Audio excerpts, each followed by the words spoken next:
Hey guys, and welcome back. Welcome back, Hey guys. everyone, Come on. thank you. Wow, thank Welcome you, back. thank you. Welcome. It's Oh, good it's to see well, you it's an again. honor to Thank be you for back. coming. A twinge of cringe. My name is ChadChad, and we've all heard of Wattpad, especially you. Yeah, you.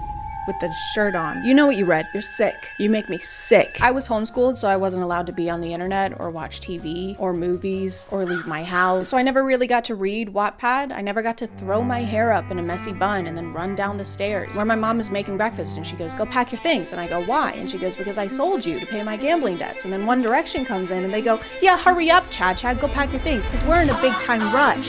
But don't worry about me, okay? Because now we have Wattpad stories on TikTok. I was scrolling on there the other day and got like 3 ads in a row for this show called Fated to My Forbidden Alpha. I reject you, Celine. Being rejected by an alpha must be brutal. I accept your rejection, Jackson. So obviously that is amazing, and I had to find and watch every single episode available by downloading a whole separate app and spending more money than I do on my monthly Hulu subscription. The show is like a werewolf fan fiction. In fact, I think it's based on one. It's kind of like Twilight minus the vampires and the After series minus the budget, which means that the werewolves want to do each other constantly. Every werewolf wants to do every werewolf everywhere wolf. Ow! This is Celine, by the way. She's the main character, and you can tell because everyone is unreasonably mean to her all the time. She's kind of got this Cinderella thing going on where she's mistreated and forced to do chores because her parents are dead. Meet me in my office when you're done picking the ticket up. Celine! Wine! That's just a mandatory thing when you become an orphan. They come to your house and they announce it like a sweepstakes. Congratulations, your parents are dead. How did you find out about that? That happened just like a second ago. Here's your duster, I don't need any of that. here's your I don't need any of Batmobile. What am I supposed to clean with that? After today, I never want to see you again. I've been waiting years for you to say that, Jackson. So we find out this scene happens after Celine turns 18, which is when you get your wolf, but also when you find out who your mate is. This guy is called Alpha Jackson, and it's very important that we put Alpha in front of his name every time we say it, or he gets really mad. And you wouldn't like him when he's angry because he turns into a really creepy guy who tries to kiss you. Why won't you call me Alpha? You jealous? Is that what this is? Okay, so I know what you're thinking. This is kind of familiar. Didn't Curtis Connor just make a video about this? And no, he didn't. You're kind of acting a little crazy right now. I don't know what you're talking about. This is the first video that's been made about this TV show ever on YouTube, so you're acting a little insane. You need to calm down. Also, me and Curtis, Creator Clash 3, let's go toe to toe, finger to finger. That's all I'm gonna say, okay? Enjoy the video. The first video about this TV show on YouTube ever, starting now. Go. Alpha Jackson and his fiance are horrible and mean to Celine. They make her bathe with a bucket. Where are you going with that? Just trying to shower. Not a bucket and a mop. Just the bucket. They also like to remind her she's an orphan, you know, just in case she forgot. Know your place, Celine. You're an orphan. Hey, when you're done wiping down that mirror, can you please remember that your parents are gone forever and you have no support system? I already did that this morning. Gonna need you to do it again, so hop to it. The show wants to make it very clear to us that every alpha in this universe is super rich and comes from old money. In a world where werewolf packs survive on centuries-old fortunes, a fragile peace treaty is about to shatter. How was that? Was that good? I don't know how they got their money since werewolves are burned by silver. So that's kind of like if Jeff Bezos was allergic to wire transfers. Ow! Ow! Stop sending me money! Stop using Amazon, guys. Please. Everyone has a title that precedes their name, so it's Alpha Jackson, Luna Tiffany, Orphan Celine. By the way, guys, Celine is an orphan. Don't forget that, please. And my personal favorite. Sorry for interrupting. This guy is named Beta Luke. We get to meet the alpha of another pack, Alpha Alexander, and we learn that he is coming. Just Alexander Kane, just RSVP'd. He's coming to your engagement party. Alexander Kane is coming. Hey guys, I think Alexander Kane is coming. It's just a suspicion I have, but I think that he might be coming. He's coming. Alpha Alexander comes to a party hosted by Alpha Jackson and his fiance where he gifts them a whole yacht and refers to it as pocket change. Alpha Alexander, you're giving us a yacht? Pocket change. Only the roughest, toughest alphas are fiscally irresponsible. He has no regard for financial planning. And he makes frivolous displays of wealth? Oh my god. It does get a little difficult to tell people apart when they have basically the same title. So Alpha Jackson, so Alpha Alexander, no.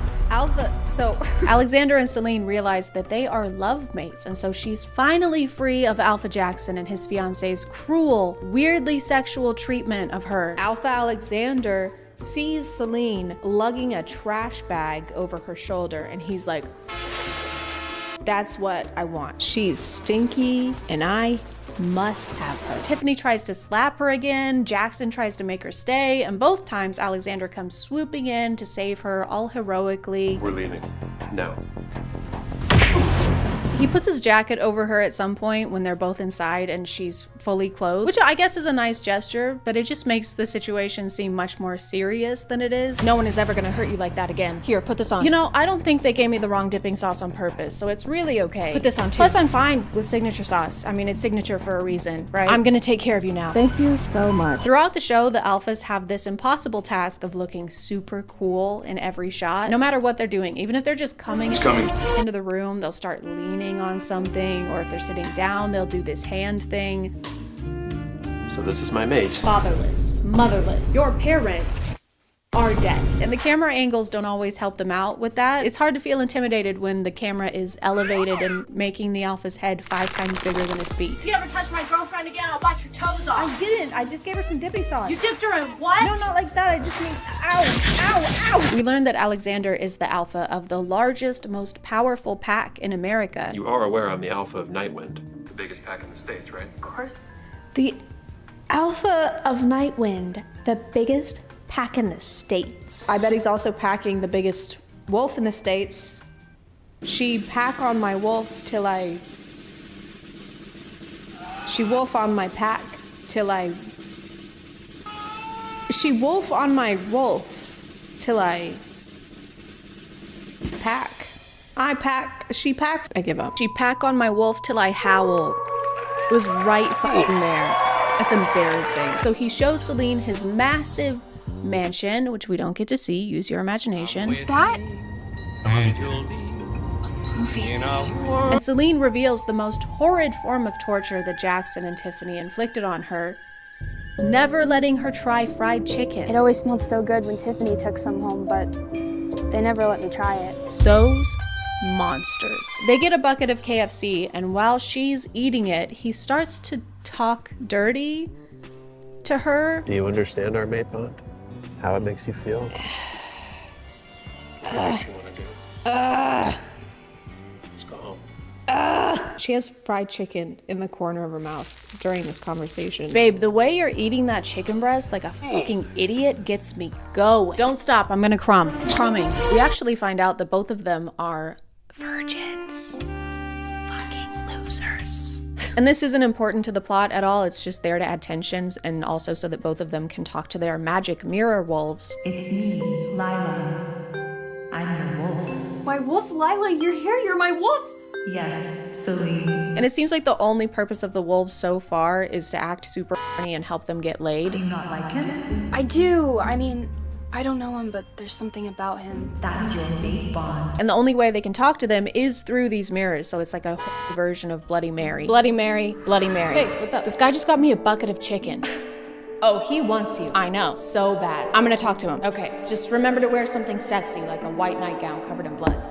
You better be thinking about how dead your parents are. I am! The second half of the show is much, much worse because they start to kiss a lot. And I don't like that. The sound when they're doing that is like those rubber hand party favors. It's like two of those slapping together in a wet fashion.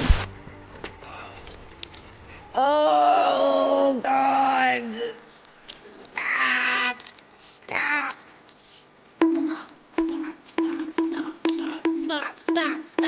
Stop banging, please. I missed your scent the whole day. You're back.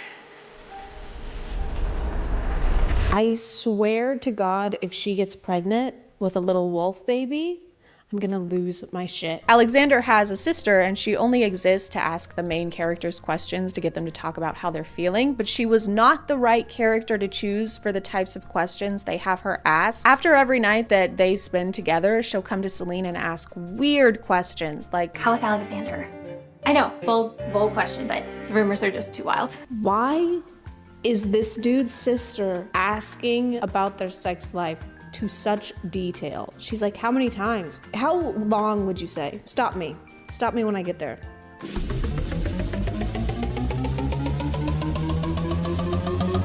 Celine ends up visiting her old home, and Tiffany, who is pissed because her fiance still clearly has a thing for Celine, poisons her in a very clever, very secret way. I come in peace and with drinks. If you're gonna poison someone, do it in like red Solo cups. Don't use medieval chalices that Romeo and Juliet would have used in Act 5. To prove that she didn't poison Celine's cup, she goes, "What? You think I poisoned your cup?" You know, like an unsuspicious person. Okay, your exhaust pipe is fixed. Great, thanks. What, you think I put a bubble machine in it? Why would I think you— Good, because I didn't do that. You know what? I'm out of here. Yeah, get out of here. You need to stop throwing crazy accusations around. Celine cannot be tricked though, okay? She is sharp as a whip. She's not gonna fall for that. Just kidding, she does fall for that. She falls for that almost immediately. Alpha Alexander can feel his mate's pain through their love bond and comes to her rescue by finally transforming into a strong, terrifying wolf.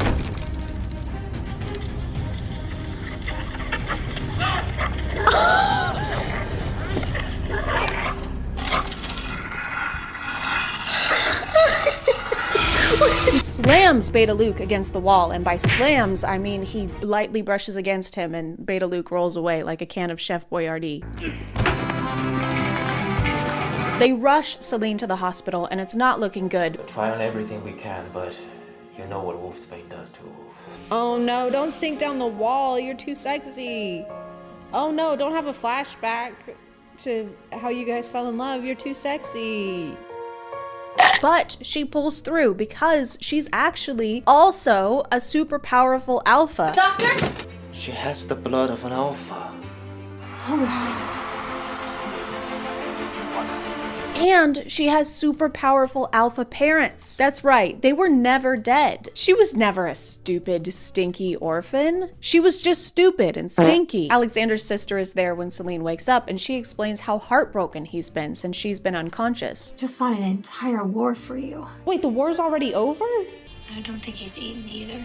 Skill issue. Apparently while she was asleep, all of the wolf packs went to war with each other, which we don't get to see. Use your imagination. So, Alexander went apeshit on Blood Moon and led the entire Nightwind army to attack the day you were admitted. Since she's a very powerful alpha, Celine can read everyone's thoughts now, and we first discover this when she and Alexander go to dinner to meet up with her parents. I want to strip Celine naked. What? Celine, we're gonna make so I can finally be inside. Ew!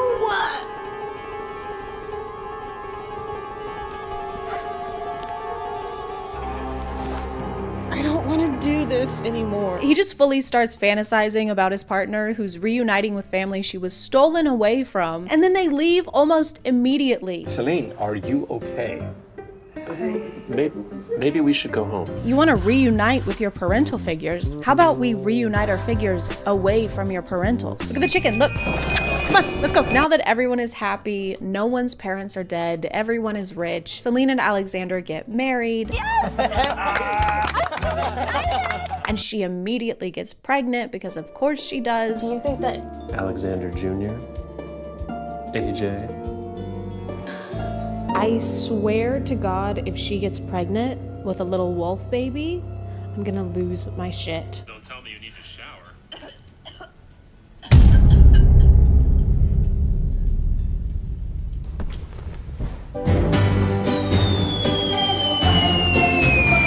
Honestly, guys, I know I've been talking a lot of crap, but the show is actually much better than I thought it would be. When I found out it was a romance and it involved werewolves, I was expecting a sexy wolf version of Where's Waldo. Werewolf!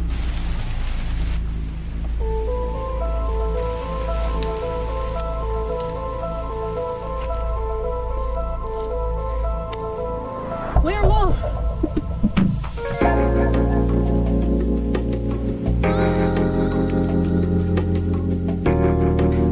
Oh yeah. There's Wolf. I'm gonna call it there, guys. Thank you for subscribing, and if you are still here, thank you so much for watching. I appreciate you clicking on my video out of all the videos that are on here, and I'll see you next time. Okay, bye.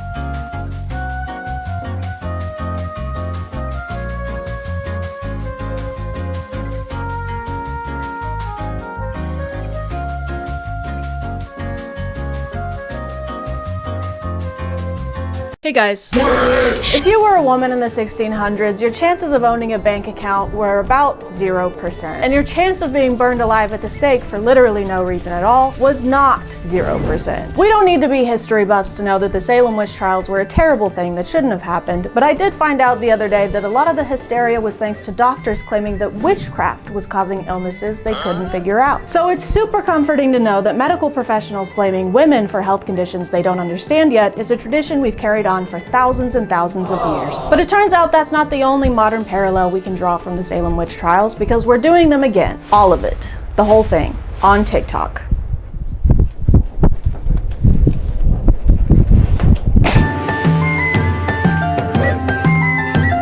We may not be putting people on legal trial for witchcraft anymore, but that's not going to stop the internet from throwing allegations around. Makeup is witchcraft. I said what I said. Anytime you have to start trying to cover up and reconstruct your face with different powders and blushes and... She's wearing lip gloss as she says this, by the way. Lips don't shine like that on their own, by the way. She also keeps mentioning Transformers in this video. We got the men, you know, these Transformers, they out here looking more feminine than the women. And I don't really know why. Like, what does putting on a little mascara have to do with the battle between Autobots and the Decepticons? I like how we constantly hear variations of this on how makeup shouldn't be allowed because it changes our appearance too much. You don't look like that for real. With the makeup on and with the makeup off, you look like two completely different people. You're transforming. It's witchcraft. Like, okay, since when is changing how something looks a bad thing? Does she also hate it when people paint a room? Whatever you do not renovate your bathroom around this lady. She's gonna freak the fuck out. A lot of these videos frame witches as being this kind of secret agent whose mission is to infiltrate the church. Okay, this is gonna sound crazy to some of you, but it needs to be said because it's real. Why did she slap us like that? What did we do? Does she think we're witches?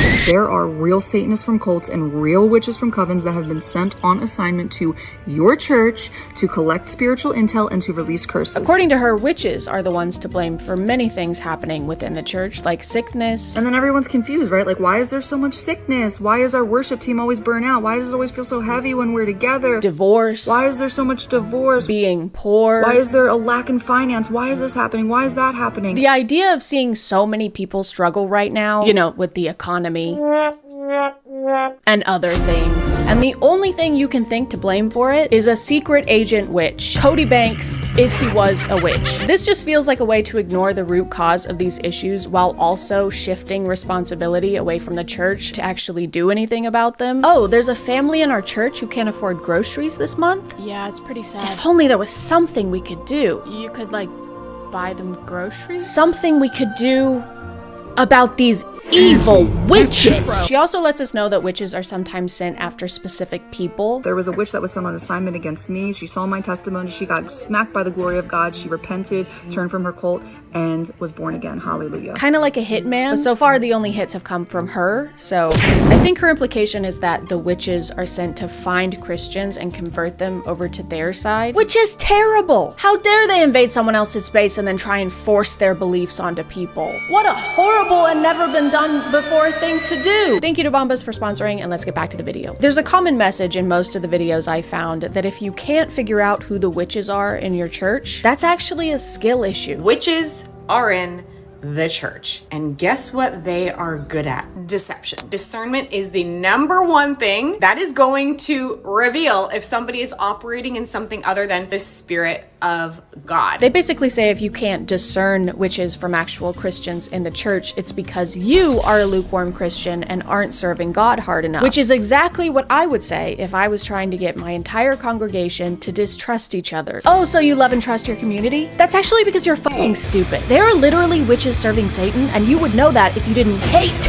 God. The word discernment is used a lot in these. It's even considered a spiritual gift. Now, if you have the Holy Spirit, you get to have all the spiritual gifts that are outlined in the Bible. The spiritual gift of discernment, which many Christians in the lukewarm church or the American church today lack in. One that you don't get to have if you're a lukewarm Christian.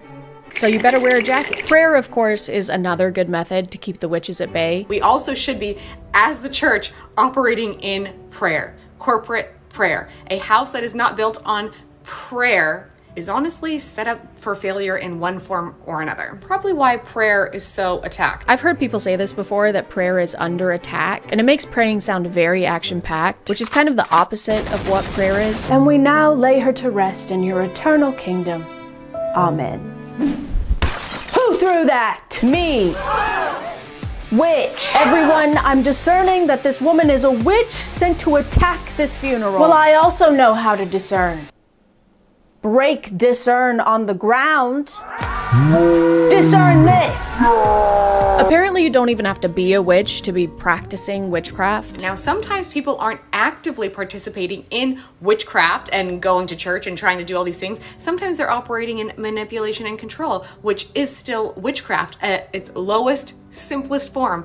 Is control and manipulation. Hang on a second. Are you telling me my ex-husband was a witch? No wonder he was always flying off the handle. The broom handle?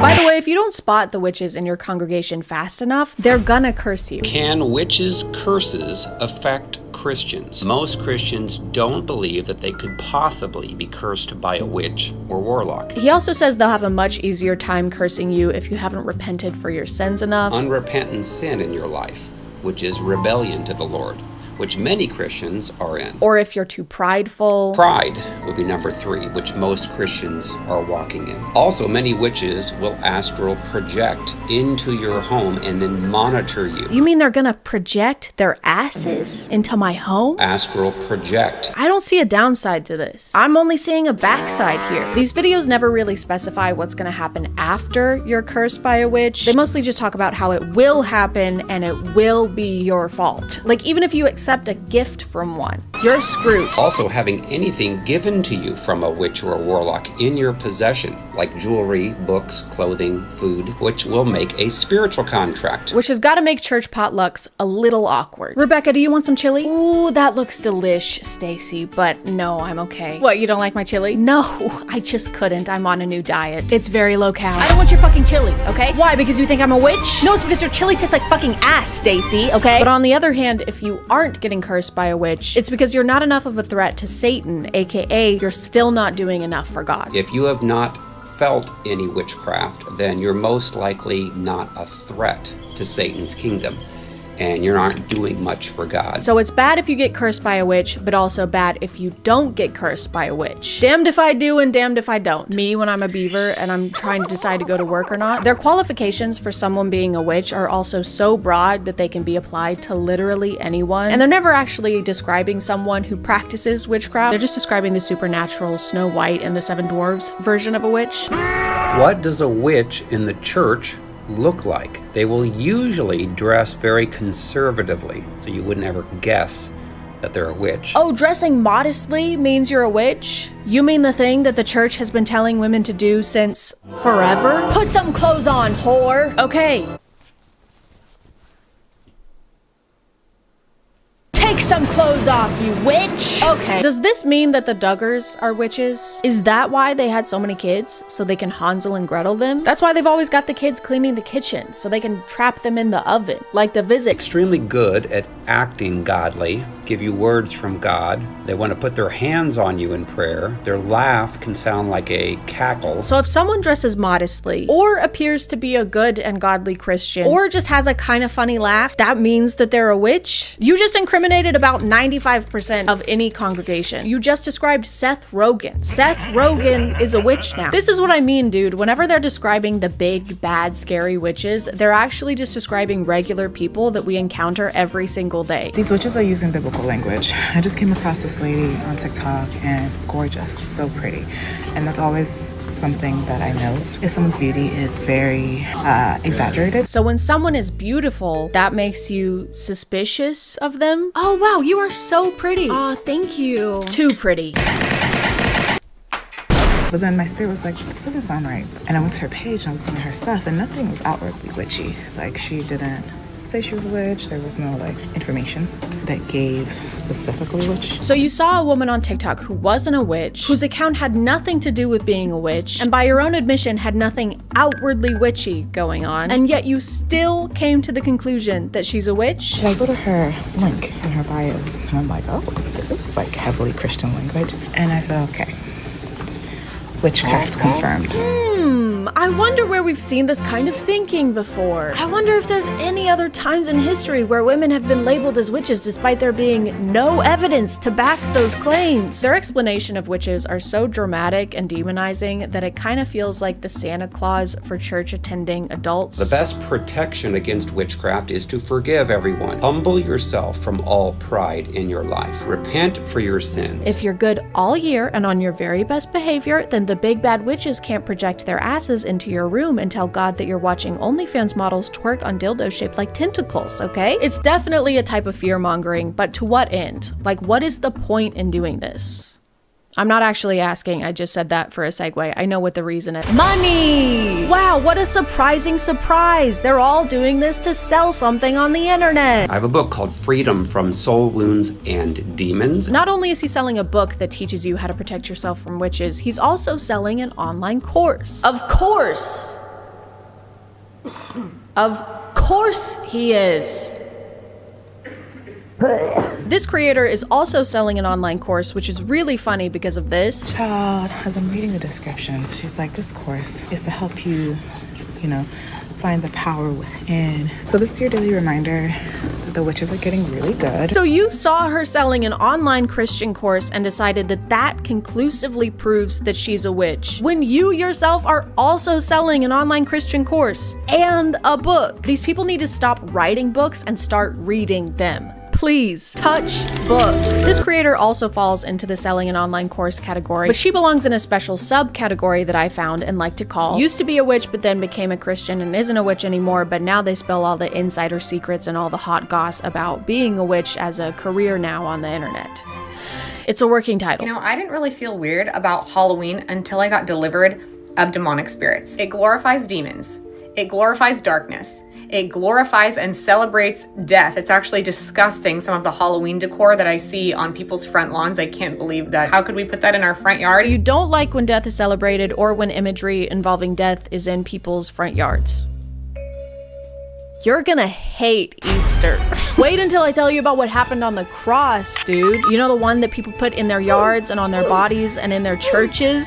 This subcategory is mostly people claiming that practicing witchcraft made them a horrible person while also sounding like they know nothing about witchcraft. She said, my husband had an affair with a woman at work. How much you charge me to destroy her? Holy shit, it's an actual witch hitman. Oh no, it's Agent 666. Wingardium Levio, kill that bitch. Okay, if your husband is cheating on you, don't hire a witch to kill that woman.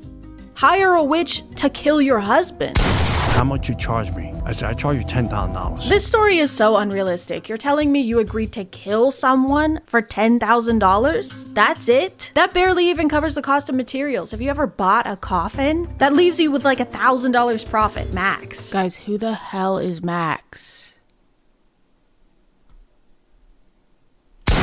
This grift relies on engaging a Christian audience by demonizing non-Christians. So of course he has to pretend like when he was a witch, he actively hated all Christians. She said, by the way, she's Christian. I said, well, I do it for free. It's like in God's Not Dead, when the only way they can portray an atheist character is by making them the evilest person alive. Oh my god, a puppy! I fucking hate those things. Wow, look at this gorgeous sunset. It makes me sick. Oh my god, is that premarital sex? I fuck with that heavy. I bought a coffin, I bought 21 candles, I put everything together, and the devil comes in. I could feel his presence coming. She said, how God said to leave her alone. She can't be touched. Anyone who believes in a god can't be assassinated by witchcraft. Good thing that's a pretty niche demographic. Hey, if you ever have anyone you want to get rid of, just let me know. Oh wow, thank you. Unless they like the color blue, okay. Or if they've ever stubbed their toe on something, right. or if they've ever played or not played the video game Minecraft. Can't do it. So I was a practicing witch for 10 years, was involved in black magic, rituals, seances, you name it, I was doing it. I like this one a lot because the pictures she uses to prove she used to do witchcraft are just her wearing eyeshadow and of her smoking. Girl, if that's all it takes, I think we all have practiced witchcraft, especially in 2016. I'm gonna tell you the top 5 ways that the devil deceives Christians into continuing to practice witchcraft even if they've renounced the outward practices that seem more apparent. Number 1, rebellion is witchcraft. So this is rebellion to your husband. Yuck! Rebellion to your husband is witchcraft? Is it? Is it really? You know what? If you want to head back to the 1600s when your husband could get you thrown in prison for not making his bread crispy enough, you go right ahead. Enjoy wiping your ass with straw. And bubonic plague. Videos like these and ones that share experiences with witchcraft all have the same purpose of painting witches as these monstrous, comically evil characters that only exist for them to prevail upon. We had a witch come into our meeting and says, I'm more powerful than Jesus. And I said, oh, that's interesting. And I went over and said, hey, you doing okay? And he says, no, I can't move a muscle in my body. He says, what's going on here? And I said, well, there's someone that's more powerful here. This is just Wattpad for boys. He's basically writing fanfic where he has magical powers and defeats the other guy with magical powers because his magical powers are better and stronger. When they talk about witches, they aren't thinking of a person. It's really just a pawn that they're using in order to win battles, except the battles are invisible and made up, so they win every time. Their message is this double-edged sword that makes you suspicious of your community, mainly women, let's be honest, and paints other religions as something people need to repent and recover from. And since most of this is happening online and is coming from people who are ranting in their rooms or in their cars, it's easy to forget the kind of real world effects this kind of messaging can have and has had historically. The other day I saw this video of a woman getting her hair done at a salon, but for a reason we're going to talk about more in a minute, she has some blood in her hair. I need you to wash the chicken blood out of her hair. Wait, why do you have chicken blood in your hair though? Which is not something that I would personally want to wash out of someone's hair if I was a hairdresser. But these are her friends, they're her regular hairdressers, and they did. They show her transformation at the end, and she looks amazing. Her new hair is clearly giving her a confidence boost because she's smiling and she's glowing. So imagine my confusion when I looked in the comments and saw this. In the name of Jesus, I rebuke any negative energy from this video. Witchcraft is real! That was a destiny swap spell for sure. That was 100% a fate swap. She took someone else's life to better hers. I don't know witchcraft, but I know Jesus, and that isn't right. Nobody's talking about how she looks so drained in the beginning of the video, but at the end, she's literally refreshed. You mean like how people go and get their hair done, and then afterwards they look refreshed because they just got their hair done? Let me not start talking about the pasta ritual that some women do. I don't know what that means. Is that like when you go to Olive Garden and you eat the Alfredo tortellini dish, and it's really, really yummy? I like that ritual. That's a good ritual. People on TikTok immediately started labeling her as a witch, saying that this was some kind of witchcraft where she was trying to swap fates with someone. That bitch is a witch. That's witchcraft. That's evil as fuck. But worst of all, claiming that she had cast a spell here that caused the death of her friend's child. The stylist who washed the chicken blood out of her hair,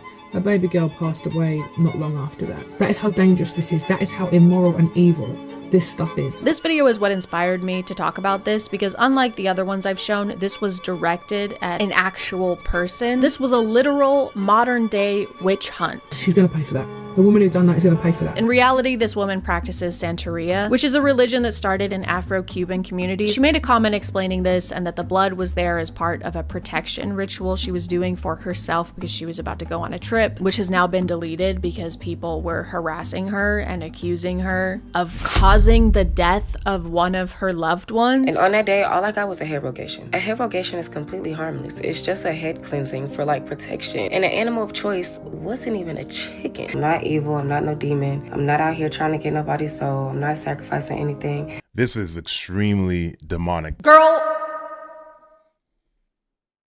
Girl, why is everyone acting like they've never seen blood used in any religion? It's literally used routinely in Christianity. Her daughter died the next day. It wasn't the next day, it was months later. This is like saying, oh, I went to church on Sunday and then on Monday, my husband died in a car crash. Clearly it was going to church that made my husband die in a car crash. But still people were commenting stuff like, okay, yeah, it may be part of her religion, but I don't care, there was blood involved. And so if there's blood involved, that makes it bad and scary. And all I have to say to that is, are you fucking dumb? Are you fucking dumb? Are you fucking dumb? Are you fucking dumb? Are you fucking dumb? Are you fucking dumb? Are you fucking dumb? This is full-blown demonic, and it is not of God. It's not of your God. And you always got to pray. Guess what praying is?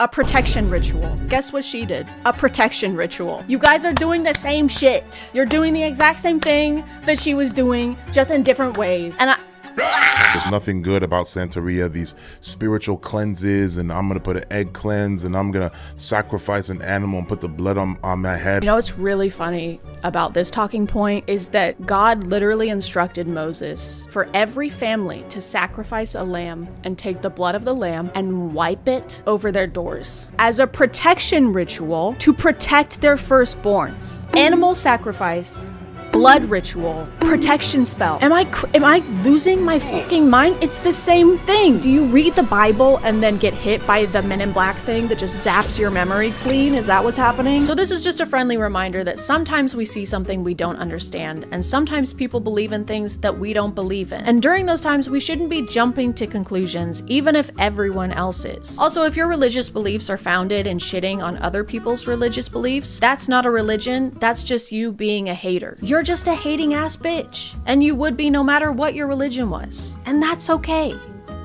I mean, it's not, but that's what it is. Anyway, guys, I've got to go fly over El Monte because my friend whose name is Hotel Transylvania needs a ride, so I'll see you next time. We've spotted flying on a broom with a body hanging in El Monte. That looks like people on a broom. It's Hotel Transylvania.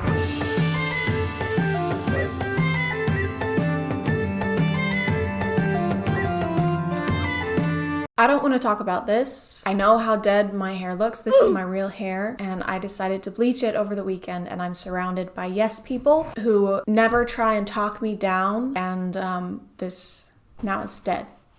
Hey guys, and welcome back to My name is ChadChad. Not really. You may notice there's more of a distance between us than usual. That's because this is the new camera, the one with 4K, and for my mental well-being, I need to be as far away from you as possible. I usually do my videos on one or more content creators that are pretty well known and are doing something particularly noteworthy. But today we're gonna be looking at more of a TikTok category.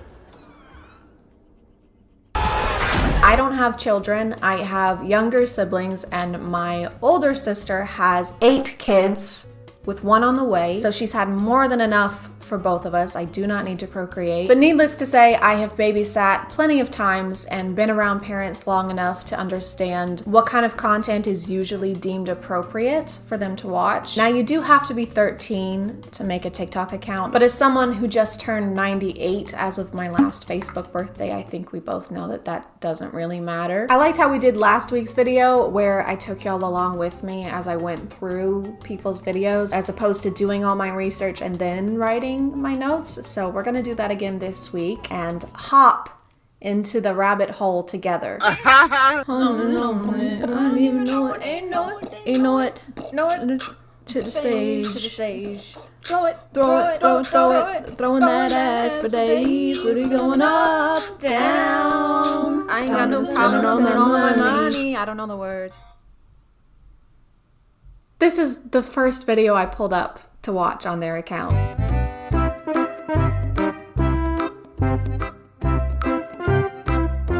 This page is called Tito Lizardo, and I just want to point out how unassuming it looks. The characters remind me of that app with the cat that had cameras in its eyes that was spying on people. I think it was Angela.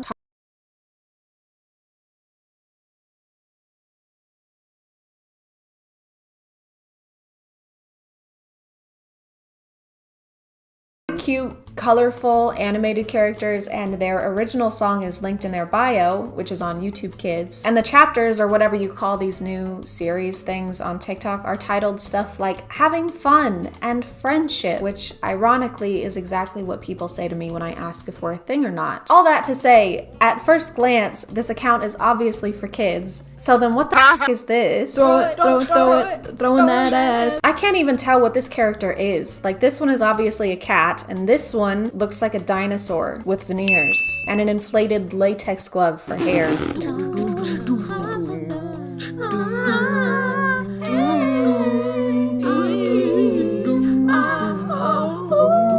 Do I know vowels? Do you know vowels? You're a cat. Why is there a smirk emoji here? Do you know vowels?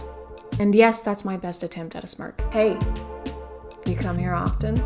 You know vowels? Yeah, you do. What the fuck? My camera died here, and I only have one battery. So I ended up waiting for hours for it to recharge. And I ended up eating dinner and doing 3 loads of laundry because I have ADHD. It's hours later. Okay, so I went to their YouTube channel and the music they released is in Spanish, so that might explain why they use the music that they use. But it doesn't really explain the animated ass groping between the two characters. You get the idea though, their whole page is just them doing TikTok dances to popular sounds and using hashtags to make sure they reach their target audience. If you've seen one, you've seen them all, except you haven't seen them all. Thankfully. I probably have, because I have to screen record all these and scroll to the bottom of the page. Their page led me to this one, which is mostly a toy review channel, except almost every video is an ad read. See this fun video? Well, what if I told you we could make it better with the Funimate app? Actually, they're not ad reads. You know how in toy commercials or websites targeted towards kids, they'll have some kind of disclaimer like ask a parent for help or make sure to have a parent or a legal guardian around when downloading this app or going to this website. Fuck that. What is this? The Middle Ages? No, we're gonna show the kids step by step how to download and then make purchases within the app. I want a new doll! Well, I've got just the app for that. First you click on shop. Let's find the doll! I want this one! Let's see what it looks like in real life. We do this by pressing grab AR. It looks like so much fun, let's buy it. We do that by pressing view details and then just buy product. So they can do it by themselves, no supervision needed. So Gabby's sitting just right there. We're gonna prank her.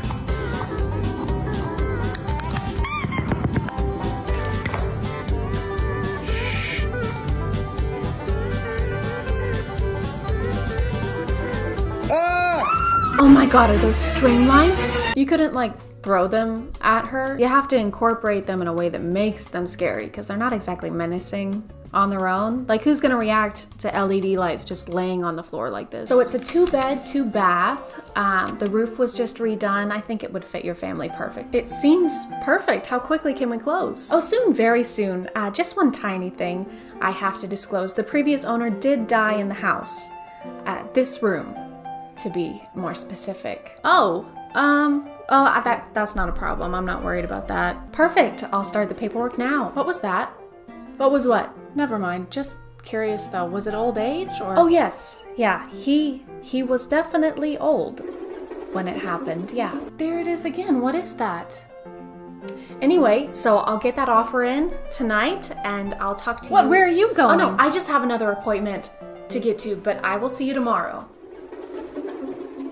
Maybe. No, you can't just leave me here. What? Oh God!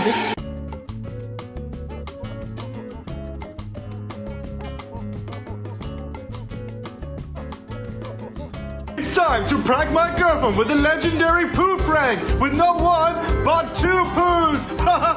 So, all we need for this is 2 of these disgusting poos, some barbecue sauce, and let's not forget about the toilet. We'll start by placing the first poo on the toilet because we didn't make it. Then the second poo is gonna go up in this door. To make it extra realistic, we have to put barbecue sauce everywhere. Yeah, it was really important to put the barbecue sauce on there. They didn't look gross enough on their own. Oh my God, he smudges it everywhere. What is it with TikTokers and putting disgusting shit on toilets? In this case, literally. Now we just leave a disgusting handprint. It's ready. Now let's call her in. Gabby, come here. I didn't make it to the toilet. What is this? It's here as well! This is bad. I'm definitely putting a warning on this one. I should have put a warning on my last video with the toilet TikTok, but I didn't think to, I'm sorry. Definitely gonna put one on here though, because this actually made me nauseous. This is just so much worse, in my opinion. Gabby, come here, I didn't make it to the toilet! This is a pointless critique, but who comes running like this to the words, babe, I didn't make it to the toilet? And what do you want me to do about it? You're on your own. I'm not going in there. I might throw cleaning supplies at you from across the room before I leave, but that's only if I'm feeling generous that day. Oh, no. This laugh sound from TikTok, this one, triggers my fight or flight response. Every time I hear it, my entire body winces in emotional pain. You can always tell how unfunny a TikTok is gonna be when you hear this sound. So my girlfriend's been really sad lately, and I wanted to do something extraordinary for her, and it's right behind this door. But before I show you what's behind the door, let's go get her so we can see what's behind the door together.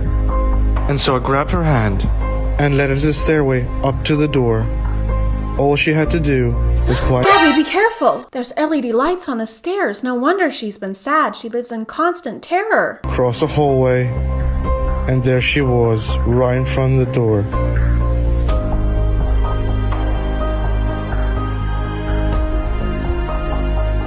I love the camera angle changes. It doesn't break my immersion at all. Okay, Gabby, open this door. There's a surprise for you behind For this me? door, okay? Okay, wait, let me open the door so that I can get a shot of your first real reaction. Sure, yeah. Okay? I just saw everything in there. What do you mean? I mean, I just saw everything in the surprise. I just saw the surprise. Yeah, Gabby, you help me set it up. Now get in there and act like our relationship is perfect for clout. It's just strange to me how literally anyone can up and decide they want to make content for kids online. Most of the people I make my videos on do have a younger audience, but these people are actually marketing themselves exclusively to children. Like, they aren't making content that can be argued that it's for any other audience. What is she doing? Gabby, what are you doing? Just listen to some music. Which headphones are you using to listen to the music? These ones. The white ones? Try the black ones. They're magical and they change your voice. Here.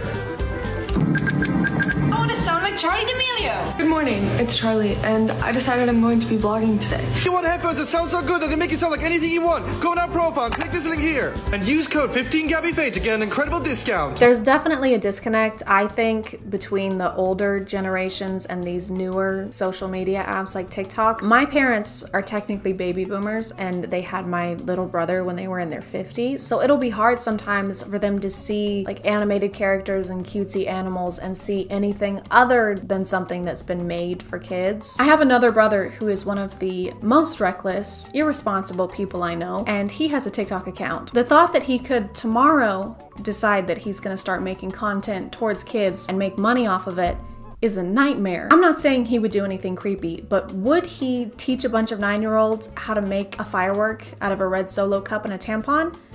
Yeah. Yes, he would. Should he be able to do that? Probably not. I can't handle watching any more of this stuff today, so I'm gonna call it there. Thank you for subscribing, and if you are still here, thank you so much for watching. I appreciate you clicking on my video out of all the videos that are on here, and I'll see you next time. Okay, bye.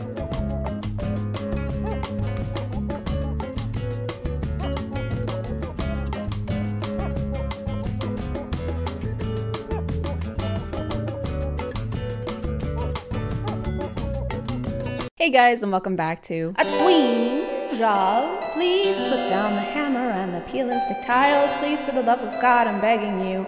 Cringe. My name is ChadChad.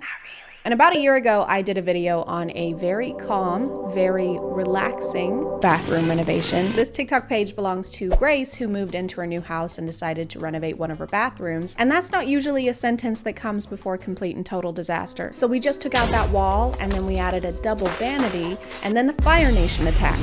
Thank you, love you, bye. Just off the top of my head, I think that at the end of my video from last year, Grace's bathroom was starting to look better. I haven't rewatched it because I have this thing where if I see myself in anything older than 2 months, I will delete it while crying and never put myself in front of the camera ever again, especially when I looked like Fuzzbird from Trolls. So at first she did a DIY to do this kind of speckle design on the countertop in the bathroom, and it looked really good. But then for some reason she painted over the entire countertop with green paint, including the sinks. Green sinks. That's what I remember mainly is green sinks, and it looked bad, so they kept adding more and more layers of green paint until it had more bubbles than your stomach after eating paint sauce. One of the other things I remember is how they used a stencil to try and put a design on the tile, but instead of using a roller, they used these small paint brushes, like the ones you would use to make an actual painting, like the Starry Night. But this wasn't Van Gogh approved. We should have Van stopped. Van Gogh?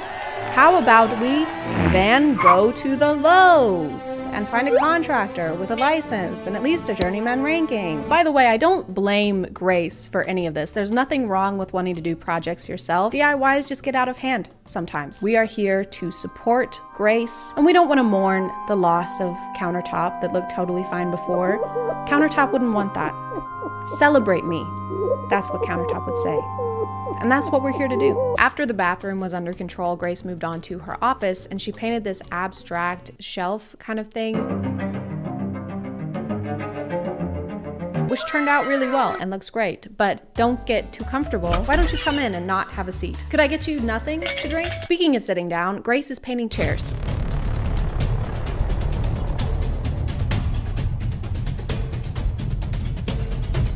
So it looks kind of rough when she starts, like it went to a tanning salon and asked for Trisha Paytas circa 2009. But she did use leather paint that's made specifically for this, so it ends up looking really good. That's not the issue I have. The issue comes when she paints the under part of the chair, the under chairage. Oh my God, guys, look away. There's under chair in this. I am appalled and very, very aroused. So we know that the orange paint was made specifically for leather, but I don't think that this paint was made specifically for chair legs. That looks like a jar of queso. And you can't just use queso instead of paint. Queso is way more expensive. And can I get lettuce and then just some extra queso? Sure, that'll be 50 cents. No, sorry, I need 5 gallons. I'm repainting the nursery. That'll be $17,000. Is that okay? Give me a couple gallons of salsa too. Painting another room. No, I just really love salsa. Obviously, I'm painting another fucking room. Of course you are. Sorry, Jesus Christ.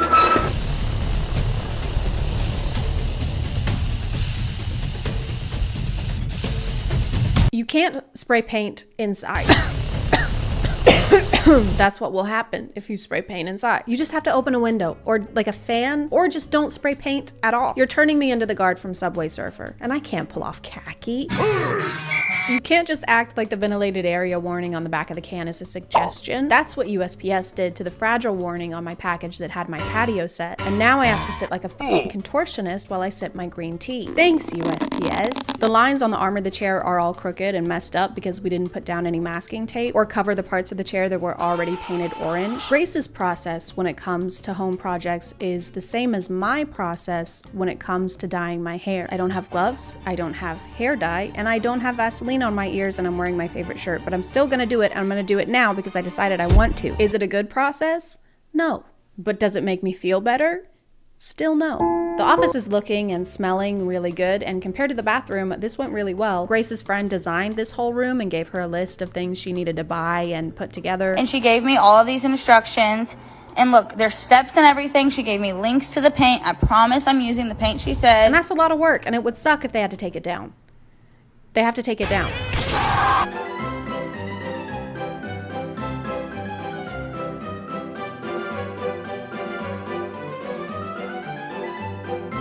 Does this mean that you always knew a roommate was going to be moving into this room?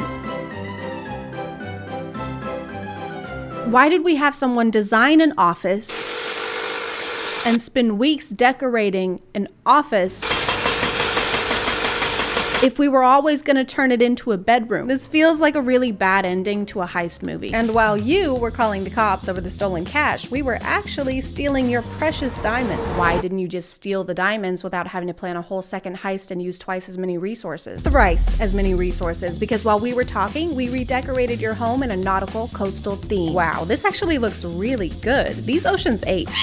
So remember when I said the bathroom from last year was finished and looked great? It's actually more deteriorating like an animal carcass.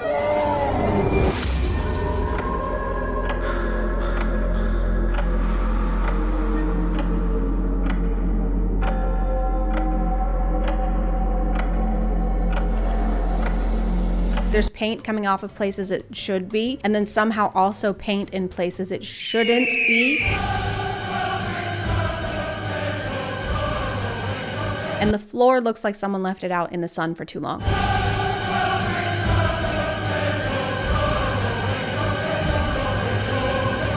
It's melting somehow. It looks like one of those popsicles you get from a truck that's supposed to look like SpongeBob. Obviously, some things need redoing, so we're at square one. We're back at the very beginning in the bathroom.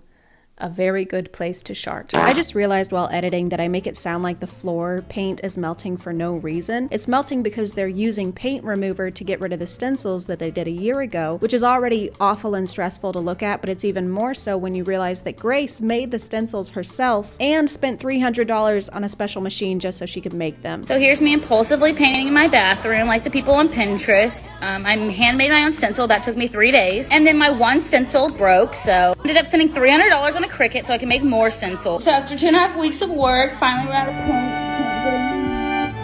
So yeah, it's not like there's an active volcano under the bathroom floor making it melt. Although at this point, I wouldn't be surprised if there were. Grace adds this salmon color to the walls, which is pretty on its own, but then she tries to add this gray stone-esque tile with it, and I hate it. I'm sorry. I've tried to be understanding. Now I sound like I'm having a conversation with my teenage son. I've given you your space. I understand that you're going through something, but you have got to stop spending so much time in the bathroom.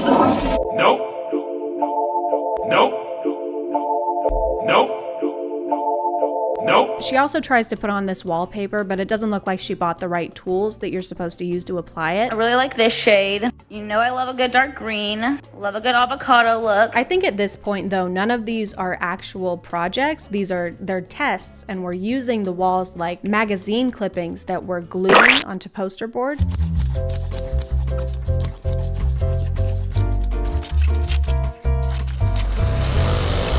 Why make a Pinterest board when you can make the whole bathroom your inspo? That way there's more risk involved. It's a lot more Pinteresting. The cabinets in the bathroom that were painted and repainted at least twice last year are being repainted again, and this time we're doing blue.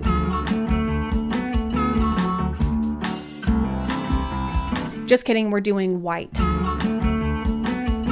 Actually, and now we're doing black. And now we're sanding it back down again. It's hard for me to explain what's going on to you because I don't know what's going on. And folks, to your left, you will see the home that Jeffree Star lived in before he decided to stop making us yak and instead raise them for slaughter in Colorado. Whose place is that over there? Not sure. Okay, what about that one? No idea. Then why are you the tour guide? I'm not. What? I'm actually just scoping out houses for this heist I'm working on. But we paid you. That's because this is also a heist. Why are there seashells in my underchair? So now we have like 5 pots in the fire and none of them are finished. The first contractor's coming over to quote the bathroom and I'm so nervous. I don't know what to ask. So Grace finally hires a professional. Okay, y'all, here's the text with my contractor to prove it. Look, there's my mood board. Ooh, look at that tile. Ooh. This has been such an incredible journey, and it is not even close to being finished.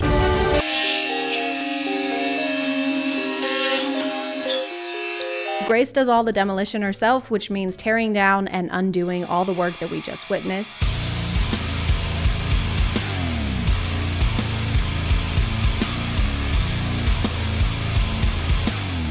The contractor takes away the infamous countertop.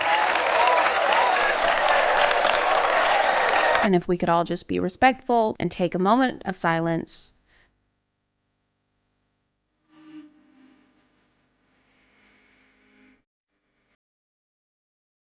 Just kidding. I don't give a fuck about that countertop. Do you have any idea how much pain she caused me? I used to like the color green. I haven't had a vegetable in 16 months. The guy Grace hired installs new countertops and wallpaper. It's looking incredible. Then he drops off the face of the earth.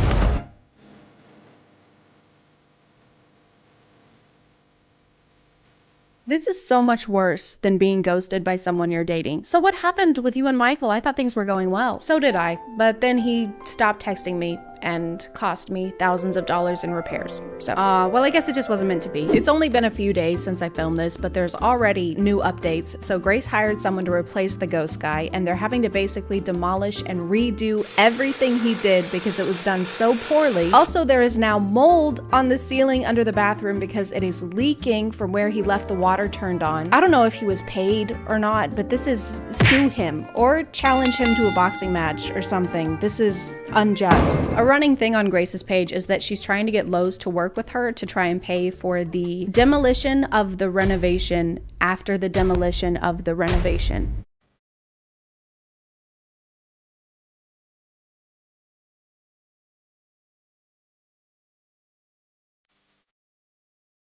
So I wrote this poem for Lowe's. If you or someone you know knows Lowe's personally, not someone who works at Lowe's, but the building, feel free to pass it along. Dear Lowe's, please listen to our woes. It's been 365 days since we last felt okay. We need a vacation from spray paint asphyxiation. So please pay for Grace's repairs, because without your help, we'll get nowheres. And if you're the contractor who ghosted Grace, I also wrote a poem for you, Dear Robert.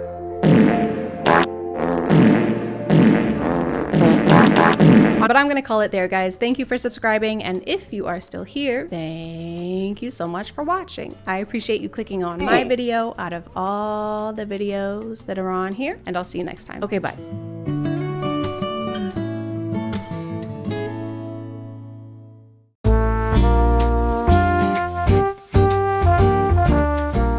Hey guys, my name's Rob.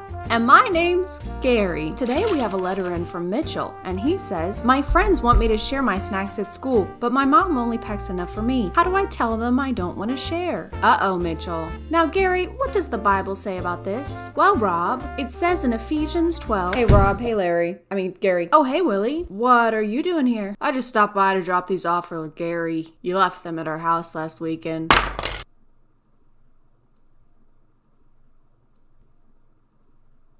Oh, and this, and this, and this, and this. Thanks, Willie, but you could have brought him to my house. Nah, that's okay, I was in the neighborhood. So how's Evelyn? Good! She's good. So, will we see you two next weekend? Yeah, for dinner. Okay, cut. Chad, what's up? Are we allowed to have this stuff on camera? I mean, this is a... Bob, can you go with the flow a little bit today? All right, I'm on a tight schedule. Barbara lost a man in a t-shirt, and I gotta get Larry a new hairbrush. So can we please... Willie, can you please... Yeah, sorry. I'll get out of your hair, Gary. He doesn't even have... Thank you. Bye, Willie. Bye, Willie. Bye, Willie. Leave the handcuffs. Hey guys, and welcome back to... My name is ChadChad. Not really. And relationships can get boring, okay? You fall in love, and then a few years later, you're still in love, but the things that were so thrilling in the beginning just aren't quite what they once were, you know? But it's okay, don't worry. There's a lot of things you can do to help. Number 1, buy a swing set. I'm not sure why, but it says to try swinging here. Number 2, hire a sex coach. All right, let's go. Come on, guys. Gregory, you got this. You're a bright, shining star. There you go. Yes, Tyler, keep that leg down. I'm gonna have to card you, all right? There you go. Y'all are crushing it. And if none of these options work, thankfully, Swing Talk is here to teach us how to spice things back up again. There's probably gonna be a lot of that in this video, okay? You're gonna have to get used to it. Hi, babe. Hi. Well, what about my mom? Hi, babe.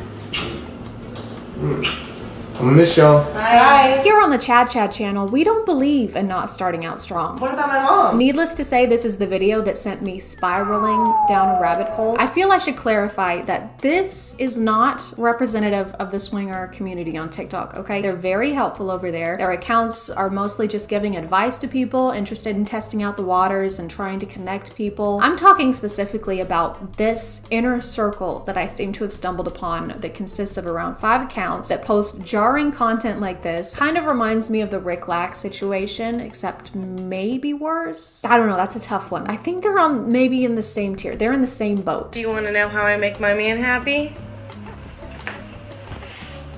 I let him play with my mom. Yeah, I'm not gonna lie. Like any TikTok community, they have trends that will get popular and they'll each post their own version of something. But these accounts seem to only have 2 or 3 trends that they really latch onto. And unfortunately, this is one of them. You want to know how I keep my man happy? I let him play with my mom. This is not actually her mom, by the way. I feel like I should go ahead and clear that up for y'all. They're not actually related, but I personally like how unimaginative they are with these. Like her and her mom are standing in front of the oven just f***ing with a towel. Hey, what super interesting thing should we pretend to do while you say goodbye to us? Well, you could be brainstorming on how to make content that actually takes effort instead of baiting people into thinking we're in a relationship. That sounds like a lot of work. Let's just fail to fold the towel. You know what? That's a great idea. Let's do that. You want to know how I keep my man happy? I let him play with my babysitter. Aren't most babysitters like high schoolers or young college students? Yeah, I'm that kind of wife. You're what kind of wife? The kind that's going to prison? She looks incredibly uncomfortable here. Please blink if you're in danger. This looks less like a sensual interaction and more like one you would have with a family member you're not comfortable with who's trying to tickle you. Oh, you're no, so Aunt Michelle, I'm not. Oh I'm not my ticklish, God, you've so- grown so much.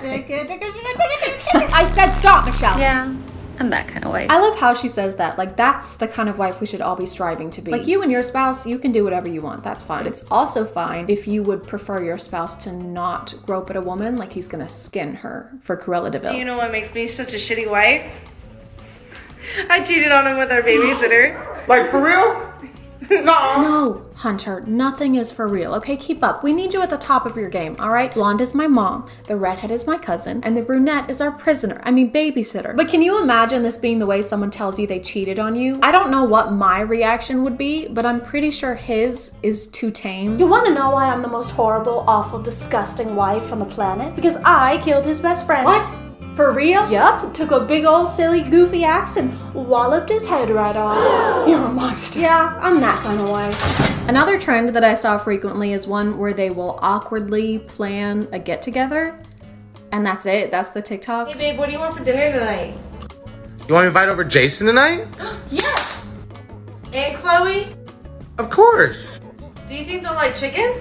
Everybody likes chicken. You hear that, vegans? Sorry, but you're gonna have to eat chicken now. Everyone loves chicken. Alright, make the call, babe. I guess I just don't understand why this, out of all things, became a trend, because nothing noteworthy is happening. This is just someone's Friday evening. I can maybe understand staging a dinner where you're hanging out with Jason and Chloe, but to stage the planning of the dinner, like, I don't even want to listen to dinner plans when I'm going to be eating the dinner. So for creativity, I'm gonna give it a 4 out of 10. It could be a solid 6 if you pointed the camera at the TV and let us watch Hotel Transylvania instead. You can't get rid of me.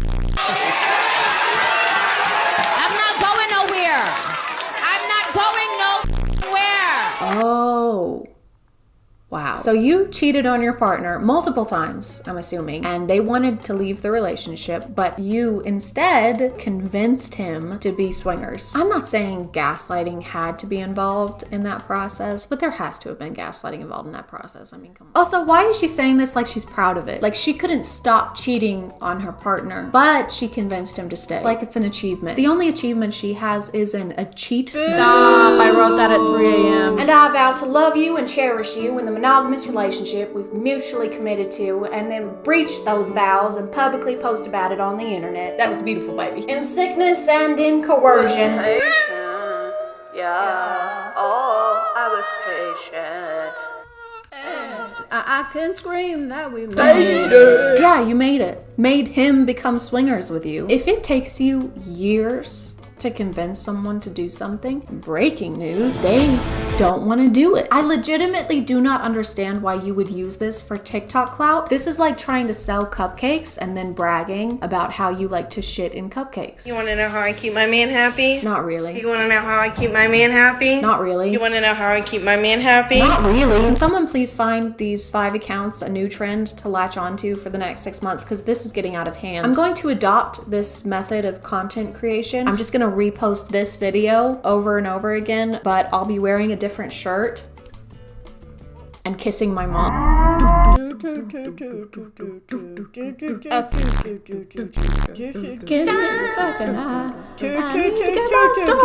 So when you said it took you years to get him to agree to being swingers, all that was true, except the agree part, you know, the most important part. I can't tell if this is also baiting or if she's playing a character. Either way, why would you joke about this like it's a cutesy little thing? I'm technically still cheating on my partner because he's definitely not comfortable with the arrangements we've made. Silly old me. Don't know the words to this one, so I'll say what's relevant. I don't give a fuck about none of that. About none of that shit.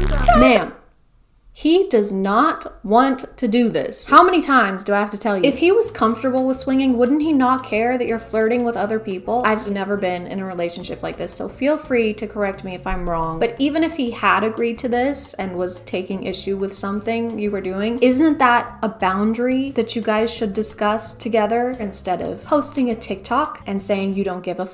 Bethany, is this yours? Oh yeah, that's mine. You can't just buy a $20,000 car without talking to me first, okay? Half that money is mine. I mean, even a text message letting me know would have been nice. Are you even listening? I don't give a f. What are you doing? I don't give a f. I don't give a f. When your spouse won't get off your ass. Wow. Okay. About something super insignificant and post. I'm sleeping with your mom. I'm gonna call it there, guys. Thank you for subscribing, and if you are still here, thank you so much for watching. I appreciate you clicking on my video out of all the videos that are on here, and I'll see you next time. Okay, bye.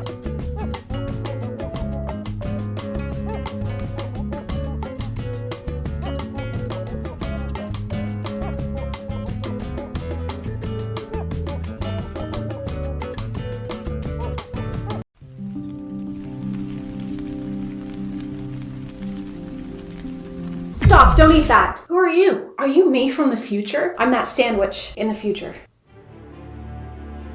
My lunch? My name is XASH-A12. Okay, but what does that have to do with my sandwich? I'm sorry, what was it? It was XASH-A12. Look, if you eat that sandwich, the world is done for. Okay. XASH-Ford F-150. Do you have a nickname? Absolutely not. Okay, vitamin B12. I feel like you just want to steal my food. Why would I need to steal your food? My dad is Elon Musk. Okay, well, don't do this. Ha! I knew it wouldn't. Hey guys, and welcome back to My name is ChadChad. Not really. Is it welcome back though? Is it really? Or is this the first time you're here? Or do you think it's the first time you've been here, but it was actually the last time you were here, and you're looking back at a version of yourself in a parallel universe, and you're actually about— Okay, that's enough. I'm sorry. We're watching time traveling TikToks today. I've recently stumbled upon a new side of TikTok that I much prefer over the endless bodyguard POVs, which I'm still getting a lot of, by the way. And there's a lot going on over there. Time traveling being just one of the many stuffs. We've got conspiracy TikToks, horror TikToks, those scary underwater videos that I hate but cannot stop watching. I think it's because I have zero knowledge of what's actually down there. So you could show me a picture of any weird looking creature and tell me it was from a deep level of the sea and I would believe you. Hey Chad, check out this new creature they found at the bottom of the ocean. Yeah, that checks out.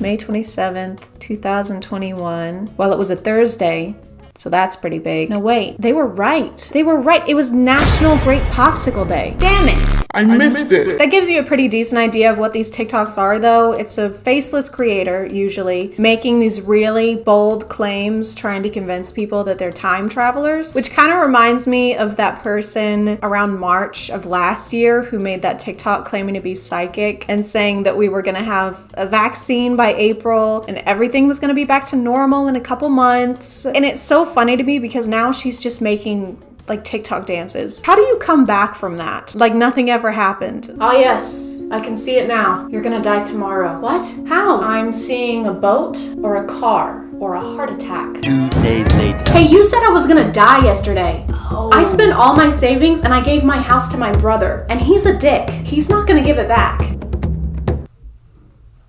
What are you doing? Are you doing TikTok dances right now? Yes.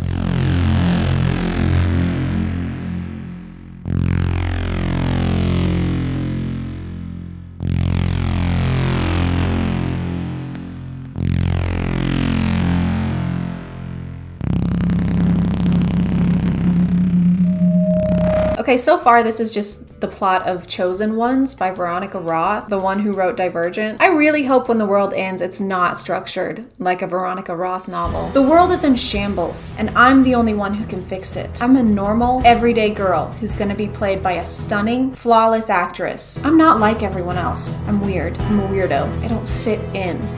Because I actually don't remember what her special ability was. I guess she could just dream. Well, I'm Tris. My boyfriend's name is a numerical value, and I can dream pretty good.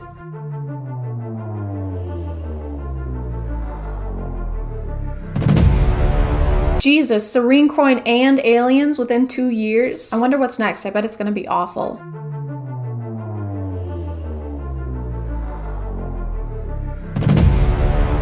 Oh my god, an earthquake. Not gonna lie, it kind of pales in comparison to full-on aliens.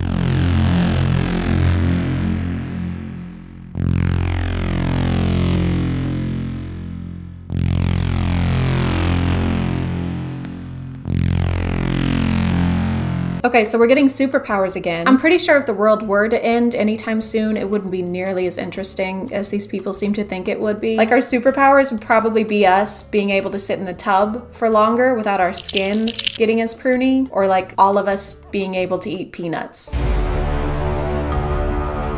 Hold on, a T-Rex egg? Like they found a T-Rex egg and the device, they just happened to be in the same area, or the device was inside the T-Rex egg? Because that's a very confusing way to make a groundbreaking discovery. What is that? I think it's a dinosaur egg. No way, dude, that is so cool. Oh wait, no it's not. Oh, darn it. Not just a dinosaur egg. What? This is a device that opens a portal to a parallel universe. Whoa, that's like way cooler. I know, right? The following video was sent to me via email by a time traveler from the year 2026. This is what the email said. The video I sent you shows a time traveler meeting up with an interdimensional robotic being. Pay attention to the man dressed in black. They exchange a few words and talk about the fate of the universe, including Earth. And then just as fast as the robotic being appears, it disappears. Okay, aside from this being some of the greatest editing I've ever seen, how would you know what they're talking about? There's no audio, they're not mic'd up. They could be talking about something totally normal, like their Subway orders, or Will Smith. I can't tell if this page is actually a conspiracy page or if they're just trolling, because they made a video saying we should stop drinking grape soda because it's killing the planet. I've mentioned grapes twice more than I thought I would in a video about time travelers. The following is a video that was sent to me by a time traveler who claims to be in the year 2059. In the year 2059 is very hot because the Earth has no protection over it. The sun rays go directly down to Earth and actually affect dramatically the world's population. When I asked him why send the video footage to us, he replied to me, because in order to save humanity, you must stop everything that you are doing. Please stop drinking grape soda. We can't get any more detail on that. Just stop drinking it. As far as sodas that have the power to eradicate humankind, grape soda wouldn't have been my first guess. It would have been root beer. That shit is rancid. There's no way it isn't destroying the ozone. When humans reached the moon for the first time, they did encounter some of the Marchulians. And in fact, humans mixed with Marchulians and had babies. Those babies went back to Earth on a secret capsule. This whole account is just really bad CGI or a screen grab of a futuristic looking video game while he talks over it about something bizarre that happens in the future. Yeah, so whenever you want a burger, you can grab these packets with a picture of a burger on it, right, and put it in a future microwave. Wow. And then bam, what do you have? I'm gonna guess a burger. Wrong, it's Jeffrey Bezos. So I think we've learned enough about what huge events are gonna take place, but what about future technologies? Are we gonna have flying cars soon, or the internet in our brains? Or maybe ankle socks that don't end up around your toes? I brought this. Do you know what this is? Looks like a pen to me. Well, that's where you'd be wrong. This is actually a stabilizer or anti-stabilizer. So if I were to put this on your head, it would destabilize your brain and just kill you. None of that. We just get slightly more dangerous pens. Do you have any other type of technology? Let me see. Do you know what this is? No, I don't know what that is at all.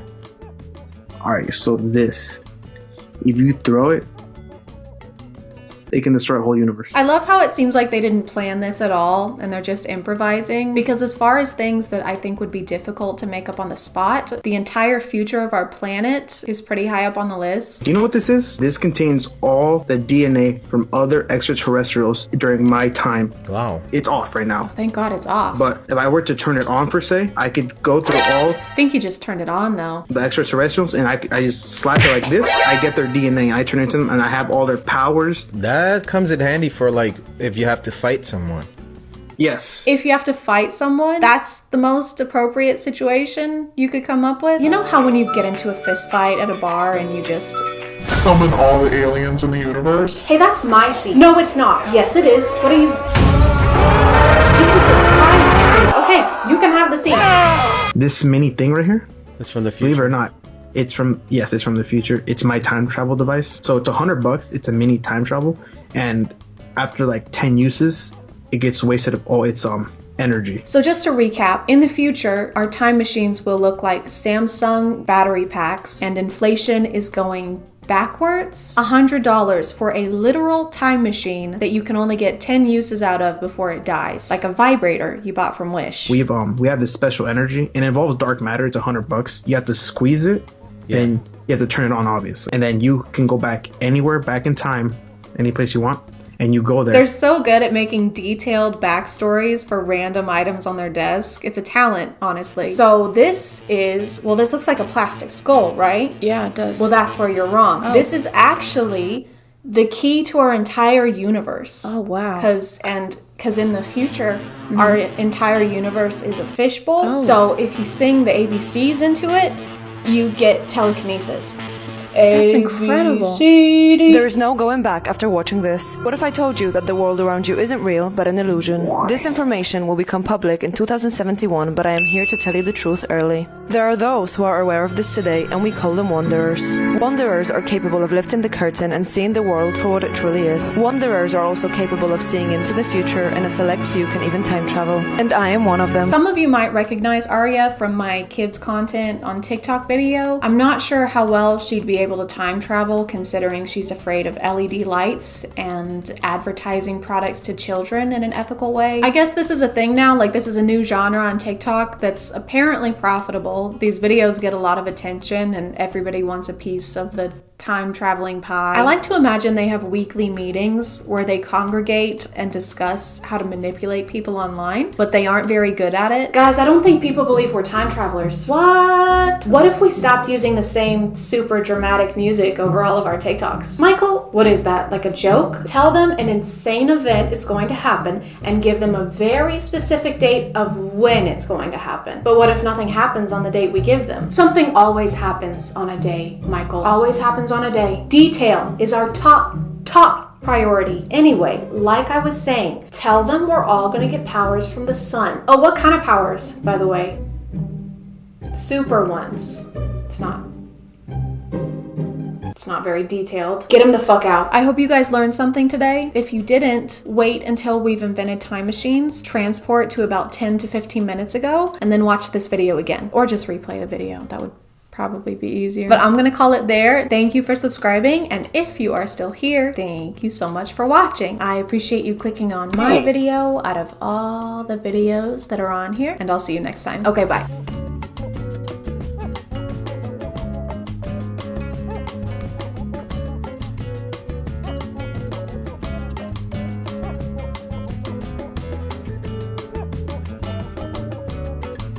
Hey guys, and welcome back to A Twin Show. My name is ChadChad. Not really. And I am a psychologist. You are a psychologist. Everybody is a psychologist. At least we would be on TikTok, where putting text on the screen means whatever it says is automatically and undeniably true. Like this one, for example. Psychology fact. If you aren't subscribed to ChadChad, your head will fall off and you'll never find true love. Don't believe it? Just look at this guy. They call him headless for more than one reason. He gets no bitches. Psychology in real life is, by definition, the mental or behavioral characteristics of an individual or group. But on TikTok, its definition is, why won't he text me back? Why doesn't she want to kiss me and smooch me on my face and my body and my butt? How do I force someone to love me genuinely and authentically using science? Tell me! And so a lot of TikTok psychology is focused more on love or how to handle social settings, which is less psychology and more just advice. Psychologists make studying human behavior their life's work. I don't know if they'd want to weigh in on whether your crush likes you back or not. That's kind of like hiring an architect to install your IKEA shelves. A little lower. A little lower. Just a little bit lower. I helped design the Empire State Building. I can't get any lower than this. If someone looks at you while they are laughing, they are attracted to you. If someone laughs at your joke, they totally want you. Doesn't matter who you are, where you are, it's going down. And then she said, no, that's a barracuda. Ew, dude. I'm sorry. Don't look at me when you do that. It was a funny joke. I couldn't help it. We're cousins. Oh my God, you're right. I feel sick. Are we going to jail? I'm gonna throw up. Psychology facts. Your school years are either the best or worst years of your life. This is really good because I was just wondering, are my school years gonna be the best years of my life or the worst years of my life? And then I read this and it didn't answer either of those questions. Whoever wrote this fact is the last person you want in charge of a weather report. Over here, we have a 50-50% chance of rain, which means it either will rain or it won't. We also have a 50-50 chance of a level 5 hurricane, which either means you and your family should take cover or go sit under some really, really tall trees. When someone starts thinking about you sexually, you may feel their presence even if you are miles away. So you become like a horny telepath. Yeah, I've basically got like a built-in cerebro, but instead of detecting mutants, it detects big old boners. They call me Cyclops because of all the one-eyed monsters I find. There's a lot of comments agreeing with this and saying that they've also experienced it. I have felt this many times about the same person. Truth, and my ears are constantly ringing. I think you guys might have a medical condition. You don't have a psychic link, you have tinnitus. Man, Casey sure does have a fat ass. That is one massive dumper. She's got a colossal wagon, a tumultuous fart bucket. That's a prodigious derriere right there.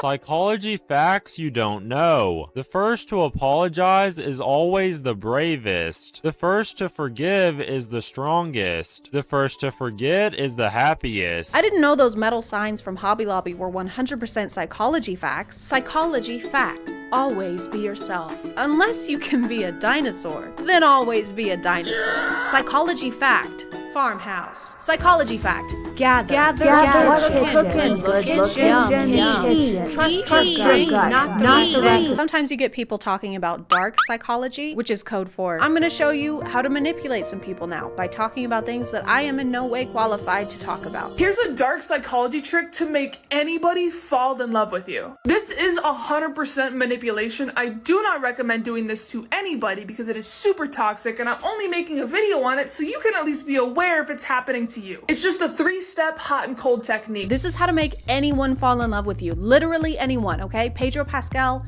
anyone you want. It doesn't matter. But don't do it though. Seriously, it is super messed up if you guys do this. So don't even think about it, okay? So step 1. Emotionally and physically, you have to pull away from them because this is going to make them feel insecure, like shit, and most importantly, the need to chase and get that validation back from you that they just got addicted to. And then you just have to turn that on button back on again and start validating them. This is going to make them fall in love with you, but in a very unhealthy attachment style. It's kind of messed up to use second person pronouns after that disclaimer at the beginning. I do not recommend doing this to anybody. The way this is phrased is literally like a step-by-step. And it even says good luck at the end. Luck! Why do we need luck if we aren't supposed to do this? Okay, so here's how to restock the warehouse. Okay, but this is a bad way. This is a bad way. Don't do it this way. Got it. Okay. Take all the inventory, put it on the shelves. On the shelves. Take it back down. Take back down. Piss on it. Piss on it. Throw it all away. Got it. And then what's the correct way?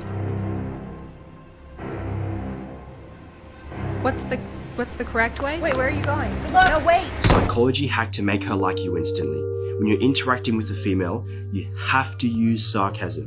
This shows that you're playful and it displays intelligence and humor, a trait that females love. It's also an effective way of making her laugh and experience positive emotions with you. I've never heard someone scientifically break down how to have a sense of humor. If you wish to enjoy the company of an attractive female, you must partake in the jovial exchange of wit. This will lead to an emission of tittering or even guffaws such as this. Ha, ha, ha. Ha! I don't like the way he says interacting with a female. Dude, you're describing a date, not an enclosure at the zoo. Hey Tom, you wanna grab a beer? Yeah, hang on, let me finish interacting with these females. Eat up, sluts! If she says to you, I bet you talk to a lot of girls, you would reply with, I've never talked to a girl in my life. I'm just trying to get my first kiss. Tell the female you have never spoken to one of them before. It will not believe you because of your obvious charisma and charm. I've never talked to a girl before in my life sounds more like a cry for help. I don't know if it counts as sarcasm. I mean, he claims it'll make her like you instantly, and it's in text, so it must be true. I bet you talk to a lot of girls. Women don't talk to me. Oh, not even my own mother. I'm so sorry. She hated me. She wouldn't speak to me. That's awful. Except to say, I hate you. I hate you. You ruined my life. You're just like your father. I am so turned on right now. Psychology hack to get inside a girl's mind. Guys, please be careful when you're using this because this is dark psychology and this is going to make her think about you non-stop. So when you're talking or texting a girl in a casual manner, I want you to wait for a break in the conversation and then say, hey, there's something I want to tell you, and then right after that, just say, oh no, never mind, it's not worth it. What if you got in her head by being an enjoyable person? What if you fucked around and formed a meaningful connection with someone? As a joke. Videos like this just seem like a confession to me. It's like a self-report. You're basically admitting that you can't get people to go out with you without studying dark psychology hacks on TikTok. That seems like something you would maybe want to keep a secret. Yeah, females love me. As long as I make them question their sanity and play weird mental games that make me feel like I'm in control of all of our interactions. I think what they love most about me is probably how normal and chill and normal I am. And normal. This will make her go crazy and she's instantly going to be saying to you, what is it? Like, please tell me. And she's going to be going through so many scenarios in her head of what she thought you were going to say, and it's going to be stuck in her head for literally hours to days after you said it. And when you do end up telling her what was on your mind, you can just say something stupid and funny like, hey, I just wanted to tell you that I like food. Say something funny. Like, I love food. I love food, guys. I really, really love food. They say you are what you eat. And that must make me food, because I eat food and I like it. What's the deal with airplane food? Because I love it. It's my favorite. I like it a lot. Ha, ha, ha, ha, ha. Some of these have this weird thing where they're basically dramatizing mental disorders in a cartoonish villain Shane Dawson documentary kind of way. Psychology trick to test if someone is a narcissist. If you suspect someone is a narcissist, tell them something that would make them look better by being your friend. For example, that your father actually owns a private jet that you use to travel around the world with.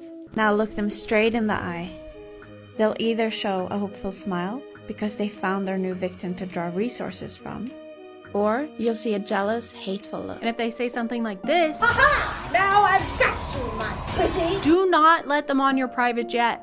They may have bad intentions. Give me your shoes, bitch. She makes it sound like there are only two potential responses after telling your friends this. They'll either smile, which is bad, or they'll look jealous, which is also bad. Which one are we trying to avoid? Because both of these sound like terrible friends. It's also kind of hypocritical to do this in order to test someone else's psychological state, because you are literally lying to your friends in order to manipulate them and do some kind of DIY psychology test. You are also a terrible friend. What's that Bible verse about telling your friend they've got dirt in their eye? Hey, you should really get that dirt in your eye checked out. What do you mean? Who are you talking to? Sorry, I can't see with these really tall trees in my eyes. She wraps this up by saying that you should eventually reveal you were lying. Then you say, just kidding, my father can't even afford a private jet in his dreams. Their next facial expression will tell you everything. And then she doesn't tell us what facial expression will tell us everything, or what it will tell us, or what we're looking for. Sometimes it's like they aren't even trying to make it seem like they know what they're talking about. The most important part of roofing is, and I can't stress this enough, the most important part, and no one can argue this, absolutely no one. Someone could literally die if you don't do this part that I'm about to tell you. Hey, you can't be up here. Put that down. Are you stupid? No, I'm licensed. Yeah, right. Are you calling me a liar? Well, I ain't calling you a roofer. She also has another hack to tell us if our friends have bad intentions. Share a fake problem with them. For example, that you're about to invest $1,000 into something. Say that you don't have a lot of money, but you really believe in this investment. Now pay close attention to what advice they give you. They give you an advice where they end up getting a cut of the money. That's a huge red flag. She even tells us to pay close attention. Now pay close attention. Which is my favorite part because it implies that if we aren't focusing really hard, we'll miss that someone is trying to steal from us, which is ridiculous, okay? I would know if someone was trying to steal from me. Easy, I'll show you. Protecting your home against theft is very simple. There are a few precautions you can take. Today, me and my friend will be demonstrating how to make your home thief-proof. So first, you're gonna wanna— Hey, I'll be right back. Okay.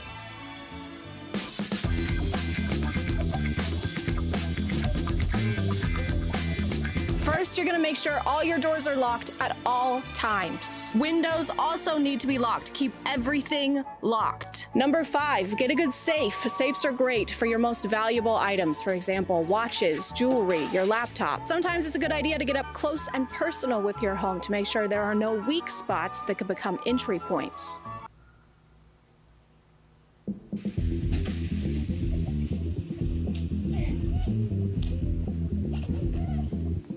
Number 35, keep up with your things. If you can't see it, you can't protect it. Never let important things out of your sight. Hey, Chad, can I borrow your keys? Oh yeah, sure.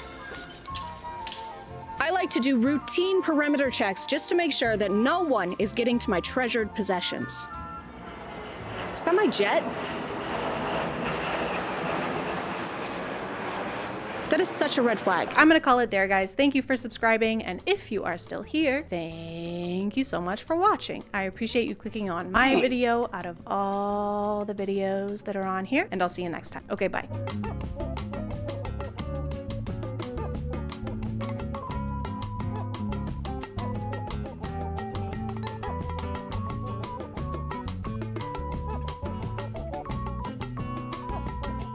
I didn't make my rent this month. They didn't give me enough hours at work, and the kids need new soccer cleats.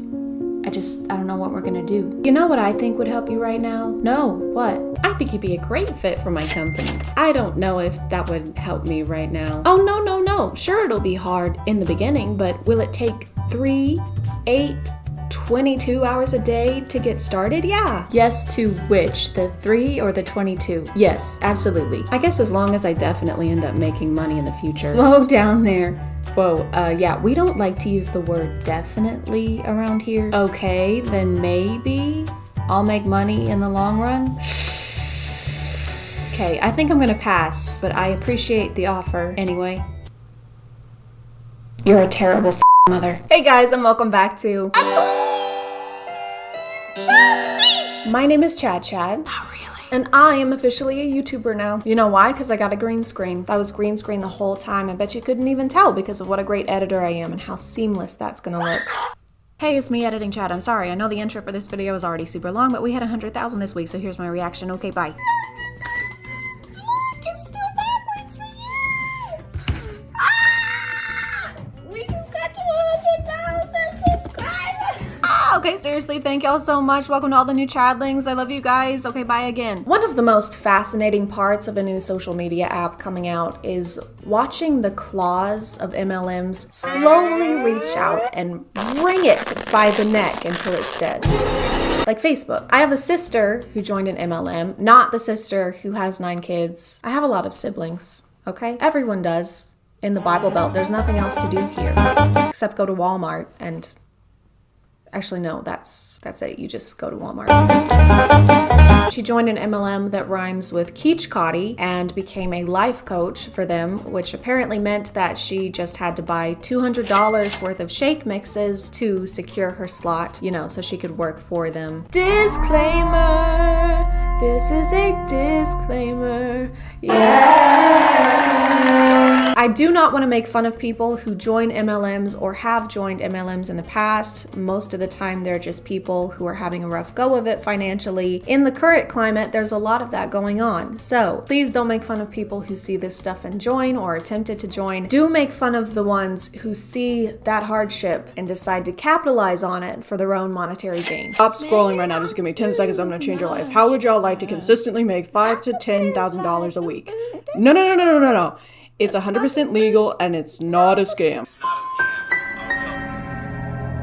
This has definitely been said before, but if your pitch has to include definitely not a scam and totally legal, not a good sign.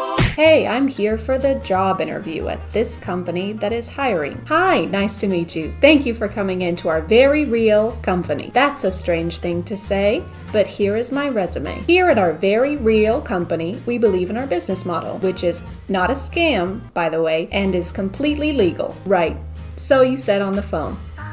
5 times. Good. I can't stress enough how legal what we do here is. Hey, boss. Hi, Steve. Yeah, I'm just in the middle of an interview right now. Yeah, sorry. Thank you, Steve. Sorry. It's a great place to work. You can go now, Steve. I love it. Go now, Steve. How many hours did you work yesterday? I worked 7. 7. And how much did you make? 7. 7 what? 7,000. Ooh. I did some research on this company, FFL, which stands for Family First Life, and they sell life insurance, so it's just mostly a bunch of jargon that doesn't really make sense to me. I read some Reddit posts trying to find someone with like a personal experience, and the ones that I did find weren't exactly positive, but they're not an MLM. Because you don't have to recruit people to make money. You don't have to. What this guy's doing is definitely not MLM-y. Though. He's just been asked to join by someone above him, and now he's asking other people on TikTok to join so that they can also try to make money by getting other people to join on TikTok. Per se, it's... How many hours did you work today? About 2. 2, and how much did you make? About 5. 5 what? 5,000. 5,000. Can anyone do this? Yeah. This is the whole TikTok page, by the way. Like, this is his format. He'll say, how much money did you make last week? And they'll say 10, and he'll say 10 what? And they'll say 10,000. And it's crazy because we thought it was gonna be like $10. There's no way they were gonna make $10,000 in a week. That is way more than we expected. Sign us up now. It blows my mind that every single time we see people making money that we get so upset. No, we're not upset that people are making money. It's because we don't believe that people are making money doing this. Why can't we just be happy for people making money? Whatever happened to that time? Like, you should be happy that people are making money here. Typically when people are making a lot of money, they don't have to convince everyone that they are. And if they do, they don't usually take this approach. I made 10K in 1 week, dude. Oh, cool, how? Click the link in my bio to find out. Oh, I don't want to sign up for anything. I just want to know how you did it. Click the link. Just tell me. Just click the link. It seems like you're lying. Why can no one just be happy for me? Hey, Dad. Yeah. When did you switch careers? 4 months ago. How old are you? 64. How much did you make last month? 14. 14 what? 14,000. But in my defense, I only worked 2.5 weeks. Hey, they're doing the same thing as the other guy. It's almost like they use the same format and change it slightly in order to recruit people. Who else do I know that does that? Hey babe, I've been stalking your Insta and you seem like the perfect fit girl. I was wondering if you would want to be a How would you like to be a girl? Hope you're having a good boss babe. Hey girl, I just read your blog. Have you ever wanted to start? Hey girl. I don't know. You don't have to be great at closing ratio, but people like looking to have a great closing ratio. They're trying to get lucky every week. What is this? You can put this music over anything and it'll make it sound motivational. When you understand how this game is played, you don't have to get lucky. Like, you just understand you'll work enough, you will literally trip over money. And if you do it consistently, I've always said money will rain from the sky.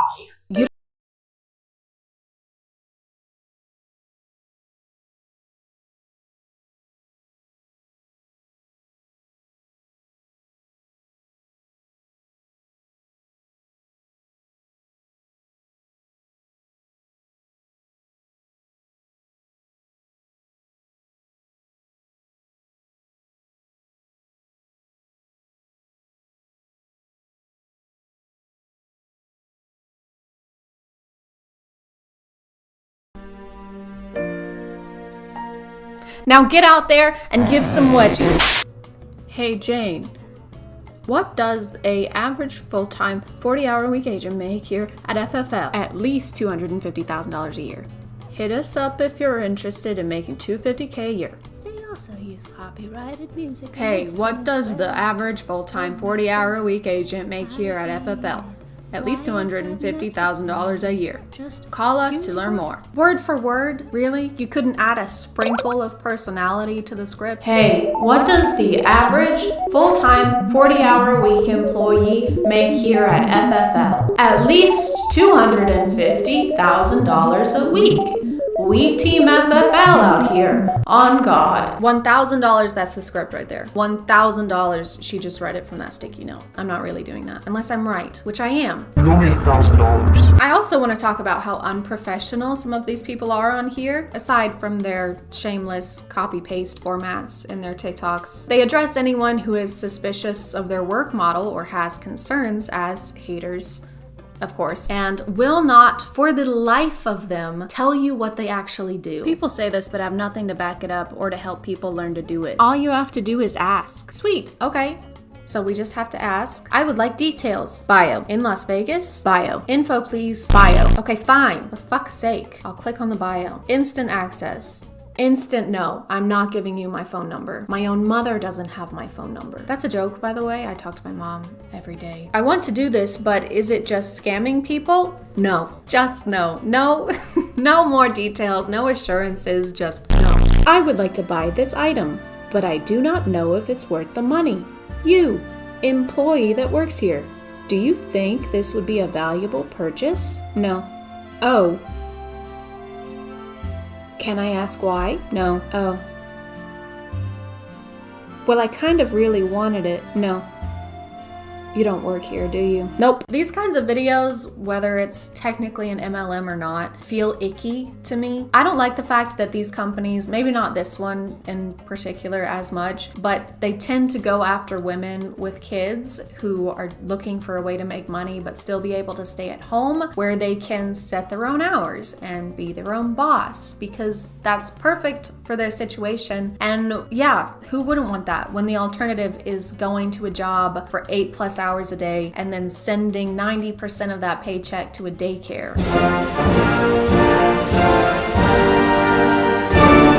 They talk about how they pay for you to get your license, or they give you free training so you can get your license, but then you pay them for leads. Leads like people to call to try and sell insurance to. This says it's $15 to $25 for each lead, and the minimum order is $20. So that's $300 to $500 that you're spending on leads. And just because you get the leads doesn't mean they'll turn into closing a contract. They can go nowhere. So then you'll have to buy more leads. I saw something that says you don't have to buy leads from them. You can get it somewhere else. But then what do you need this company for? Why do we need your company? What is the point of you? Oh, sorry. It's for the amazing TikTok scripts in the mass emails that they send to recruit people, even though you don't have to recruit people to make money. If you click on the link in my bio, you can make $250,000 at least in your first year. I made 20 last week. 20 what? 20,000. Feel free to correct me on anything I might have gotten wrong in this video. I do post once a week, so sometimes stuff can slip through the cracks while I'm researching, but I'm gonna call it there. Thank you for subscribing, and if you are still here, thank you so much for watching. I appreciate you clicking on my video out of all the videos that are on here, and I'll see you next time. Okay, bye.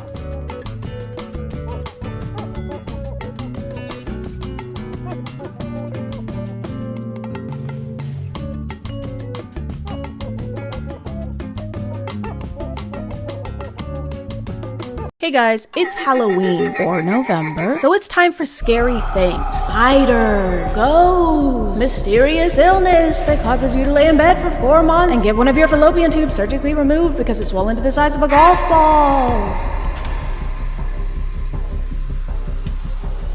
Zombie clowns! One of my favorite parts of October or Halloween is getting to watch as many horror movies as possible, because I love horror movies, whether they're good ones or awful ones, especially if they're awful ones. I also love horror games. One of the only ways I could fall asleep in college was by watching horror game playthroughs on YouTube. I don't know why, there's just something about it that relaxes me. It's serene. It's quiche scent. But I realized despite being a huge fan of horror games, I've never actually played one. It's always just kind of felt like something I should leave to the professionals, you know? Plus, I'm skilled. But today, that's gonna change. I'm gonna play scary games for the first time, and I'm not gonna be scared at all. Because I'm gonna try and find the worst ones I can to make sure they're not too scary, because I'm still very, very super scared.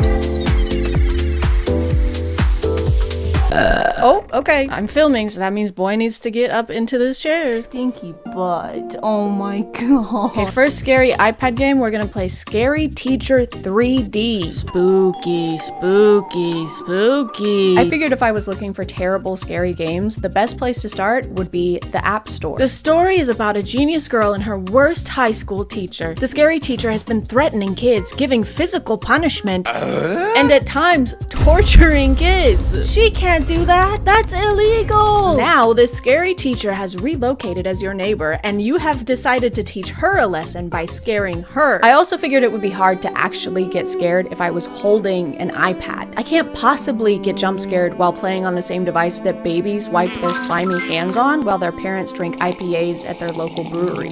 You know? No, I don't want your notifications. Notify this. You have to teach her lesson by setting up pranks in-house. Why is this kid kneeling over here like that? Find Mousetrap and place it on the table to torture Miss T. Oh, what a pleasant day it is. She seems nice, low-key. I don't know why we're doing this. Place Mousetrap on the table. Why? Did we do it? Today's the day I make the front cover of the paper. Why does she think she would be on the cover of the paper? For torturing kids? For her trial? Her public trial and execution? I hope. Ah! Oh. My hand! My hand! Yeah! Yeah, that's what you get! Unfortunately, playing games made mostly for children, while it meant they weren't too scary, meant having to deal with the fact that they're basically made to get kids to charge their mom's credit card a bunch of times on accident or on purpose. I don't know if your kid is a little shit or not. I don't know. Use key, hammer, or lockpick. I don't have a key or a hammer or a lockpick. I have to buy. I can't proceed unless I... The scariest thing about this game so far is the f***ing microtransactions. Now we have to ruin Miss T's dress to prevent her from going to her masquerade party. Yeah, that ought to teach her. That'll show her to literally physically torture children. What should I wear to the masquerade party? What should I wear to the masquerade party? Even though this game had its downfalls, at least it wasn't too scary. Like, at least it didn't scare me. Torture. She has a room just for torture. She has an electric chair. Oh my god. And then she has... I will hang you by your tail, you rat! So at least I wasn't scared. Scary dancing lady horror game. Horror game where scary dancing lady is dancing and is scary. Woohoo! No! Don't miss the chance to experience the spine-chilling dance of death firsthand. The horror mystery game that will send shivers down your spine. Okay, our spine is about to be super cold. I honestly wish I could say my spine was chilly during this game, but I didn't get to play it, really, at all. I can't do anything? What, I can't move? Quality training guaranteed? So the temperature of my spine was pretty average. Call me a Colleen Hoover book because of how uncool my spine is. You have been locked. And now we have to watch a fucking ad. King shot? Yeah, because it's definitely not king shit. The frequency of ads in this game was so crazy that I couldn't even walk 10 steps forward without interruption. Find the key. It is somewhere in the room. Conference coverage. I even tried playing in airplane mode and the game somehow transcended the need for an internet connection and just kept feeding me ads. Oh, okay, it's right there. Grab it. Oh, no, no, no. Back again. Hands off my raft and my cup. Are you fucking kidding me? I've played the game for 10 seconds. I don't give a fuck about that puppy. I think what makes the ads so insulting is that they didn't even bother putting sound effects or music or voice acting in this game. At most, I got about 10 seconds of consecutive gameplay, and this is how that went. Oh, why am I taking video? The camera is out of battery. Head to the basement and search for the battery. Why is there... I just found the most fun new game mode inside of Fortnite Mobile. First off, thank you so much to Epic Games for sponsoring this video, and let's jump right into it. So this one I'm actually pretty excited for. This one is Ghost Detector Radar Camera, the only ghost detector app that shows you detected ghosts floating in your home. I was expecting this one to actually be able to scan my environment, but instead it was just kind of this green, hazy plane.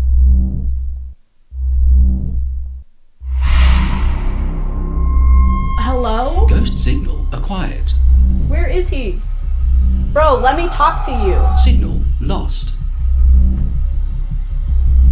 He just ghosted me. I was trying not to take it personally, but it really seemed like ghosts are either super standoffish or don't want to talk to me specifically, which is crazy because you're in my office. What do you mean you're living in my house and you want nothing to do with me? I thought you were a ghost, not my wife. What kind of entity are you? I am what you most desire. They're Mountain Dew voltage. Do you want to hurt me? I seek to inflame your passions, your lusts, your desires. Bro is hitting on me. Bro wants me. Scan terminated. Wait, where did he go? Where did the demon of passion go? No! We had something. Okay, let me see if I can find another one. Let me see if I have any demons inside of me. I could have just a minute ago. In here, maybe? They're not talking to me.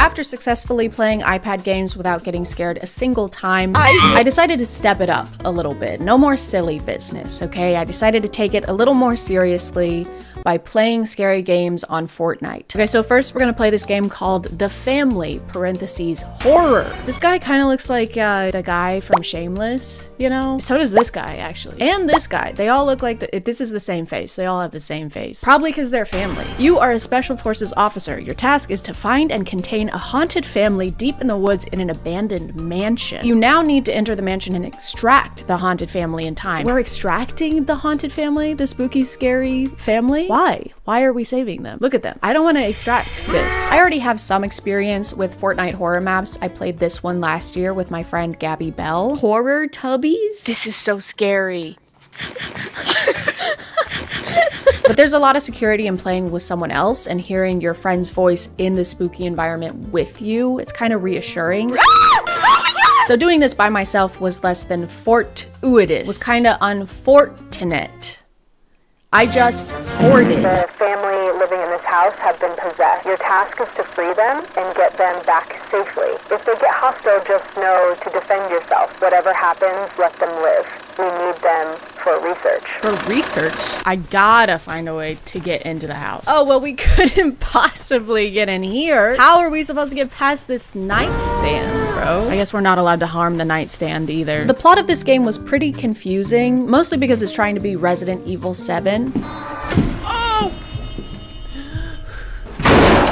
There's even the same scene where you wake up sitting at the dining room table with the family surrounding you. Oh, no.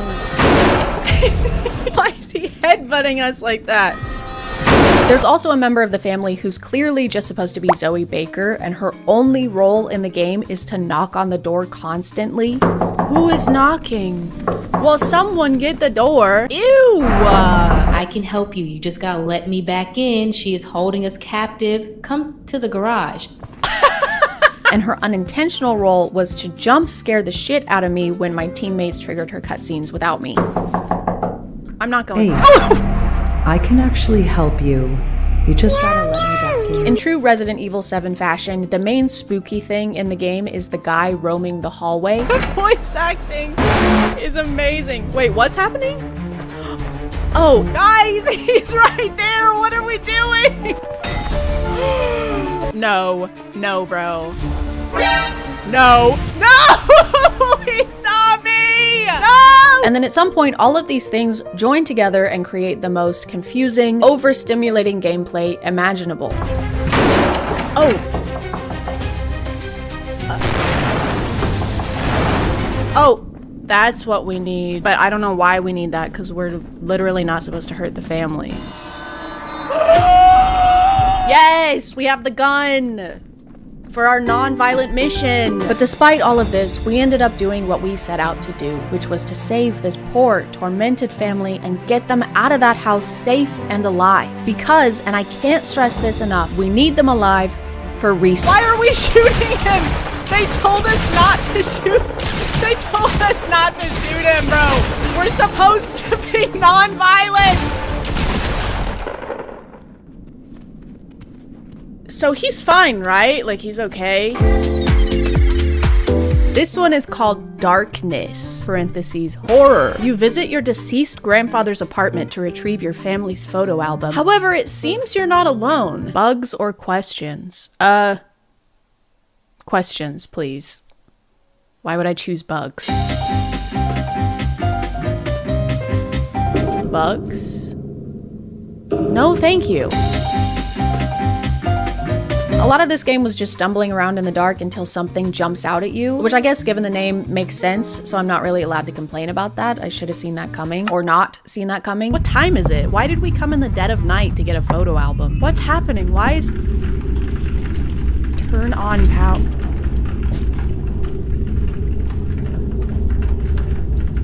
Stop. What is that? Fuck off. Ugly ass. Oh, look at how we're running. Why do they insist on nerfing our run? I don't like how their usernames aren't popping up above their head, because then when I look at this guy, he just looks like he belongs in this game. It's just a jump scare. The plot is also pretty lacking, because what do you mean we're at our deceased grandfather's apartment looking for a photo album, but we haven't actually seen a photo album or been given any hints on how to find said photo album? Is there a photo album? Does the album even exist? Is our grandpa even dead? Well, clearly he doesn't want to be bothered right now, so maybe we should come back at a normal hour for the photo album. Whiny, ugly ass. Oh. We literally never find the photo album. We just end up walking around in the basement with some scary barefoot mannequins.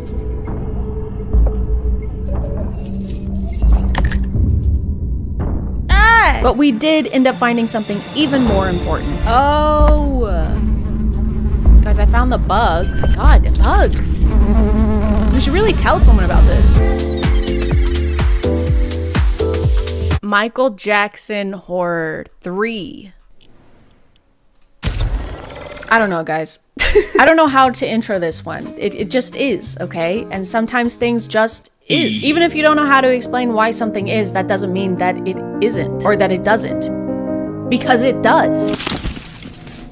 It's just a squirrel. That's a squirrel too. Well, looks like I'm locked inside.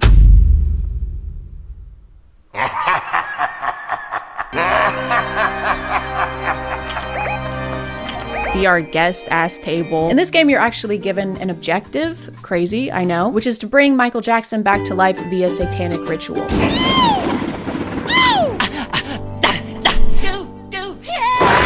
And in order to do that, I have to run upstairs and then downstairs, and then upstairs and then downstairs, and then upstairs and then down. I have hidden the bedroom key into the bath downstairs to keep it safe. Oh, well, of course, that's perfect. That makes perfect sense. Of course, you would keep the key downstairs after telling me to come upstairs to find the key. Look around for clues about the key. Okay, Mr. Jackson, where's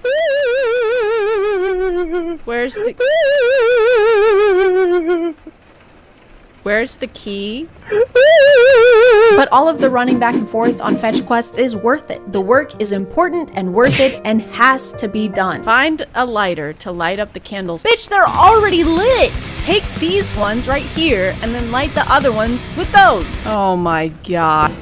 Cursed book. Better pick this up! The worst part of the scary Fortnite games was that after every jump scare, you get awarded XP. Sure hope no one's in here. You are! I think I ripped an incision. It's like a quiet taunting from the game. It's very inflammatory to me. I bet you thought I was gonna put the E sound effect right there when I said me, but I didn't. I wouldn't, because that would be very annoying of me. One of the scariest parts of this one was how the house had coffins scattered everywhere. I'm being brave. I'm being a brave...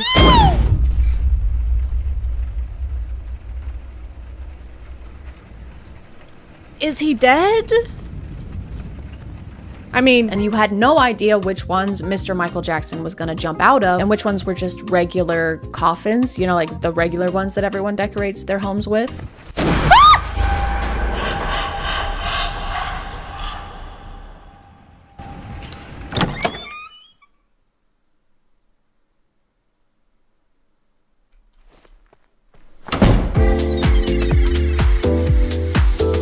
After messing around with these silly little games, it was finally time. I had played iPad games, I had played Fortnite games, and I hadn't been scared once. So I was finally ready for the real stuff. I wanted the scariest experience I could possibly have, so I figured what's more scary and immersive than feeling like you're actually in the game? And then I figured, what if I got a VR headset? And then I figured, what if I used a VR headset for the first time with no previous experience on a computer that can barely run a VR game and gave myself like a day to figure it all out?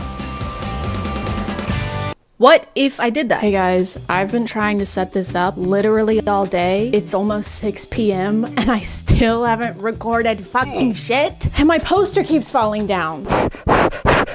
Originally, I found 3 VR games to try out because I was naive and stupid. Little did I know that it would feel like a miracle to get 1 VR game to work, let alone 3. I accidentally nerfed my whole plan because I was intentionally seeking bad games, which meant I was looking through bad VR games. And if you sort by reviews on Steam and look at the lowest ones, they're not rated poorly because they have plot holes or something. They're rated poorly because the game doesn't fucking work. Guys, I'm not even moving. This home is in disarray. Okay guys, this is actually pretty unplayable.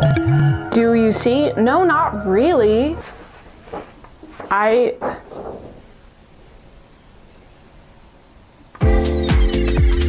The next game I played was called The Eerie Inn, and we start out somewhere in the middle of the desert with our friend Jen, or maybe my name is Jen, I can't remember. And at first it seems like something happened to cause us to be here walking on the side of the road, like we're tired, we're complaining about walking for so long. I'm gonna collapse if we don't find somewhere to rest soon. We've been walking for the last several hours. But when this guy pulls up in his truck, Jen, or not Jen, reveals that we're actually doing this on purpose. We're big hiking fans.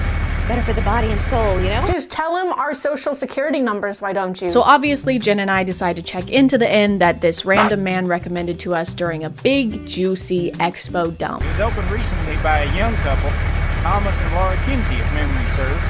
Met them once when they just moved in a few months ago.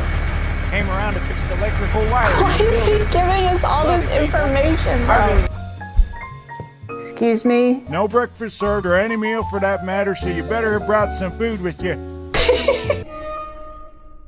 Oh my f***ing god. Put that kid on a leash. Most of the game is just Jen being a terrible friend and sending me to do everything by myself while she sits on her ass and complains. You go talk to them. Oh, and the shower head's broken. Could you ask if they have a spare one somewhere? She just has me doing literally everything. Like all she's doing is wearing a shower dress. Ah, there you are. Took you a while to get the shower head. You could have done it. I think we need something to properly attach it all together. Could you go downstairs and find something we could use? Bro. Since I'm already in my pajamas, do you mind taking our dirty clothes down there? Please? I swear to God. After we go to bed, my character decides to steal all of the keys from behind the front desk and unlock every single room in the inn. Because something just feels off. I am honestly the problem in this situation. I keep just walking around to people's rooms trying to unlock them. Oh my god. The rapture happened. I don't want to be walking around. I don't want to do that. I'm going down here, I'm going down here, I'm going down here, I'm going down here, I'm going down here. 3, 7, 8, 2.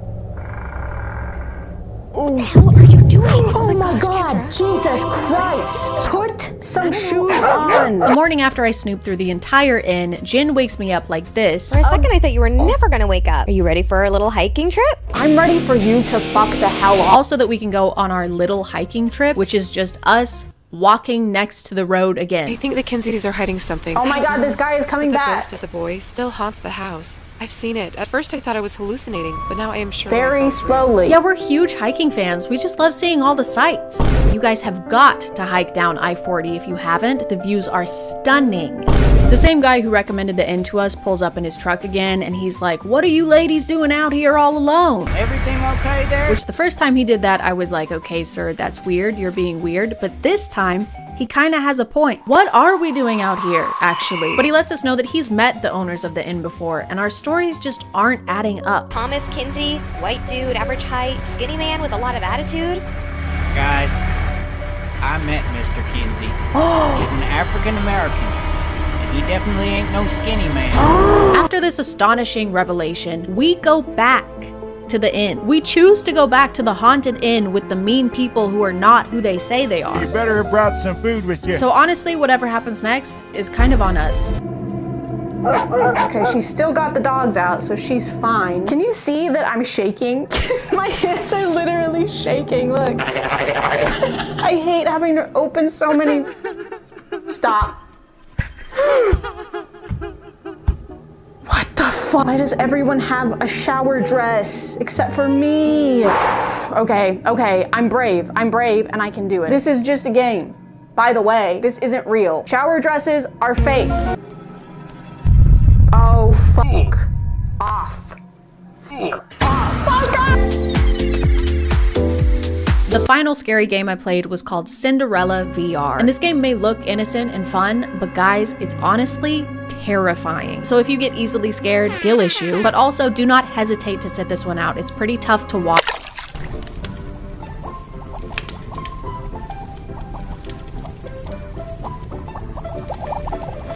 This dinner is terrible.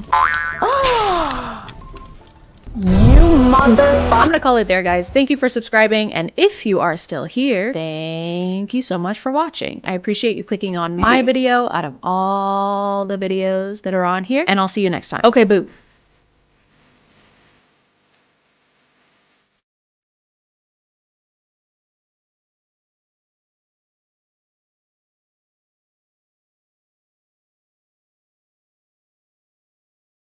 Hey guys, and welcome back to a Twitch. My name is ChadChad. Not really. And today we're going to be watching some videos from the channel Arcade Craniacs. But first, we just hit 200 subscribers. Thank you guys so much, both to the people who have been here for a minute and the people who just recently joined. Welcome to here. Welcome to this. Welcome to the here that you are at right now. Welcome to the channel. Why didn't I just say that? I first started seeing clips of Arcade Craniacs videos on my FYP, I'd say about a week and a half ago, and I would be lying if I said they didn't each bring me abounding amounts of joy when I see them. Okay? Edward! Edward, are you okay? What's wrong? What the?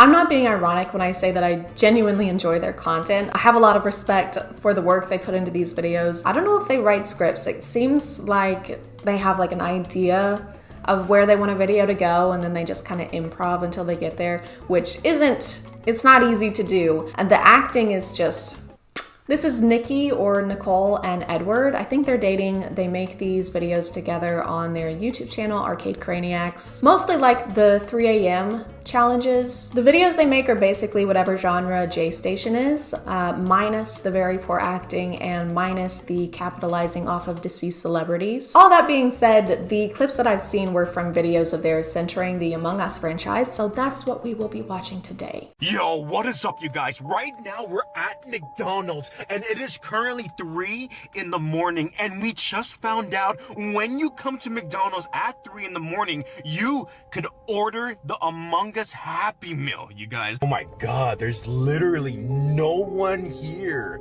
I know. I mean, 3 in the morning, who's really coming to McDonald's? Yeah. You are. And me. After drinking half a bottle of Deep Eddies, trying to forget about how I used to actually buy the Forever 21 t-shirts that said shit like, I heart tacos, or love, or inexplicably just glitter. Freaking way. They actually have it. Dude, no way. No way. Alright, I'll put my mask on, guys. Did you see how easy that was? Take notes, Amy Woe.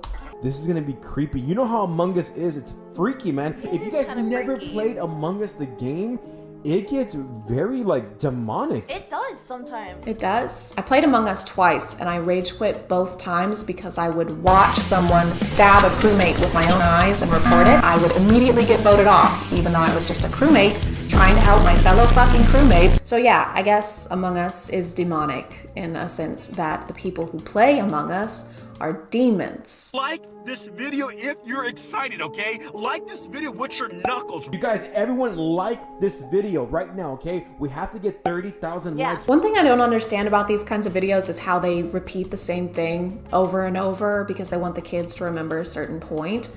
But kids remember everything. If anything, it should be reversed. Like, I need that when I'm watching YouTube videos. Okay, people, so next we're going to apply blush. So to apply your blush, you're gonna take your ZRXQCC blush brush and you're just going to tap in your blush and then you're going to dab, You're gonna dab on the blush wherever you want blush and then you're just gonna brush on the blush with your blush brush, okay? 2, 1. What? What the heck? What? Dude, I can't do that. I'm not gonna eat that. What? What is that? And there's like no fries even in there. Ew! Look at this. Ew. That's disgusting. They should have given you at least 3 more fries. What's it smell like? I think it's a blood. What? Why did he say it like that? Why did he say a blood? I think it's a blood. Roger, you're bleeding. No, Steve, it's a blood. It's a blood. A single blood. Don't worry. Roger. Yes, Steve. Roger, you've been shot. Yes, I have. I have, Steve, yes. This is not an Among Us toy. What is it? What the heck? What is this? What is that? It's a mousetrap used to trap mice. Not very humane, but that is its function. Oh my god, this is so disgusting. Oh, it's a mouse trap. There you go. Really? Yes, it is. Is it?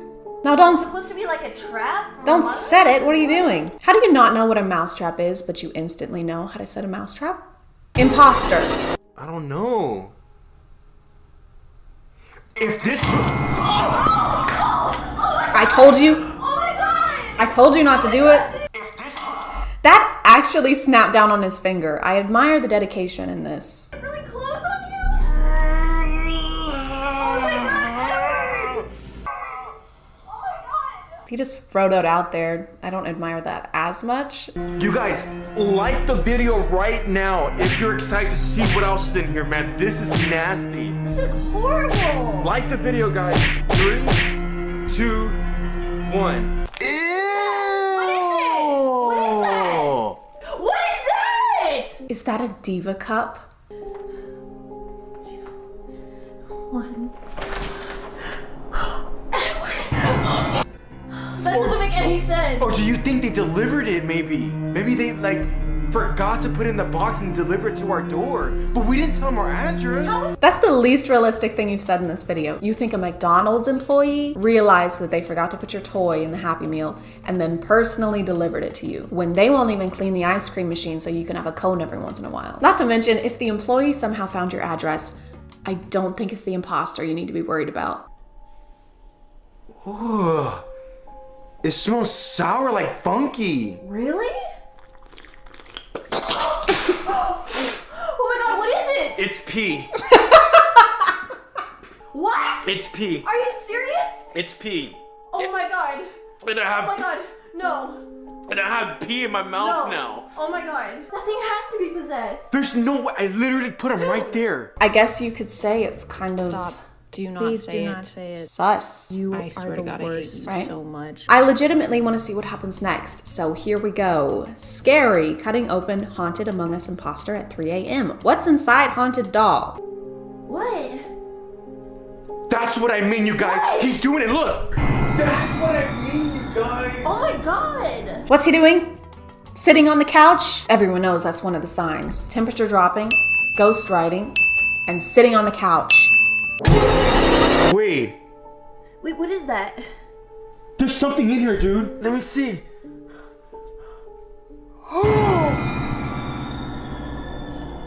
He actually had a bone. So we weren't tripping out. He was actually moving on his own. Yeah, so we're not crazy. He has a single marrow bone in his body, and everyone knows you only need one for full range of motion. The 205 other ones, no one knows what they do. They're useless.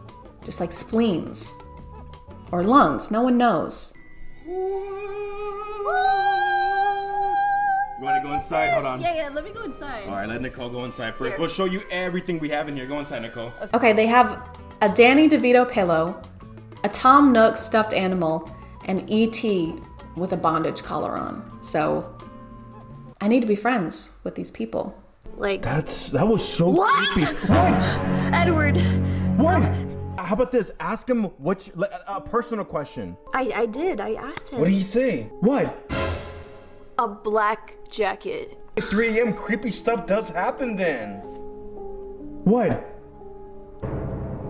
Edward, we have to get out of here. Oh my god! I love how the scary music is playing in the background and their lives are being threatened and everyone else in the lobby is just waiting for the round to start. What am I wearing? Eat my ass. Easy. A black jacket. How did you know that? Can we start the game? My humor is like that. Do not become pressed. Just leave me alone, imposter. Star, star, star, star. Star, hey guys, guess what? What? Star, star, star. I eat my own ass. Star, star, star. Start. This is so scary. The game. Start. What necklace am I wearing then? Start. I ate my grandma's ass. And I. He. And a cow's ass. Star. Start the game. Star. I swear to God. Star. And a sloth's ass. Somebody's knocking on the door! Oh my God. Oh, this is so messed up, man. I don't want to answer it. The emotion put into these is overwhelming. I'm more moved by this than I was by the ending of The Notebook. Who are you? Who are you?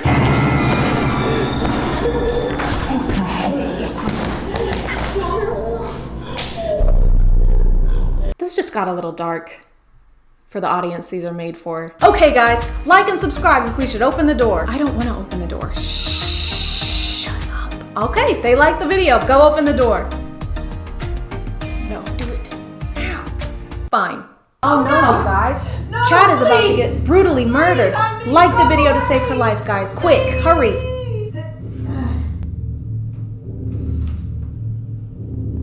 Oh wow, guys. She's done for. I guess you didn't like the video enough. I guess it's kind of all your fault. Anyway, guys, like and subscribe to see part 2 where I customize ChadChad's casket with Among Us characters. I'm gonna call it there, guys. Again, thank you for subscribing, and if you are still here, thank you so much for watching. I appreciate you clicking on my video out of all the videos that are on here, and I'll see you next time. Okay, bye.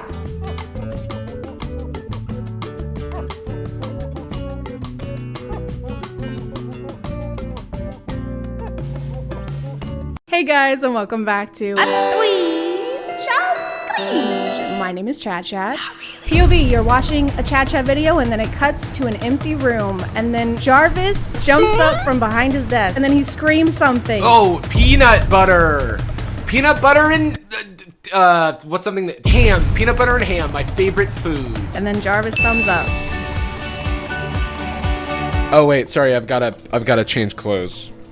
Wow, you have a name tag. You brought a name tag. It's actually official ChadChad merch. That is official ChadChad merch. I am selling that. Yeah, it's a men's medium. It runs about $200 USD. $250 with shipping. There's no free shipping. Don't expect handouts. We've been trying to make this video for a while. What has it been, like 3 weeks? It's just been marinating, you know, in like a fine wine. I think it's finally ready for building suspense. It's intentional almost. Oh yeah. And it's totally not because we're just both really bad at planning. Definitely not. We're gonna watch some POVs from Fabian X Arnold.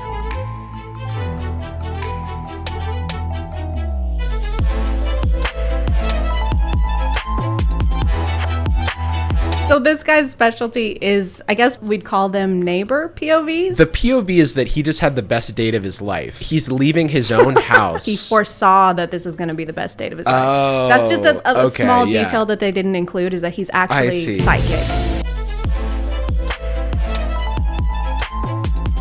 I think we're supposed to be the girl next door. It once again seems like he's leaving to give the girl next door the best 11 seconds of her life. He needs an overnight bag for 11 seconds. I don't think I can use this song, so I'm trying to figure out. I mean, we should describe the song. It's the you know, it's the my money don't jiggle, it folds. What is it, for sure? Makes me, no. The money don't jiggle, it folds. 6'2" in a compact. Oh. But luckily the seats roll back. Okay. My favorite part is that at any point could have just unmuted it. No, that's not the game. The game is that you try and figure it out before. Everything in life is a game.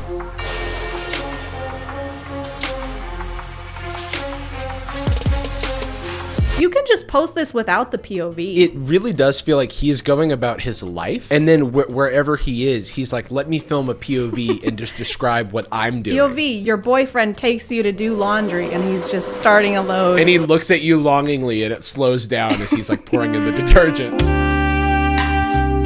POV, you never dated a guy with a beard.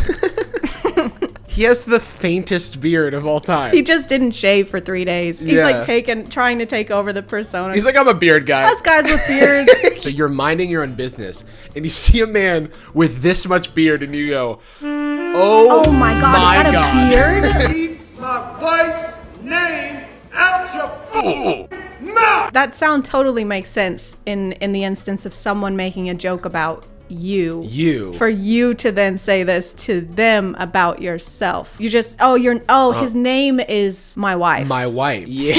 And he speaks in the third person. Keep my wife's name, that's me, out your fucking mouth, dude. I've got a coffee for my wife. Oh, yeah, me? Oh, my wife loves coffee. How you normally get out versus how you get out after you spot a pretty girl. He clearly thinks he's doing two types because he has this like he Does turns he? left. Like it's like, I boom, think he's like stumbling kinda to get out of the water. It's hard to watch your videos when I'm out with my parents. I'm gonna tell your parents. Maybe don't watch thirst TikToks when you're out with your parents or out in general. The issue that I have with this is that, of course, you're on the struggle bus when you're literally treading water. The difference is he's no longer walking in water. Of course, it's easier to do a model walk. You're a human and you're on land versus in water where you don't usually live. Whenever I spot a pretty girl, I am treading water, but then the water goes away because she's so pretty. Normally I'm walking through life and it's tough and I'm like, oh. Pretty girls are all Moses and they just like part the waters. I think we're kind of getting to it. He likes Moses a lot. The song is called Moose, which is kind of like Moses. If you take those letters and mix them around, it totally says Moses, and it's not missing any letters that it takes to make Moses. Or a singular Mose. Mosey. Yeah, Mose. Mosey, part the Red Sea. My wife loves it when Mosey parts the Red Sea.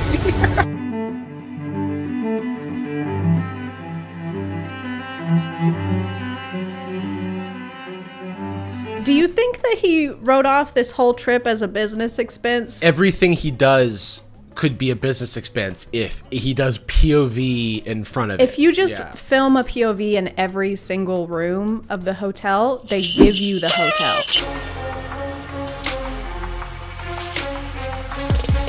Should I hold on? His comment, should I keep what the beard, bro? What You've barely got a 5 o'clock shadow. Maybe this is supposed to be a POV of a Spanish friend who got has a luscious beard. Because here, he's not Spanish and he doesn't have a beard. This is an imposter. Like, we don't know who this is. Baby, I won't break your legs, only your abs. He says never break your heart, not never break my legs. Never break your heart. How about I break your legs?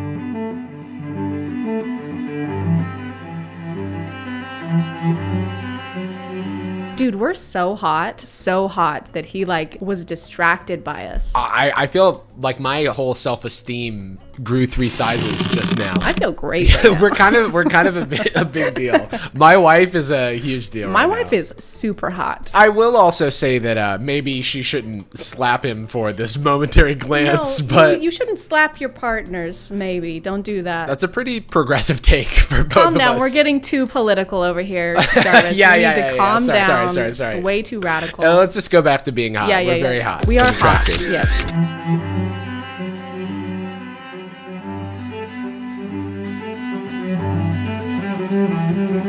I feel like I'm in Memento and I'm like piecing together the like little shards of his life that I have. We're like on a case and we're gathering evidence for like this guy's alibi, and we're like, okay, so he was in Paris on the 1st of May and then he was in Dubai on the 1st of May, like 5 minutes later. Yeah, he really is traveling an awful lot. It's an awful amount of traveling. It's disgusting how much he's traveling. I can barely stomach all this traveling. You're in the train towards Paris. It's literally just like every step of traveling is just the POV. POV, you're checking into your train towards Paris. POV, you are buying the ticket online for the train to go to Paris.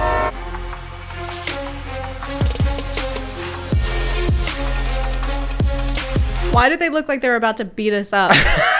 Yeah, the bullies are POV. The bullies are approaching. POV, the bullies are back, and they're bigger and taller and stronger, and they're gonna beat you up bad. They fist bump to go. Just like old times. Back to bullying. Time changes people, not these people. It makes them bigger and stronger.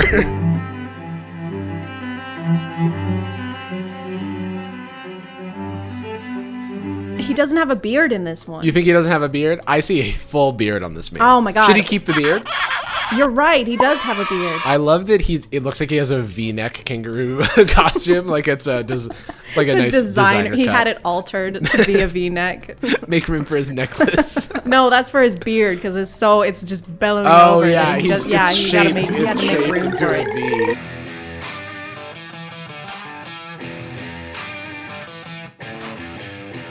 My favorite is like how sinister he looks when he's closing the door window. Sinking back into the shadow of the room. He's got evil in his eyes. Yeah. He's like, it's my bike. I'm a bad boy.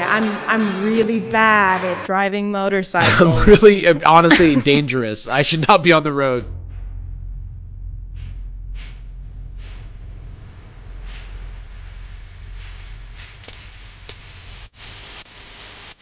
The concepts of his TikToks are so complicated and wrong. But they're also very simple. He should simplify his POVs though. Even simpler than like POV, you're at Paris. POV Paris. POV, I am Paris. I don't imagine the baseball bat situation. That's kind of my whole thing. It's because he was being so impressive with this baseball bat that she's asking him out on a date. That's what it is. Okay. Maybe we fake date for a month. Maybe we fake date and maybe we go to Dubai and Paris. It's a movie actually. It's like just big Euro trip. What if we commit tax fraud together? POV, we're committing tax fraud with the boys. We're writing off non-business expenses. You're at your desk writing off like a trip to Dubai as a business expense, and then your neighbor sees you and you're like...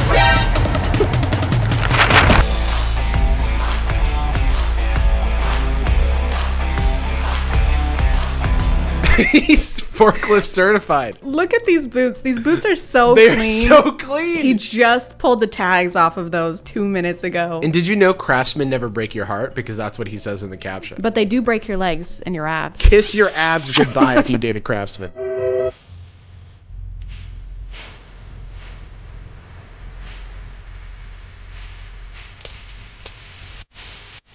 I love what he thinks a loser looks like. The socks and sandals. They probably laughed at him for carrying around an umbrella everywhere. Yeah, they're like, we're in Dubai. Why do you have an umbrella? Yeah, dude, we're literally in the desert right now.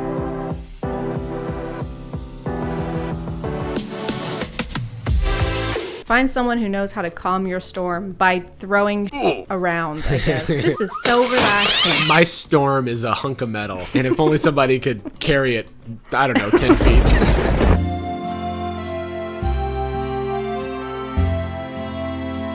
I truly do not have any sort of grasp on what he means when he says POV now, because it's like, I don't know if we're supposed to be us or if we're supposed to be him or if we're supposed to be like a third onlooking party. We're friends, just hypothetically, not in real life, of course, dear God. We're not friends. But like you were like, hey, let's get a coffee. We both go, and then I see this guy and I go, auga, you know, like, wow, look at that barista. You say what? What did you say? What do you say again? I say, auga. Oh, wow. Okay. You know? Yeah. Which is like, I think that this is his response to, you know, people go to the coffee shop and they're like, oh my God, the barista was so cute at the coffee shop. But then why isn't the POV just like you go grab a coffee and there's a cute barista? I don't think you understand the POV format. Well, yeah, I am just a stupid, stinky head that doesn't know anything. Like, your words, not mine. Describe the relation to your brother. Jarvis, describe your relationship with your brother. I don't know if you actually have your hypothetical brother. Describe what relation to your brother you have. So the relation that we have is a blood relationship where we are brothers. Yeah, go on. I need more. And so we share a mother. Okay. And we are both men. And so the word for that relationship is brother. So that's our relationship. That's it? That's all you have to say about it? Yeah. Wow. Okay. It's kind of a letdown. POV, your dad told you to demolish the treehouse you built as a child. That's so sad. This is the darkest one yet. It looks like that would be very dangerous, what he's doing right now, right? He's like standing under the treehouse and chopping the support beams for it. He's chopping the report. POV, your dad told you to put your life at risk. I thought I could make a sound of an axe hitting wood, but then I lost it. No, you got it. You got it. It sounds more like a bush shaking. That's not what you wanted? No. Can you do a tumbleweed?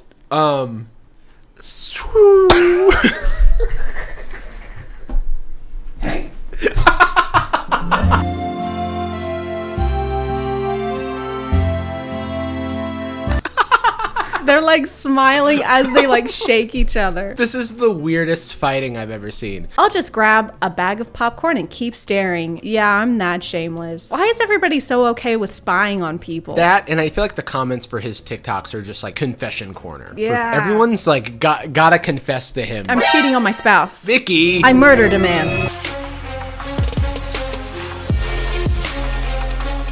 Like, gun to my head, could not tell you if this group of 3 people is the same as any of the other If this guy in the middle people. just took over the account from here on out, I would never notice. Yes, like if he just grew some scruff and was like, do you like my beard? I would be like, this is the same guy. I think we should make our own like type of this POV. POV, I'm Jarvis and I'm on the phone and I'm really angry. Really angry. Oh no, POV, you're not angry anymore. POV, you're flirting with someone on the phone now and you're not angry. Okay, I don't know what that is. POV, you throw the phone. You have succeeded in something very important. Yeah. Okay, well, thank you for coming onto the ChadChad channel. What do you do? I'm still trying to figure that out, to be completely honest. Thanks for having me. But if you really do want to find me, you can find me on YouTube at Jarvis Johnson is my name, and making YouTube videos is my game. I'm cutting that out. I'm not leaving. And if you are still here, thank you so much for watching. I appreciate you clicking on my video out of all the videos that are on here. And we'll see you next time. I'll be back every no, time. He won't. Every time. No, I'm he back. won't. All right, bye.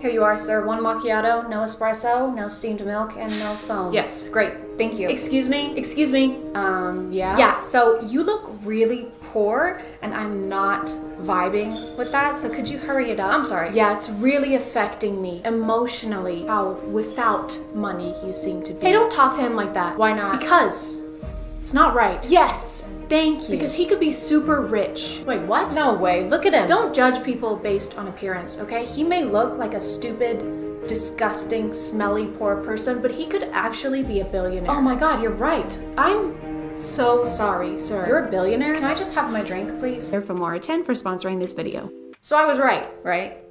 You're a billionaire? No, I'm not. I work in a lumber store down the street. Get out. I can't believe I was nice to you for no reason. Get out of my coffee shop. Go. Okay, Get out. All right, get out. Leave. Going. You disgust us. Hey guys, and welcome back to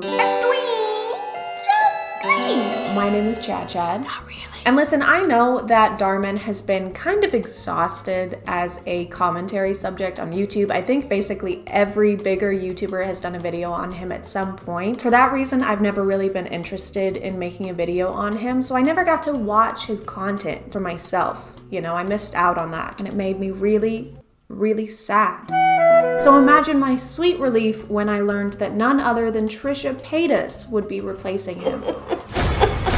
Filling that deep void in my heart. If you're not up to date, Trisha Paytas has been in some controversy recently. I know it's shocking. If you need to pause the video to deal with that information, I totally understand. Hey, it's post-filming, Chad. I just realized that I forgot to mention while I was recording that before I watched these TikToks or planned on making this video, I thought Trisha only went by they, them pronouns. But then when I went to their TikTok profile, I saw that she also goes by she, her. So if you hear me use those to refer to Trisha during this video, I just didn't want anybody to think that I'm being an asshole. Okay, all right, thank you. Love you, bye. I never watched the Frenemies podcast, so I can't really tell you what happened there. All I can can tell you is that they left the podcast and people seem to be a little upset over it. Now whenever I see any of Trisha's TikToks, the comments are almost entirely negative and demanding an apology on behalf of Ethan, the other person from the podcast, which makes me think that this is like a business move where they're like, hey, stop talking about this over here, this not good thing that I did. And look, what's that over there, this that I'm doing right now, this crazy weird thing. Isn't that crazy? Only talk about this from now on.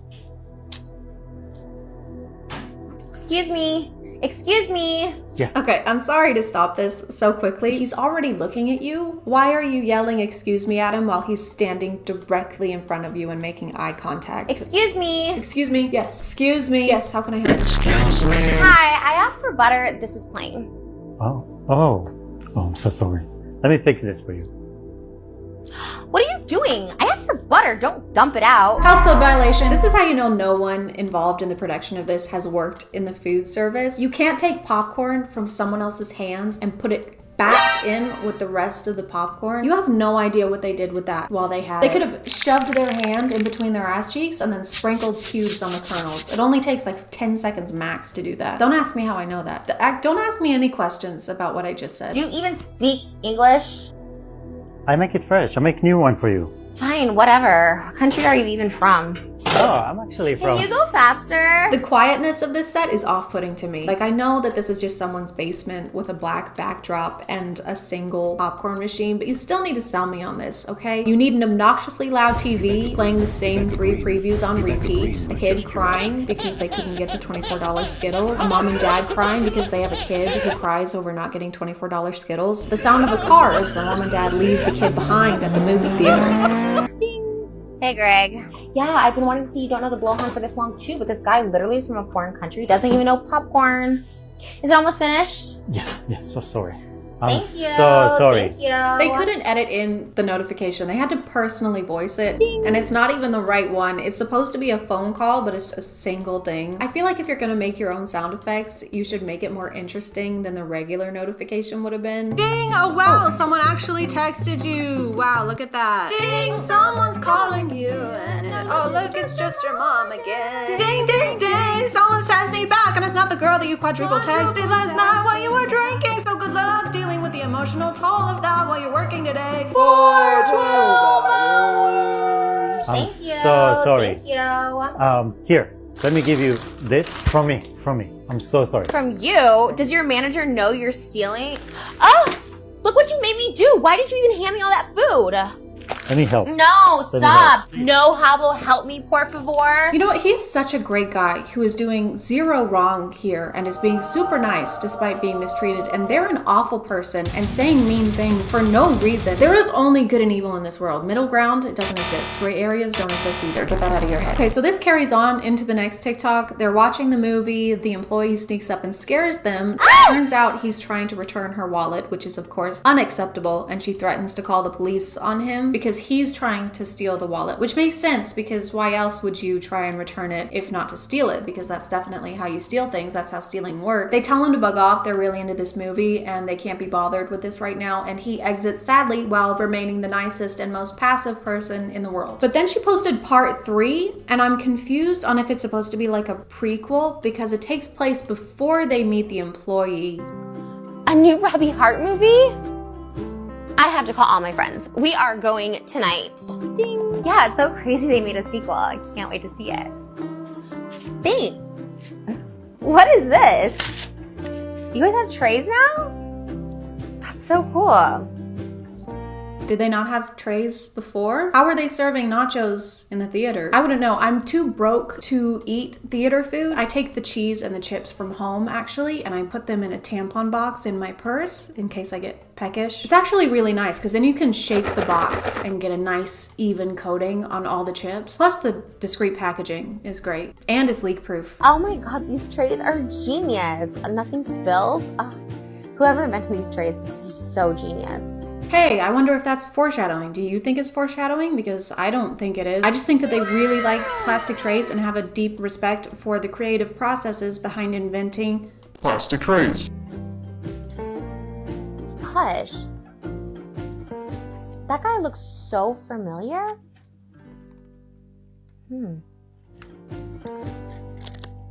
I'm really confused.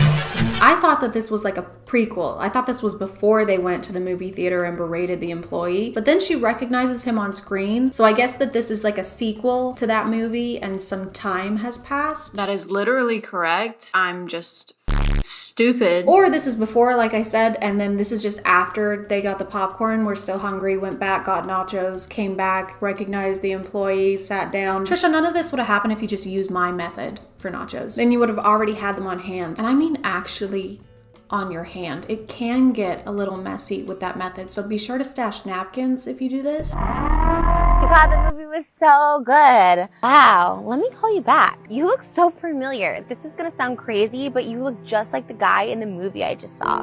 Oh, let me guess. You don't know the Blowhunt too? Yes, it is you! Robbie Hart, he wanted somebody with authenticity. So when he came to my job, he saw me working there and he got me for this role. Work? You have a job? Well, you know, I just did it for research. Research on what? I just got these samples. You stole those! No, wait, I invented this. He needed to research by actually working at a movie theater so that he could invent plastic trays. He had to witness the atrocities of nacho cheese spills firsthand. There was no other way. One can't really describe that, you know? That feeling of nacho cheese spilling onto your favorite pair. I'm sorry. I'm sorry. I can't. You're gonna have to see for yourself. By working in a movie theater. I guess you must have made millions, huh? Yeah, but, you know, I donated. I wanted to help my country. What? Why would you? Oh, because you made millions doing the movie with Robbie Hart. Well, no, that was just for fun. This is the most thoughtful, kind-hearted person in the universe, okay? He invented something to keep us safe from the blight known as nacho cheese spills, and he acted in the world's greatest movie, pro bono, just to bring smiles to the little people like you and me. I wonder if he's still rich somehow, though. No. Impossible. So, how do you drive this car? Probably a lease. No, Mr. Radari is my dad. Mr. Radari, as in the inventor of Radari flying cars? So he's still rich. I can't believe Trisha would accidentally be mean to a rich person. I mean, if he had actually been a movie theater employee, I wouldn't give a shit. But he's rich, Trisha, so it's extra mean. Oh, God. Wait, do you want to go for a ride sometime? I can't hear you, what? Do you want to hang out sometime? Sorry, no English. Oh, shit. Burn, dude. If she had just been nicer to a stranger, she could be riding in a sick car right now. So the moral of this story, kids, is to treat people who you think have the potential to be rich with kindness, because it might benefit you financially in the future. Oh, and also people don't really work at movie theaters. They're just doing research. Or their parents left them there at 3 years old because they cried over Skittles. Unfortunately, that is the end of this series, but there was another one that they posted on their TikTok account that's since been deleted. But let me know if you liked this video and would possibly be interested in seeing one on those, because this was a fun kind of video to make. I didn't really have to use my brain at all. But I'm gonna call it there, guys. Thank you for subscribing, and if you are still here, thank you so much for watching. I appreciate you clicking on my video out of all the videos that are on here, and I'll see you next time. Okay, bye.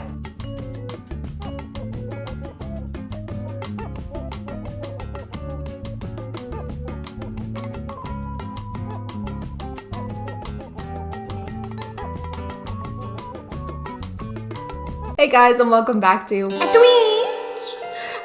Cringe. My name is ChadChad. Not really. And yes, I know what you're thinking. I got a new shirt. I know that some of you are probably gonna be mad about this, but it's a wig. I didn't change the blue wig. I still have the blue wig. The blue wig is fine. Coraline is fine. It's all okay. I don't know if this really counts as a twinge of cringe. I'd say it's more a twinge of, please, for the love of God, stop painting your countertops. This is probably gonna be more of a reaction video. I didn't really have time to plan a video this week because my regular job, it's just been crazy over there. I was gonna say that this will be more like a laid back kind of video, but watching this stuff, there's nothing laid back about it, really. I personally renovated or started renovating a bathroom about a year ago, and I say started because I haven't finished it still a year later and I haven't finished it. So I am in no place to judge. But TikTok, you know, while listening to my personal IRL conversations and my text messages, reading through those, as they do, you know, noticed this and started pushing a lot of DIY TikToks onto my FYP. So almost a year later, TikTok was like, you know who would love to watch this abomination of events go down? ChadChad, stick it on there, give it to her. She'll love that. Grace's videos documenting her DIYs started showing up on my FYP like every day. And every day they became more and more like a Saw movie in that they both filled me with horror and each one was somehow worse than the last. Of course, this video was not meant in any way to make fun of Grace. I don't know anything about her as a person. This is purely to show y'all something I found on the internet. And Grace, if you happen to be watching this, I think we all know what it's like to start a DIY project and then have it just completely derail. I know what it's like anyway, and it's fine. Your videos stress me out a lot, but it's fine.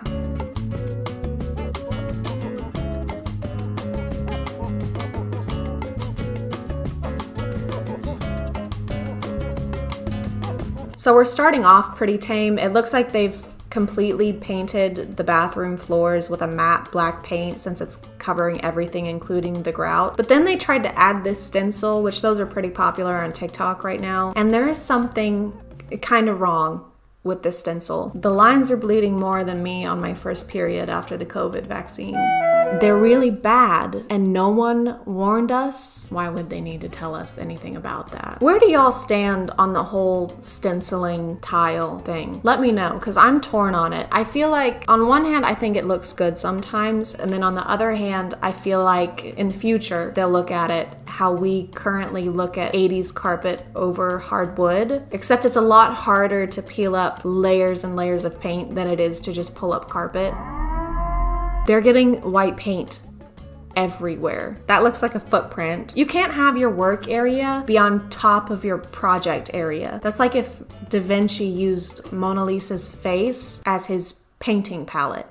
This is the TikTok that really blew up. She started out painting the countertop, which I think it looks pretty good. She doesn't get very close to it, but it's like a speckled pattern. But right after this, she tries to Command Z the floor. Okay, so everyone kept asking me for updates. I listened to a couple people who commented and told me to sand it. I tried that. Look, I even bought this fancy sander thing, but now all the layers are coming up. And I think we skipped something because now the countertops are green. Oh, and I painted the counter green, so there's no video of that happening. I don't know what the motivation was. I thought it looked good before and she could just change the floors. Like here, I'm trying to sand it to make it smoother. She even paints the sink or the basin or whatever you want to call it. She painted the fuck out of it. But I thought it looked better than the bugs, but now I'm just like, it looks like snake skin. Help. It looks so bad. This actually made my stomach drop, and it's thick too. It's so thick. It's clumpier than a 100 grand bar.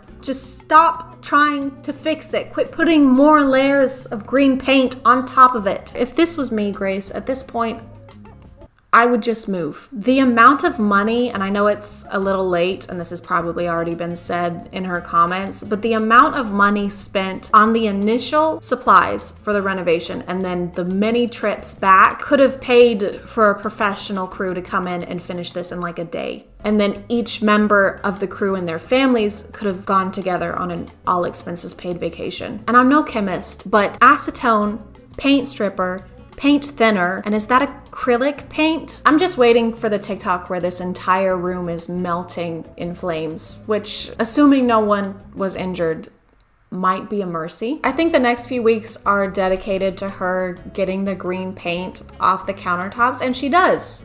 She finally does. She gets it all off and then she repaints it again with just white and it looks great. She bought the actual stick-on tiles to put on the floor and she painted the cabinets this really pretty green color that I like. So things are starting to look up, right? Y'all, I was spraying the gloss on my cabinets. They were done. They were ready to go. Something happened with the gloss and it's like...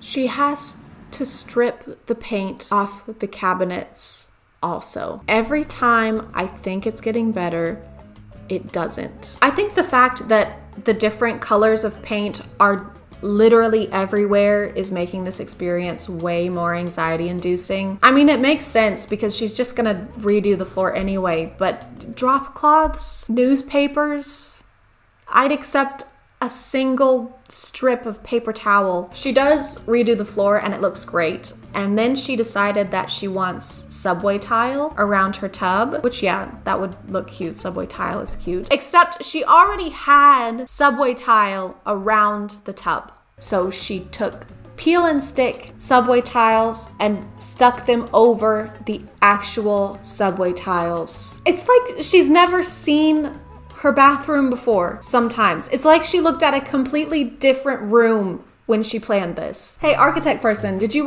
finish the plans for the living room remodel? Oh yeah, totally. Here you go. Awesome. Thanks. Hang on. This is a drawing of the current living room. Yep. This is supposed to be the remodel. Yep.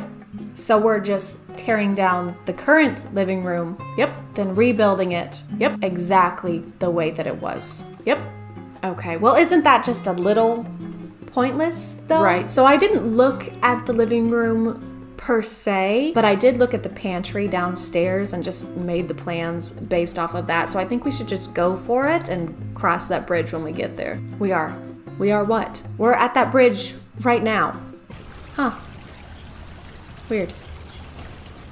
Does anyone know why this happened to my beautiful countertop? Please, anyone?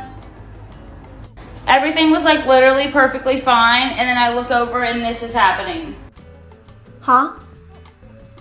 Oh, I'm just pulling out the gray hairs this experience has given me. She pulled the paint off the counter again. She had to peel it off again. She paints it white again. I guess she just had to use a different kind of paint. Y'all, I'm thinking about changing the color of counters to like a deep orange. Let me know what y'all think. I don't know how I feel about this one. Like, I don't know, I feel like it would look kind of good. Like, no, I think you should stop touching the countertop. Just leave it the fuck alone. No orange. Just stop it. So thank God she doesn't do that. She finishes the floor and it looks amazing. After all the blood pressure spikes and anxiety this account has given me, it looks good. Honestly, this is a great example of TikTok coming together as a community and working together. Every once in a while, she'll post something like this and all the comments will just be yelling at her. She didn't do the orange countertops. I think the comments convinced her to put down the paintbrush and stop trying to change everything. And I was gonna say y'all deserve some kind of award, but I guess it was all just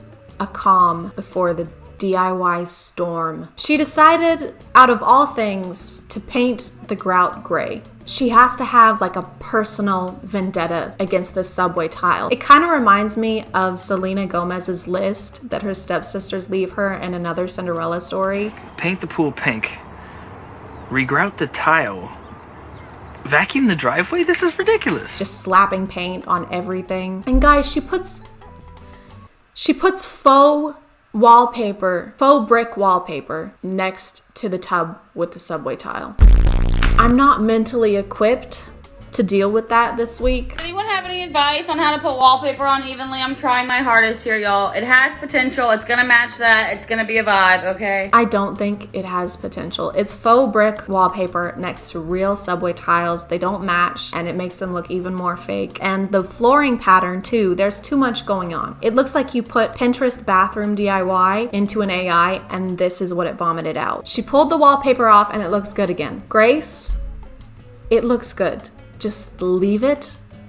Don't touch it, or I swear to God. Grace seems like a really sweet, very positive person who handles all this way better than I ever could. I also love the way she responds to comments. She never really looks at quitting as an option. She just goes immediately from something not working to trying to find a way to fix it, and I really appreciate that about her. I think the universe chose the right person to test with this. I hope she gets the bathroom and the home of her dreams, and I hope she gets everything exactly the way she wants it, because after this, she definitely deserves it. I'm gonna call it there, guys. Thank you for subscribing, and if you are still here, thank you so much for watching. I appreciate you clicking on my video out of all the videos that are on here, and I'll see you next time. Okay, bye.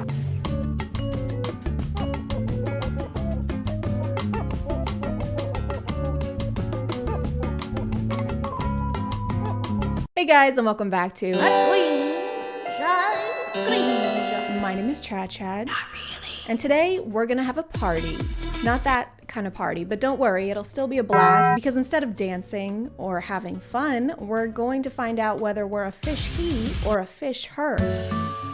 Gender reveal parties were birthed in 2008 by a blogger who decided to cut into her cake and let the color of frosting reveal her baby's gender. Little did she know she was starting a new custom involving family and celebration and wildfires.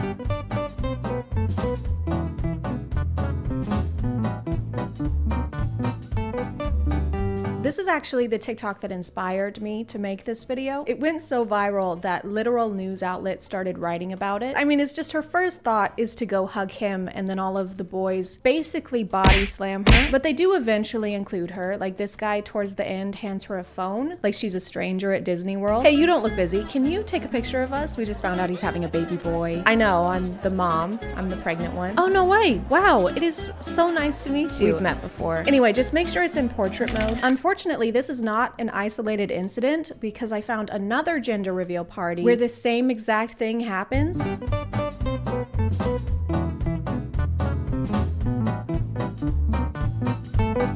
Even down to the same wardrobe. Everyone's sporting this fashion combo with the hat and the sunglasses that look like you're about to get your teeth whitened. So this is just a thing that happens regularly, I guess, where you forget about and exclude the person who's doing like 99.9% of the work. I didn't know that having a gender reveal party was so life-threatening. Do you think the invitations specify that the dress code is like combat casual? Just wear something that looks cute, but can also protect your ribs from potential trauma. And don't forget your insurance card. That's unrelated, but don't forget it. At least they have the good sense to have the mom throw the ball toward them from a distance. Otherwise, we'd have a real Thunderdome situation on our hands. Congratulations, you're having a boy. Oh my God, that's great. That's what I was hoping for. Good luck. What do you mean? Wait, no, what? Is that a whole baseball team? But it's apparently pretty common to ignore the mother of your child at these things and just sprint in the opposite direction. The gender will get revealed and the dad just starts running off on his own little side quest.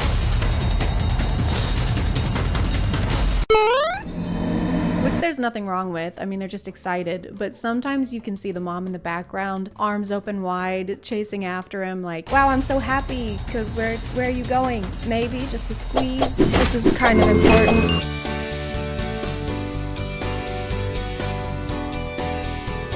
Will the baby have pink blood, or will they be a CBS show starring Tom Selleck? I'm not gonna pretend like this isn't a really creative way of doing this. It doesn't have the potential to cause physical injury to anyone or poison any aquatic life, which I can't say about all of these gender reveal parties. Like in this one, we're using a knife.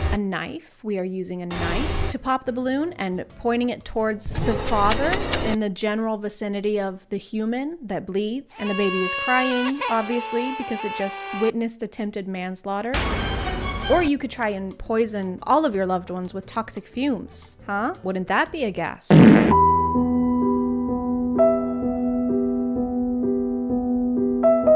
my God, I can't wait to find out what the baby is. Good. Wait, what do you mean? What the fuck? Then there's this one where there's not even an attempt to not litter. You know what, Mommy? I'm a girl. I hope that makes you happy. I always want to make you happy.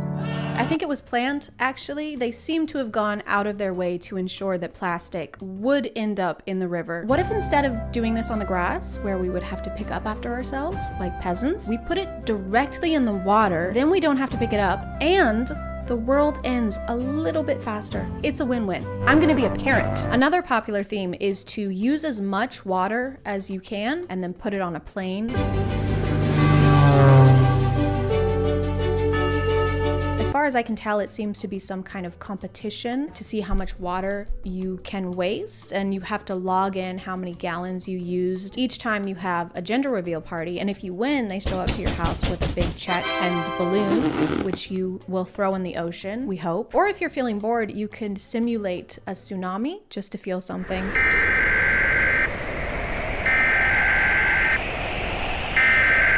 make sure you get the cake for a good bargain to make room in the budget for the lifeguard you're gonna need. So what's on the itinerary for the party? Drowning. Cool. Because who needs to conserve water, really, when you think about it? Water's infinite, just like awful movies starring Jared Leto. Some of these are also extremely complicated for no reason.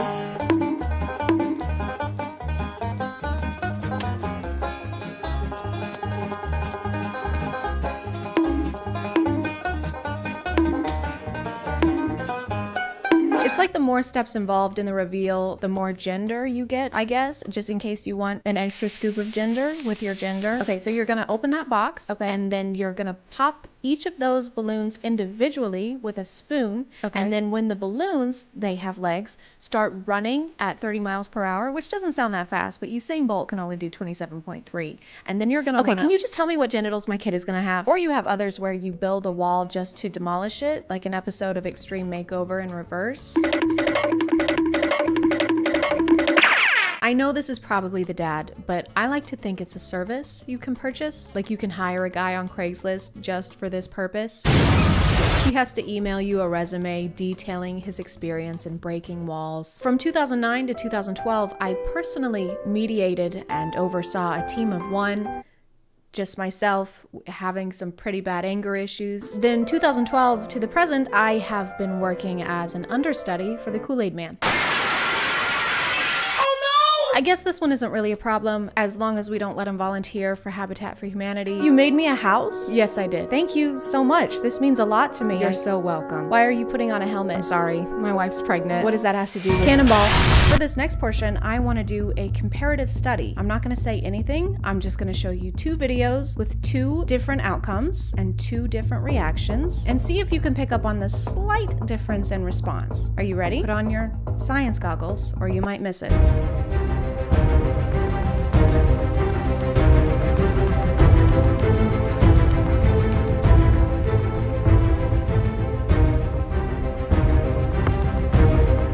Did you see it? The second one didn't have any fireworks. I think there's a fine line between being a little let down and making your daughter regret being born.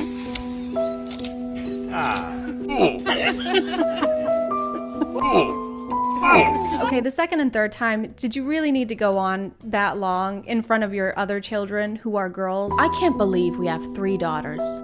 God, girls are the worst. I hate them. Mommy, why is Dad so upset? Don't worry, honey. He just doesn't like the way that you are. Girls can't play sports. These gender reveal parties can apparently cause not only marital drifts, but also tectonic ones. A family did their gender reveal party at a quarry with 80 pounds of tannerite, which is an explosive powder. When they detonated the explosion, it caused a small earthquake which rocked 2 states, causing lots of damage to nearby houses.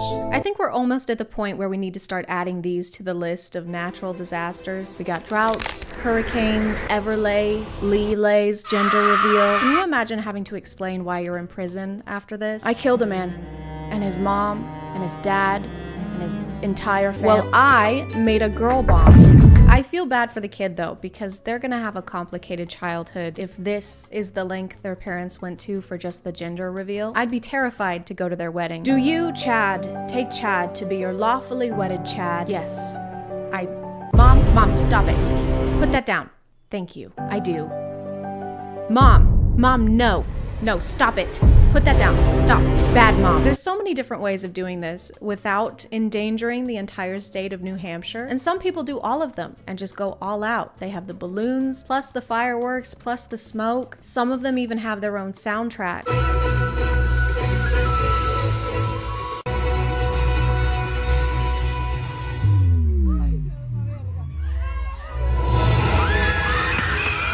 And I honestly admire the setup. It's exciting. I feel like we're watching a movie and approaching the climax. After years of fighting and struggling and breaking walls, we've sacrificed much. Too much, but no more. Because today, everything we've worked for has paid off. And it's finally time to pop the balloon. Everyone do a countdown. 3, 2, 1. Oh my God. God, it's a pollution. Oh, wow. I had a hunch. I just knew it. I had a feeling. I'm gonna call it there, guys. Thank you for subscribing, and if you are still here, thank you so much for watching. I appreciate you clicking on my video out of all the videos that are on here, and I'll see you next time. Okay, bye.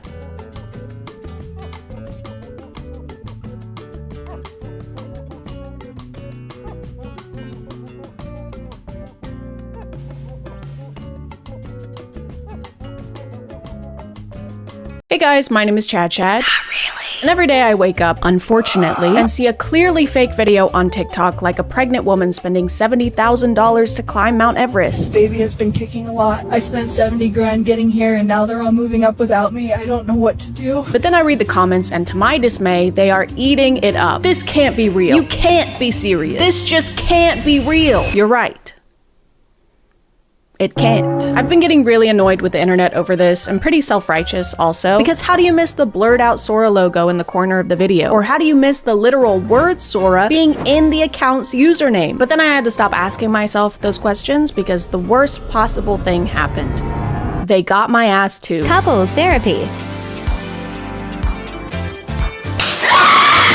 This is Paul and Stacy. According to their bio, they are a fun family that refuses to grow up. And then they have their business email right after that, which is pretty grown up if you ask me. We'd love to collaborate with you and hear some of your thoughts on content strategy. Goo goo gaga. They make a lot of videos where the husband scares the wife and she freaks out. This is why you shouldn't scare your wife. Or he scares her and she hits him in the balls. This is why you shouldn't scare your wife.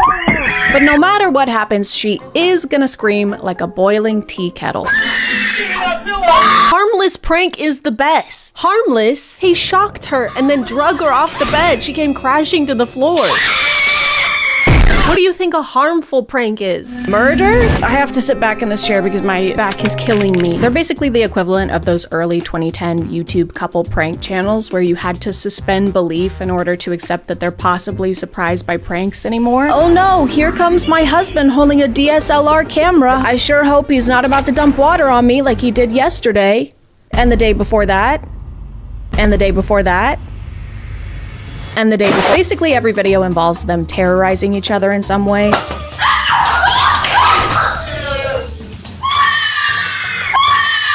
But these aren't the ones that got me, okay? The one that fooled me was this one.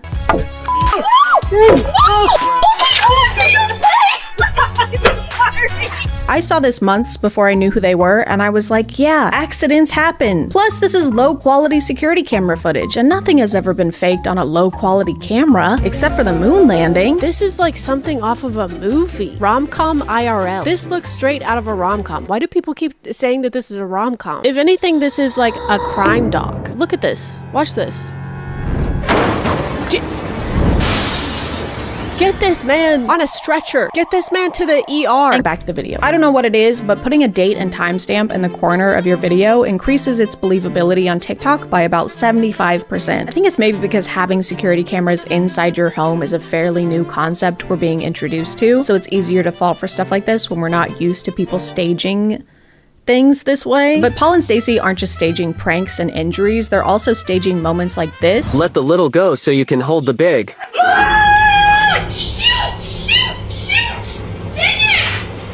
Aw man, I hate when the water I put on the pot to boil starts to boil in the pot full of water that I put on the stove to boil. Nothing's going my way today. I love everyone losing their minds over the spaghetti noodles getting cooked a little too much. What are we gonna do? My ravioli is getting ravi soft. Nothing's going my way. This whole thing is apparently enough of a disaster for her and her son to start screaming at the top of their lungs until the dad comes in to save the day. And not only does he come swooping in to do just that, but he comes in playing 1,000 Years by Christina Perri on his phone.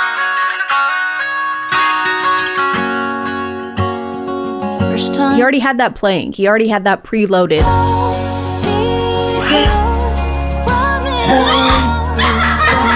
And why would he do that? Why would his immediate reaction to both his wife and son screaming be to come in playing a song from Breaking Dawn Part 1? What if they were screaming because something actually terrible was happening? Dad, come quick! There's a guy in the kitchen wearing a mask and threatening us. He's saying terrible things. You're toast. Oh my god, Dad, he's gonna kill us! No, you're toast.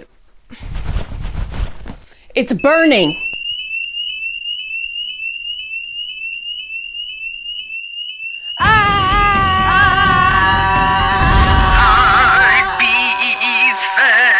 After he de-escalates the situation, the whole family shares a hug and sways to the music.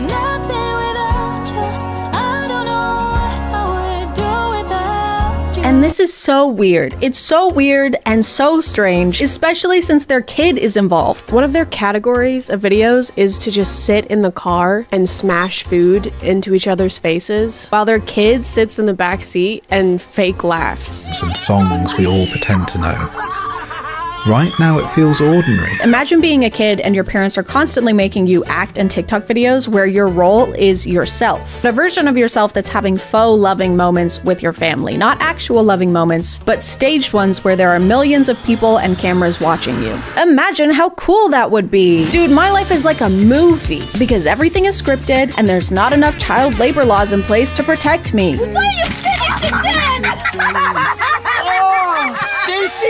Do you think they ever take their son to get ice cream and don't smash it in each other's faces in front of him? He's in the back seat like, guys, can I please just have an ice cream cone? For what? Can I just eat it this time, guys? Please. I also kept getting videos from this account that's promoting skincare products, and her thing is to walk up to strangers and put something on their skin without their consent. No. Oh. No, this is not happening, no. Oh, no, is it? No, you need to back away from me right now. And when they react angrily or tell her to go away, she just won't. I was gonna try my product out on you. No, I'm going to call the police. You're going to have to get away from me. No matter how many times they tell her, no thank you, or we're not interested, she just keeps shoving it in their faces. Oh my gosh. Excuse me, please get back. I know the saying all PR is good PR, but when it comes to selling products on TikTok, I don't know how beneficial it actually is to just make people think that you're a despicable public nuisance. Banana, she has multiple videos where she does this to a teenage girl and their mom will freak out. We do videos on TikTok. I didn't mean to scare you, but I just wanted to try it and see. No, I'm good. I don't want to buy your Vibe facial system. No, thank you. Are you sure? I harass people and don't respect their boundaries. Oh, I'm sorry. I didn't realize. Yeah, let me get one. Her script usually goes something like, no, it's okay. I'm testing my facial product. I'm actually testing out my facial product. I wanted to try it on her. No, thank you. No, thank you. Bye. No, it's okay. You don't understand. I'm doing something. No, it's okay. Let me do something. I'm doing something. I'm in bed now because my back hurts, and I also started my period. And also, I'm gonna jump off a cliff. She'll also point out people's flaws so she can fix them. I'm sorry, you just have some acne on your face. That is my daughter. She has some acne. I'm sorry. So not only is she pretending to harass people, she's also insulting them. It's like pushy car salesman meets passive-aggressive mom. You want this car? No thanks. Are you sure? It looks like you've gained some weight. What does that have to do with anything? It's energy efficient, unlike you. You look tired. I'm just not wearing makeup. It's got a very spacious cabin, which you're gonna need. Mom. She also goes up to people and sticks this big ass mask on their face. Whoa, whoa, whoa. Oh my gosh, what are you doing? Oh my gosh. Which has this comically long cord and battery pack attached to it that's just swinging around, hitting everything. Try this. Put it on. Try it. Try it. It's for your face. It's hideous. This thing is called the Age Rewind Miracle Mask, and according to their website, it targets the appearance of fine lines. But if you don't believe it, check out their customer results. Clearly it worked for this real human woman. A, I love this product. A, I have never looked better. At least it's only $400. And sold out. And this part looks like a ball sack. Another kind of fake video I keep getting are these dumbass promos for no free promo. No free promo. Is this AI app that claims it can find your partner on dating apps using a picture of their face and their name. And the only promotion I ever see for it is through these undisclosed scripted promos that are just pure rage bait. Who are you? I'm ex-wife. Who are you? Are you one of his Tinder dates? Can we not do this here? Like, wait, you said you weren't married? Look, yeah, no, he's married, and we have 2 kids. Guys, this is a nice place. Can we not? You have kids? Guys, please relax, okay? This is a nice place. That's why I'm wearing a faded Flash t-shirt and cargo shorts. They'll literally plaster the name and logo of the app all over the video, and somehow the comments are never talking about how it's an ad. This is a beautiful poster of your Tinder that you can go hang up in your new home, and you're gonna find a new place to go, and you're gonna hang this beautiful poster. Look at this beautiful poster. There's so many accounts that make these promos, but I get a lot from these two specifically. I think they're partners in real life, and they catch each other cheating every single day. What is this? It's your birthday present. I got you cheater cookies. I made those myself. And red flag cupcakes since you're a walking red flag. Unwrap your present. Unwrap it. Oh man, I wonder what she got him. I sure hope it's a comically large screenshot of the No Free Promo app and logo. Wow. Printed out on poster board. And then on his account, he has a video where he gives her those same cookies because he also caught her cheating on him. Surprise. Do you love it? Because you're a cheater and a walking red flag. I mean, I don't understand what else. Open your birthday gift. Right now? Yes, open the gift. Oh man, I wonder what he got her. Oh my god. I just can't figure it out. I don't have no idea what it is. Is it a pony? Is it a puppy? Oh my goodness, look at that. On one hand, it's frustrating to see the comments eating this up, but on the other hand, it's mostly because people are concerned for her because they've made videos where she packs up their kids and leaves the house to try and escape him, or videos where he's being a total asshole to her. Ever since that moment, Excuse me? you've smelled like shit. Oh, so that must be why you made a Tinder then. Maybe some bullshit up. Maybe I made a Tinder because I don't want to be with somebody who smells like manure. There are a lot of videos that I'm not including because they're very triggering, including him yelling, throwing things, berating her. Actually crazy to stage this kind of stuff. Crazy in general, just to stage this. But to do it in order to promote an app that I'm assuming you're getting paid to promote, it's crazy. It's crazy and I hate it and you suck. Just wanted to say that on my webcam angle, that is not off-putting at all. So, you know, just faking a situation that countless women go through every single day so that they can get us to download this shitty ass dookie fart fuck app. And I know what you're thinking, guys. I can't believe an AI app doesn't care about having ethical marketing either. I'm just as shocked as you are. I also can't believe the sky is blue. But out of all of these, I feel like this account has both the highest production quality and the highest deception rate. They make these staged college classroom videos where a student or a professor is really pissed off. I have a PhD. That's a doctor. Thank you very much. Don't forget. Yes, sir. You have a 1.4 on Ray My Professor. I'm not even in this class. Now. I've been going around to the worst teachers' classrooms. This is my classroom. And helping you out. And you will never guess why they make these videos, ever. Not in a million years will you guess this. Ever, ever, ever. Never. Unless you guess that is to promote another fucking dookie shit ass fart fuck AI app. Then you'd be right. If you have a problem with my teaching style, you can leave. Are you kidding me? Because you can't teach and you are literally setting us up for failure. I have to turn to things like Save My GPA that will literally reteach me everything. I upload the entire textbook and then I have to use this, solely this. Because of you, I have to use this AI app that improves my learning efficiency. Here's what it looks like, by the way. Here's where you can download it and check it out. Also, here's my discount code. Use my code too while you're at it. They always stand up to the professor and hashtag own them by bringing up their Rate My Professor score. And the textbook is available at the bookstore and it's going to cost about $500. I have a question. I was just wondering, why do you have a 1.4 on Rate My Professor? Well, I'll tell you what, this is a weed out class.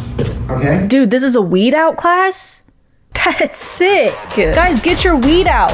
No, the teacher said he's fine with it. I rarely see comments acknowledging that these are all ads, at least in the top comments anyway, but it also seems like they're not paying attention to the website plug at all. In fact, they're mostly talking about how these videos just prove that college is a scam. Dr. Democrat for sure. School's a scam. Drop out and start a business. Charlie Kirk was right. College is a scam. It's pretty funny to make an ad for a learning tool, and everyone's response to be, learning is bad actually. Hey, check out this soft recyclable toilet paper. No thanks, I don't believe in all that. Recycling? No. Wiping. After seeing how unchecked most of these videos go, I decided to run a few tests. I wanted to prove how easy it is to fool people online, even if you're really bad at it. And barely trying. So I started faking things. Something your mom has never said to me, by the way. For my first stage video, I asked my friend Tom to pretend to be a complete stranger who's knocking on my hotel room door because he really, really has to take a shit. Like he really has to go really, really bad. Like he can barely hold it in. Oh, thank God. Hi. Hello? Do you mind if I use your restroom? I don't know. I'll be in and out, I promise. This one was pretty tough to film because Tom was so in character that I kept falling to the ground laughing. You let yourself up here? I told the guy down there I had to go. If you want me to go in the hall, I'll tell him you didn't let me. I don't. Sorry. Unfortunately, the comments didn't really buy this one, except for a couple who are just confused. They're not really fooled. They're just lost. However, I'm still gonna count this one as a win because the woman staying in the hotel room next to mine opened her door to ask if everything was okay. I'm sorry. We're recording the video. Okay. I'm not. Thank you. Sorry. So technically this one was a success without even having to post it on the internet. We already had someone convinced that there was actually a strange guy who really needed to shit in my hotel room. Shout out to her for checking in on us. Also, I'm very sorry you had to open your hotel room door to this. No. By the time I made my second video, I realized I wasn't gonna fool anybody unless I used the tried and true methods. So I put a date and timestamp on there to try and make it look like security camera footage. But I can't quite get my voice to do this. So instead, I just used an actual tea kettle. Oh no! No! Oh my god, I burned the water! I ruined the tea! I also don't have a son that I can use for content. A human son, anyway. Oh my god! Are these for me?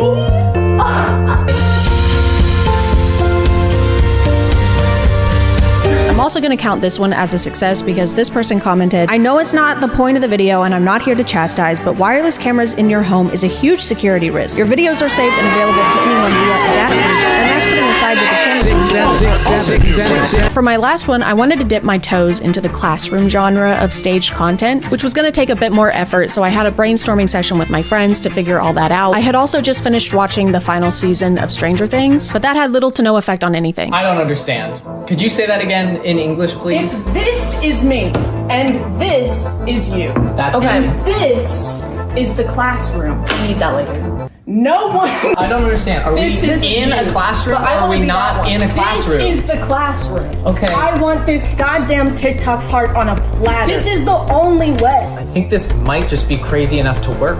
Let's do it.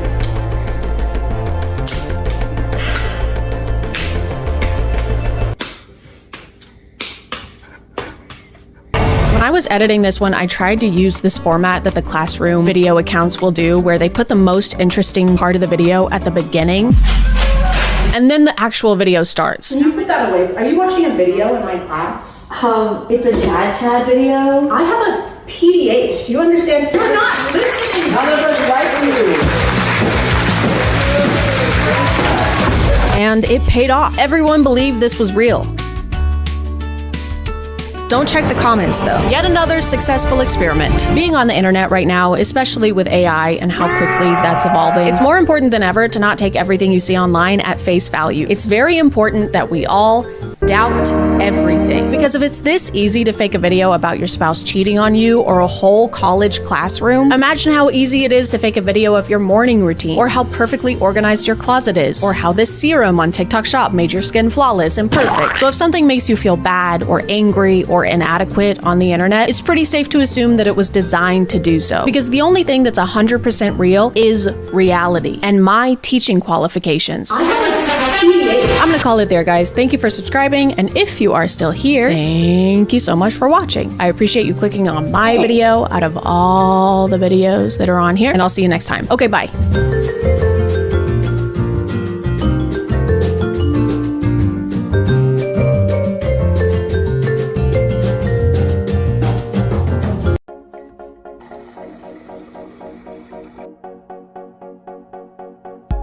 POV, you're drinking water. What? Why are you here? POV, you're drinking water, then you get upset. I'm not getting upset, okay? There's no reason for you to be here. There's no reason for this to be a POV. I'm getting... POV, you're drinking water, and then get upset that you're in a POV drinking water. This is not an interesting POV, okay? The entire point of POVs is to have something entertaining happen. Stop. What are you gonna say? POV, you're getting water, then get upset that you're in a POV getting water, and then Nessie from the 2000 film Water Horse descends from above and crushes you. Oh, God.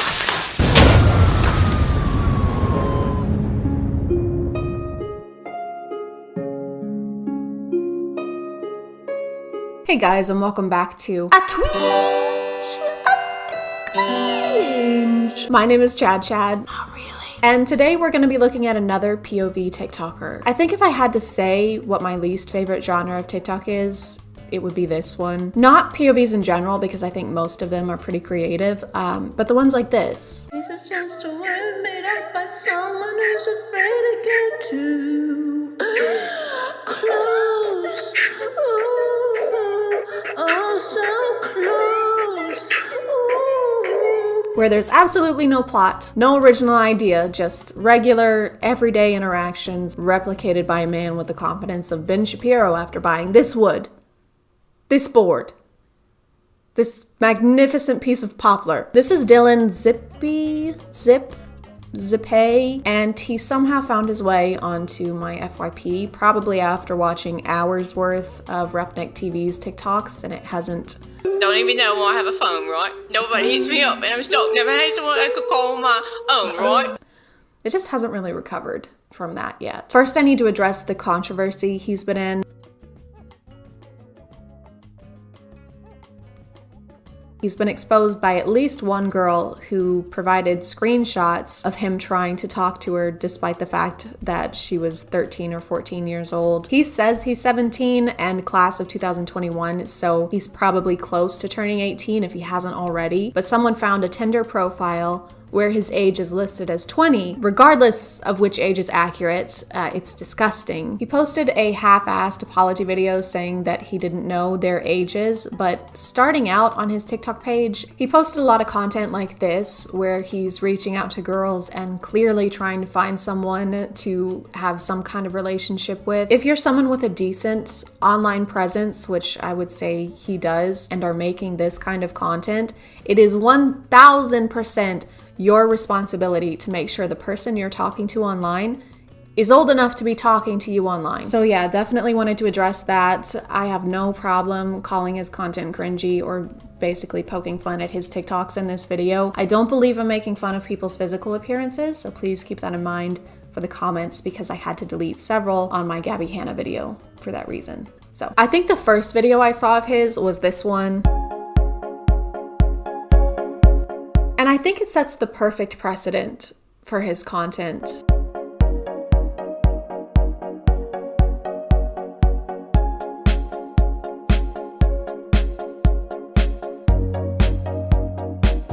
We've got the holy trinity of fuckboy TikTokers all in one video. Relationship POVs, LED lights, and gaslighting women.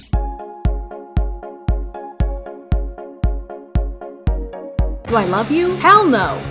Why are you offended? I was just kidding. It was obviously a hilarious joke. God, why don't women have a sense of humor? Oh, Nana. What you done started? Oh, Nana. Why you gotta act so naughty? Oh, Nana. That's just a complicated way of telling us that you have a ball-busting fetish. Also, is your girlfriend Lady Dimitrescu? Because if not, that slap landed squarely in her face. I hear your heart beat to the beat of the drums. Doom, doom. Oh, what a shame that you came here with someone. It's a good thing TikTok is updating its max video lengths to 3 minutes, because it's gonna take you a lot longer than 15 seconds to break down the door like that.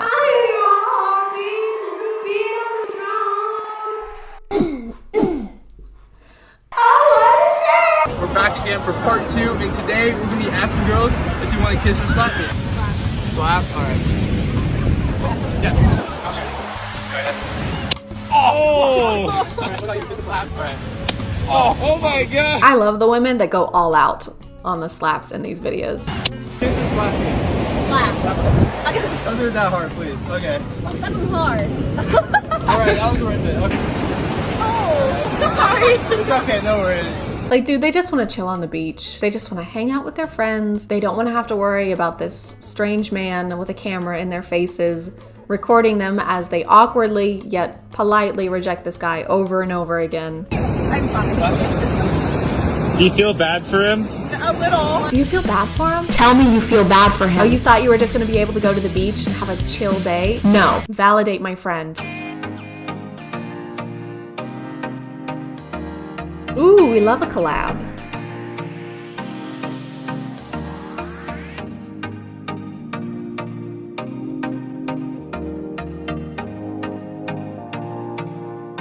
how laid back this confrontation is. Hey bro, did you sleep with my girl? Yeah bro, last week. Aw, for real? Yeah, she was fine as hell. Why would you say that to me? We did stuff together. Again, very unnecessary to say to me. I do not at all need to know how it went. Sexy stuff. Okay, well, I guess you trying to fight? Yeah, sure.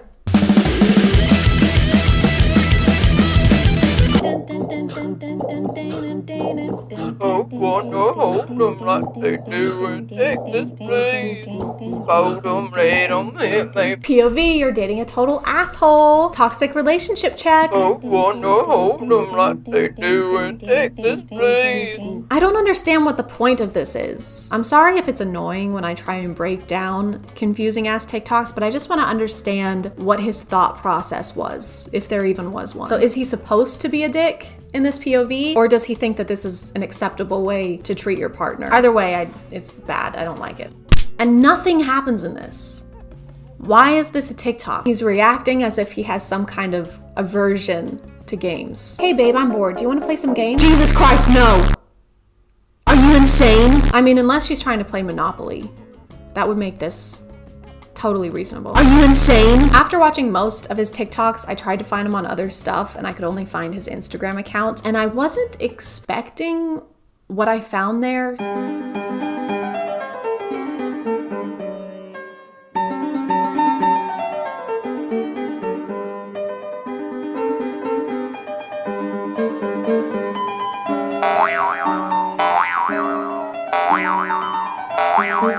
He posts a lot of trampoline videos, like videos where he's flipping on a trampoline with hype music in the background.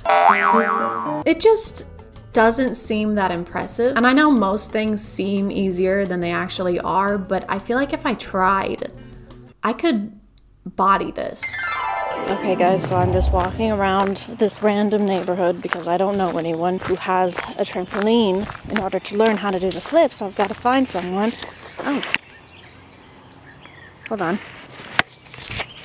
Excuse me, sir. Sir, wait. Sir, is that your trampoline? Who are you? Can you do flips? Yes. On the trampoline? Yes. You can? Yes. Cool. Okay, listen. Look, I will pay you if you show me how to do a flip on the trampoline. Holding my wound. Give me your other hand. Oh, okay. What's your name, by the way? John. John? It's nice to meet you, Jerry. Other hand. All right. And that's not my name. What was it? John. Okay, it's nice to meet you, Garrett. That's not even a J. So, Garrett, would you say you're an expert flipper on the trampoline flipologist? No, not at all. Look, I need them to think that you are actually good at this. Do you want me to lie? Yeah, that would be great. Thank you. But my parents always told me never to lie, and why would I start now? Because I am paying you, Garrett. This is clean. What are some of the... Oh, God. Oh. Okay.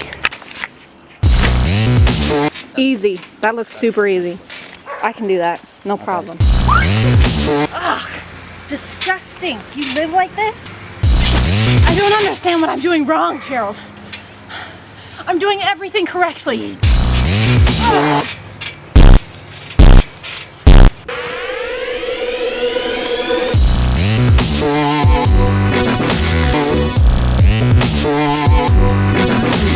How's it?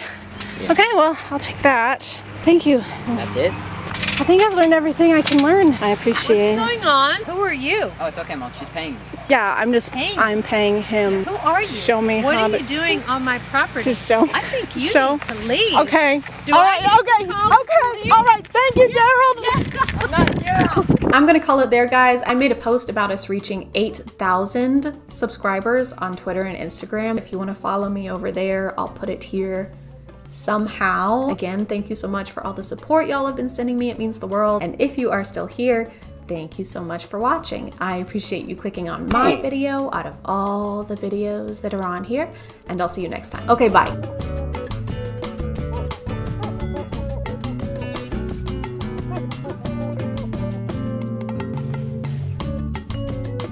Uh-oh, guys, I'm in the closet. During Pride Month, too? That's messed up. Fine, we can look at it one more time, since you insist. Since you insisted.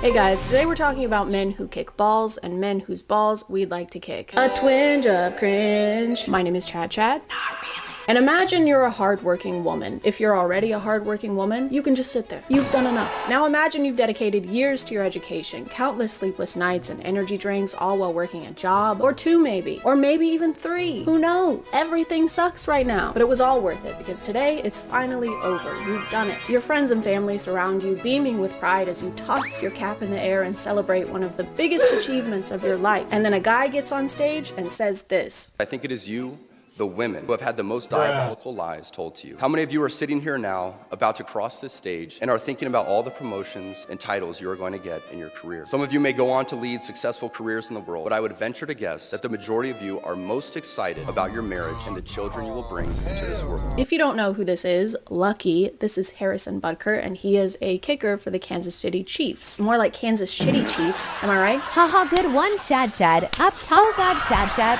No, don't. If you don't know who they are Taylor Swift's football team. And if you don't know what football is, figure it out. I can't hold your hand through all of this. Harrison was invited to be the speaker at a graduation ceremony where he decided not to stick to the status quo. No. Stick to the status quo. Did you hear that run? I've got runs. I have the runs. Instead of using his time to inspire graduates or congratulate them on all their hard work, Harrison decided to use his time to complain about things that bother him. And the first thing that bothers him, apparently, is women having careers. And thank goodness he was here to save these women from the diabolical lies such as, hey, if you want to have a job, you can.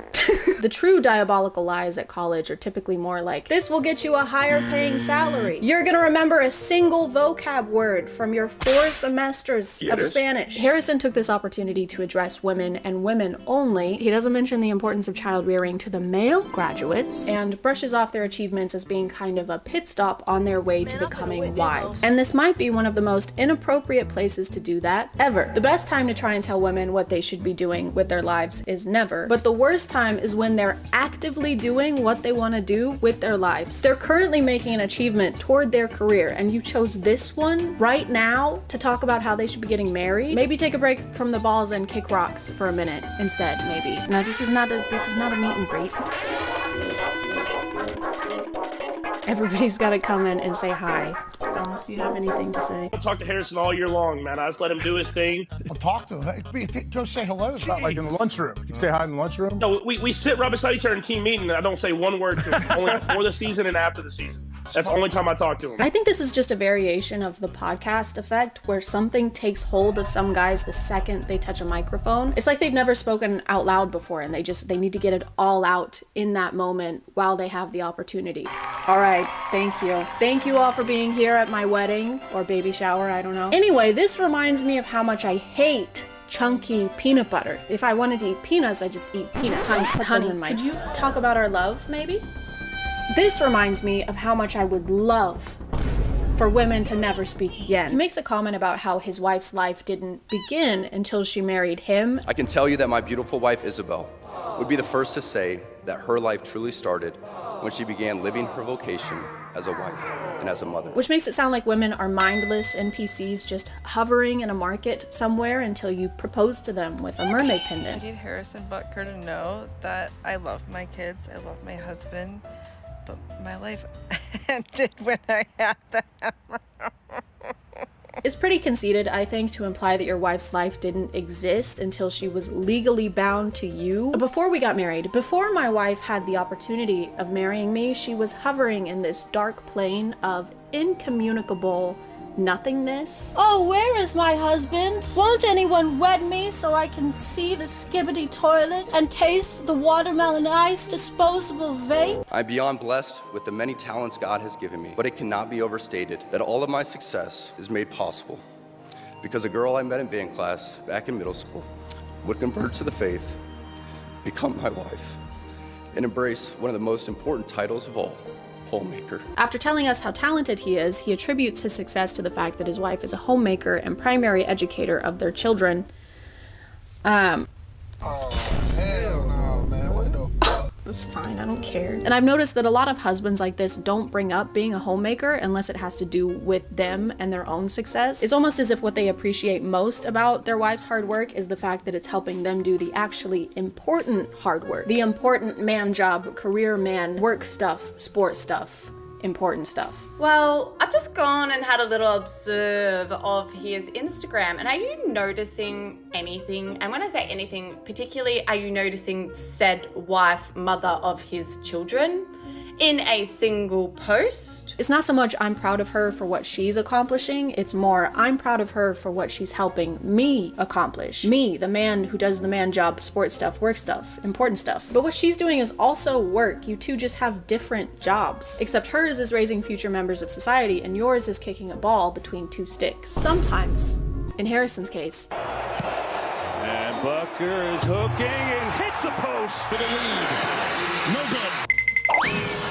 He doesn't stop there though. He goes on to bring up every political qualm he has, such as reproductive rights, IVF, and degenerate cultural values. I wonder what cultural values he's talking about. Probably objectively bad ones. Probably, right? Probably bad ones. I am certain the reporters at the AP could not have imagined that their attempt to rebuke and embarrass places and people like those here at Benedictine wouldn't be met with anger, but instead met with excitement and pride. Not the deadly sin sort of pride that has an entire month dedicated to it.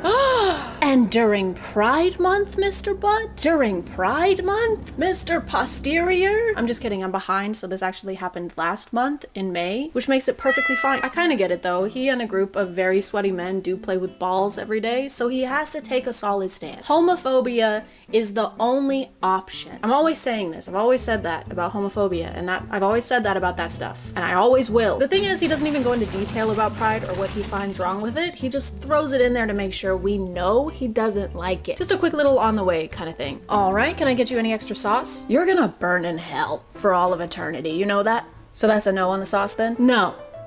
Can I get some honey mustard, please? Here you go. Thank you. And fuck you. He also mentions Congress just passed a bill that will put you in jail for bringing up the Bible. The world around us says that we should keep our beliefs to ourselves whenever they go against the tyranny of diversity, equity, and inclusion. We fear speaking truth because now, unfortunately, truth is in the minority. Congress just passed a bill where stating something as basic as the biblical teaching of who killed Jesus could land you in jail. Where?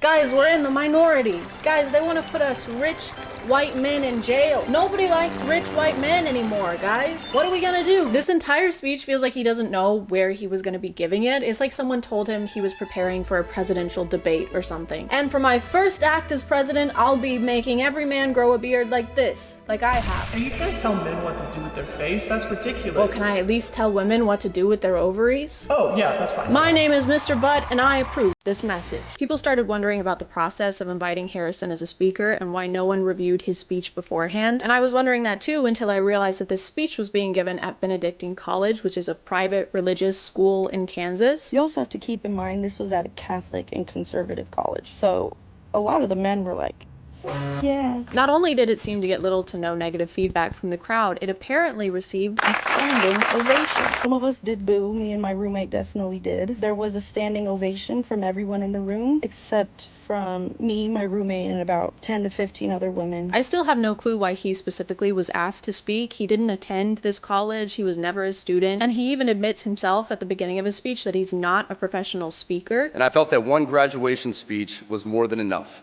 especially for someone who isn't a professional speaker. Which is true, but maybe don't start your speech by letting us know how unqualified you are to be giving it. Doesn't exactly instill confidence. I'm no professional doctor. I'm no professional nurse either, all right? I'm no registered anything. I'm not registered or qualified to do anything, just so you know, just putting that out there. Maybe someone else should do my catheter insertion then? Once clips of the speech got out, people started sharing their thoughts about it on TikTok. It is a crazy day when a football player that kicks a ball for a living is saying a speech at a college and telling women, you mean nothing? Your life means nothing until you get married and have kids. In front of women that have spent years working hard to achieve this amazing achievement. 32,509 signatures is crazy work. especially within the span of 2 days. It is honestly beyond comprehension to understand how in 2024 a man could get up on a stage and say that a woman's life is only meant for marriage and having babies. Absolutely insane. And for the most part, people were in agreement that this wasn't the most encouraging speech you could give to women. You, the women. But of course, you know what they say, behind every loud-spoken misogynistic man, there is a loud-spoken misogynistic Brett Cooper. With a college degree and a career and no children yet, I can confidently say that Harrison Butker is right. And there is nothing wrong with a man in tears celebrating his wife and thanking her for the sacrifices that she makes every single day for their family and their children, and the sacrifices that every mother around the world makes for her family. No one is saying it's wrong for him to thank his wife. He basically told a crowd full of women that they shouldn't be doing what they're currently doing. He claimed they'd been fed lies by choosing to pursue a career. Mr. Posterior's wife is allowed to do whatever she wants, and the female graduates in this room are allowed to do whatever they want without some football guy dude trying to convince them otherwise. And it's not wrong to acknowledge that millions of women around the world desperately want that. Want to be a homemaker. Are the millions of women with us in this one room at Benedictine College? We're not talking about women who want to have a family and don't want to go to college. That's a completely different demographic. Not to say that some women at this graduation don't want to have a family. I'm sure plenty of them do. But the fact that the only address to women he makes during this entire graduation ceremony is to brush off their accomplishments and basically say it means nothing in comparison to their wifely duties. Boo. Tomato. Tomato, potato, tomato, potato. I don't know what we expected though. He does have the literal word but in his name. Anything that comes out of him is gonna be shit. For some reason, people like Harrison believe it's women's innate desire to get married, and if they don't, they're denying themselves and are deep down very miserable. Not me though. Deep down, I am nothing. I have no thoughts. I don't actually exist yet, so I'm sorry. Let me just...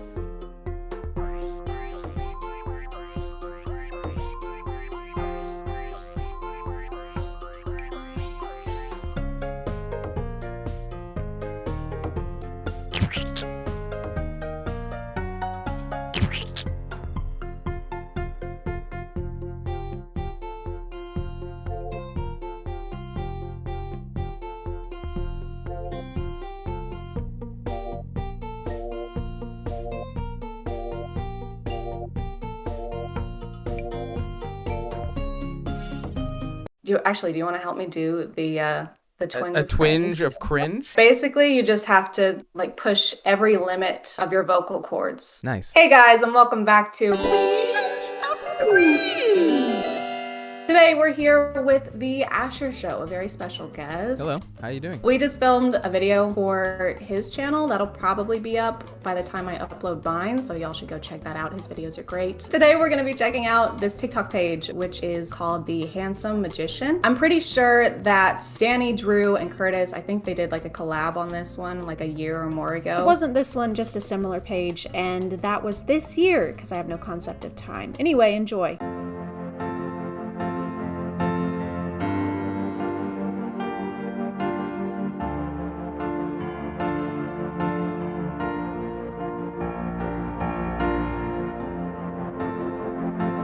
Excuse me? He broke into her house. She's loaded. She's got gold bars and cash stacks upstairs. Who is she, Jeff Bezos' ex-wife? Why is she so rich? No, I think it's because of that body she's got in the attic. It was probably a contract or something. The Handsome Magician, that's the name of this channel? Yeah, The Handsome Magician. So who's the magician? I think he is. I think he's the creator. He's the common denominator in these videos. But his PFP is Mark Zuckerberg. Of course, as it should be.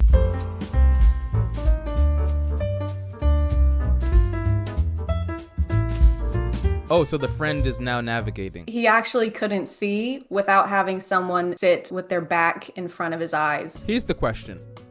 Is that him twice? Or did he get a friend to help him do this bit? Crippling debt. Your friends, did you know that your friends can actually keep you from going into crippling debt? Yeah, my friends always tell me that, like, Asha, pay your bills. Yes! This one. Yeah, I sent you this one. Sorry, too small. Is the baseball here for scale? I thought the baseball was supposed to be showing the shape. I don't like the shape of you. Yeah, there's a round baseball body in the back. shaming.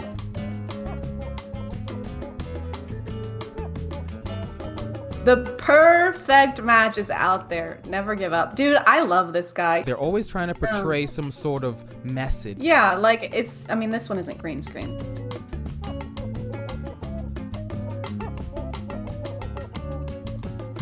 Okay. No, you were wrong. I love the royalty-free Ninja Turtle. It's so skinny.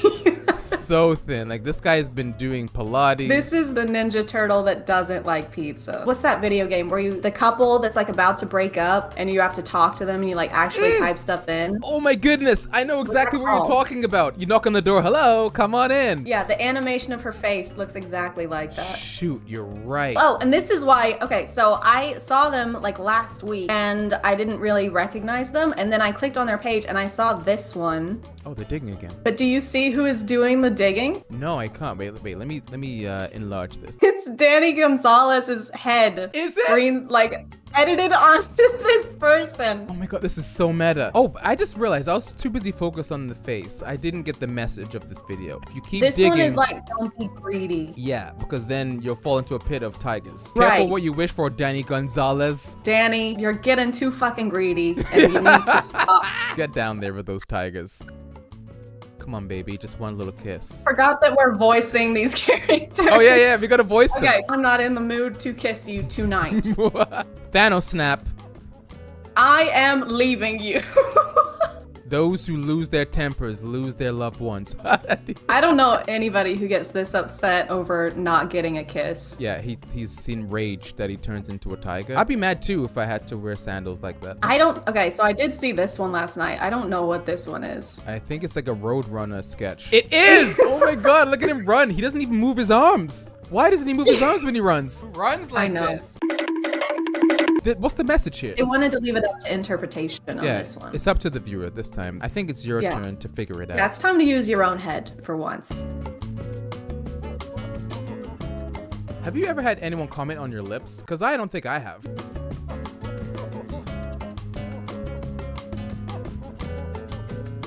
You'll catch more flies with honey. I feel like he wasn't trying to catch any flies if he came up to her and was like, hey, you look like shit. I like his Crocs. I was gonna say, I love that he's wearing Crocs. Was he gardening before this?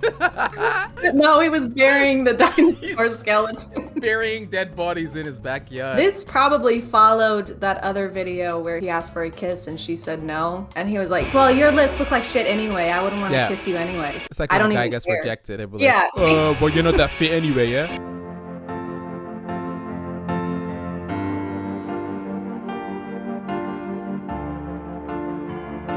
Dude, he literally will edit her death into almost all of these. He loves killing his wife. You know, I don't know too much about physics, but I don't think that's how it works. I think it is. I love the money that's buried. What? There's always money in the ground. I don't know what world this is, but I would love to live here where there's you just dig a couple inches below the ground and there's automatically gonna be money there. You just have to stop after a couple feet, because, you know. Ham. Ham, ham, ham, ham, ham, ham, ham, ham, ham, ham, ham, ham. In Japan, we call it hum. Hamu? Hum. Say, what do you make of this Miss Frizzle controversy? I hum staying out of it. I am staying out of it. Oh, okay. They're getting into politics now. What was the Miss Frizzle screen cap? I don't know how to explain it, but the new Miss Frizzle is homophobic. Why would they throw that on the screen? Does Miss Frizzle like ham?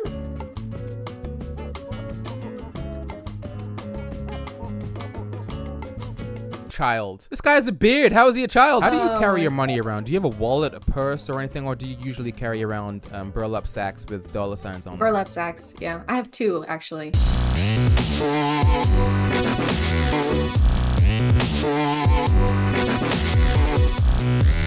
My favorite flavor of pie is greed and anger. I'm trying to read all the stuff. Pie, greed and anger, punch, punch, punch. What was this one? People who lack empathy. Oh, he's getting rid of the haters. Yeah, he's okay. punching. He's getting rid of all the negative energy and he's vibing. He's doing a vibe check. More of a vibe cleanse because he's annihilating everything. This guy could take Jake Paul in a Isn't fight. good. You see that kick? Holy smokes. And the top hat on the dolphin? How much is the top hat? I'm gonna buy one right now. $114? Oh my god, they are very expensive, but worth it. I think you should buy one right now. I'll send one to you as well. Ooh, that would be amazing, actually. I'll wear it in every single one of my green screen videos Yeah, I think you have that I to. ever make.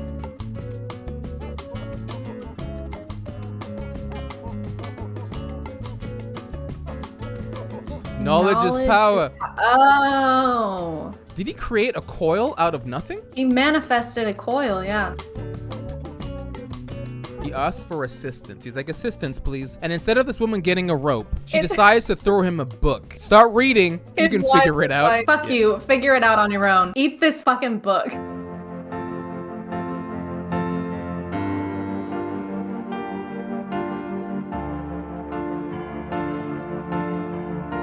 He's drowning. Oh. He's dying. Also, this looks like a penis. Wait. What's the message? The message is that if you dig holes shaped like a penis, You will fucking die. This user figured it out. Okay, you ready for this? In this context, he can't swim up because the clowns are holding us down. Oh. It's quiz time. Okay. What's this? Is it a wiener? That's right. In Japan, we call it winner. Huh. I like that they're teaching us things. How to say I do too. wiener in Japanese. Is that Jerry Seinfeld? Yeah, it is. I never floating. sausage little wiener before. Okay.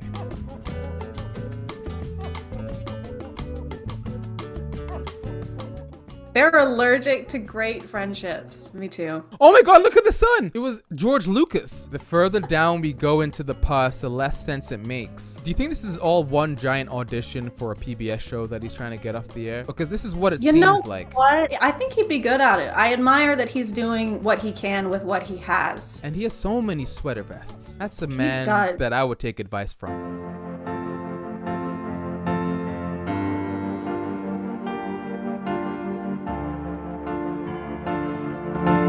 I read the Bible and I've never seen any of these words before. I've read the Bible also, and I don't recall him ever saying, letting shit slip or you'll be leaving with a fat lip. Jesus, come on. Profanity, Jesus. Is this him? I feel like this is the man behind this whole TikTok thing. It has to be. Because This was the guy who played the kid. He was the guy who played the kid, yeah. I feel like he had a vision to confuse everyone on TikTok, but also give some life lessons. And he was like, Mom, Dad, would you mind doing this for me? I feel like we can go viral. I think you're right. He's Oh the my one God. that's doing the editing on these. Yeah, I knew it. I knew there was something behind this whole story. I think we cracked it, I feel so much honestly. better. I feel so much better because I would have had questions for so I long. appreciate you going on that journey with me. You know, now I'm gonna have to like detox and just read a book or something because my mind is scrambled. Yeah, you're gonna have to purge all the bad energy. Just karate chop and kickbox them. Get them out of there. I'm gonna call it there. Thank you so much for watching. Thank you to the Asher Show for being in my first ever collab. Nice. And I will see you guys next time. Okay, bye.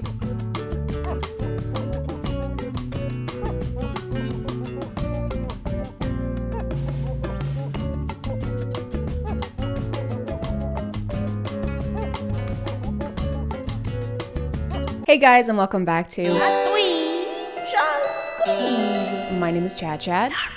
And I know that I just made a video on the epidemic of alpha podcasts, but they're getting stronger. There's a new strain actually, the Delta Sigma Alpha strain. Symptoms include, but are not limited to, coughing, thinking you're qualified to give dating advice, If you want to book a one-on-one coaching call, hit the link in the description. and a sudden aversion for Sir Isaac Newton. If a girl's posting gym photos and she's actively working on her body and fitness, that's something she worked to earn. I would argue it doesn't take as much effort as it does for a man to do the same thing, because a man has to resist the earth with gravity when he lifts weights. There's no cure other than mandating that people fill out a questionnaire before they're allowed to purchase a microphone. Question A, do you intend to start a podcast? Question B, are women affected by gravity? And question C, please select all pictures that contain emotional vulnerability. Keep any struggles, problems, or issues you're having to yourself.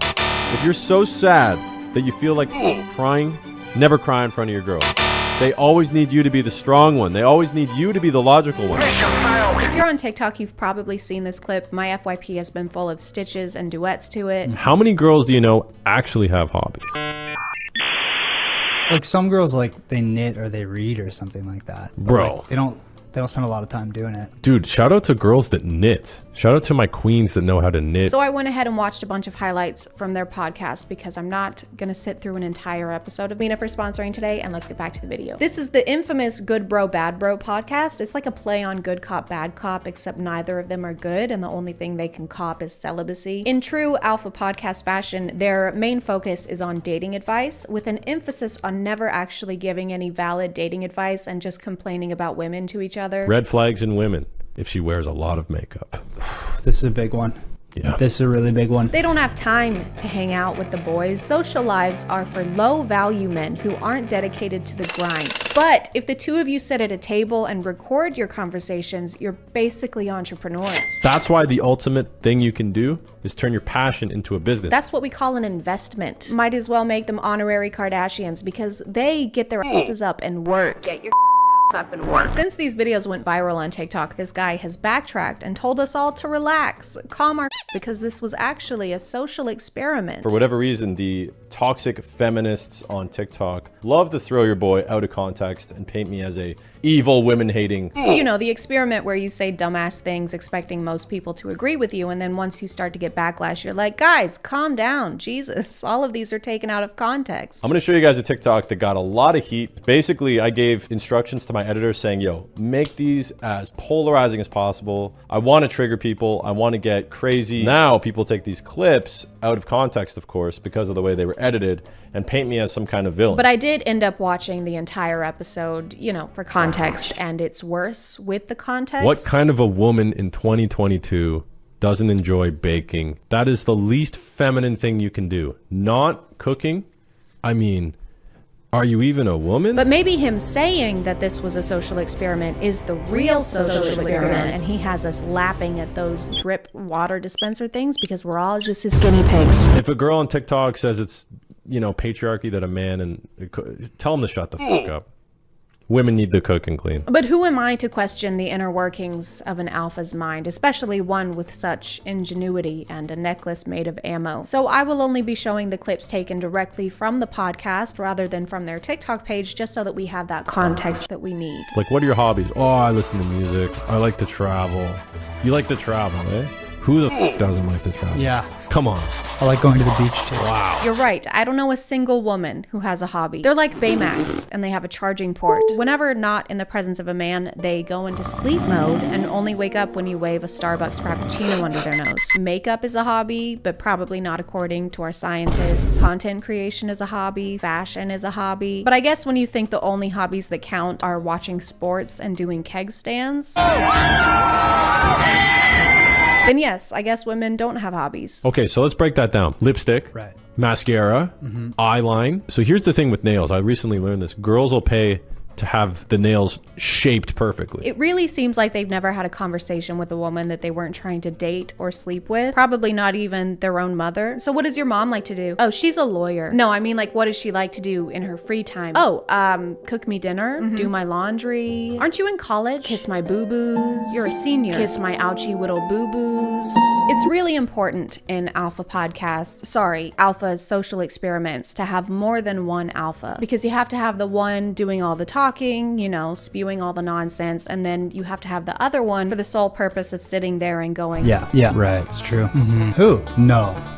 Yeah, that's a fact. Yeah, that's true. Right? Yeah, right. And that doesn't mean that one is more important than the other, okay? They both have equally valuable roles to play.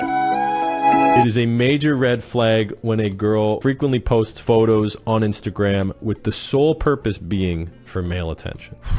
Swimsuit photos, body photos, selfies. You mean pictures like this?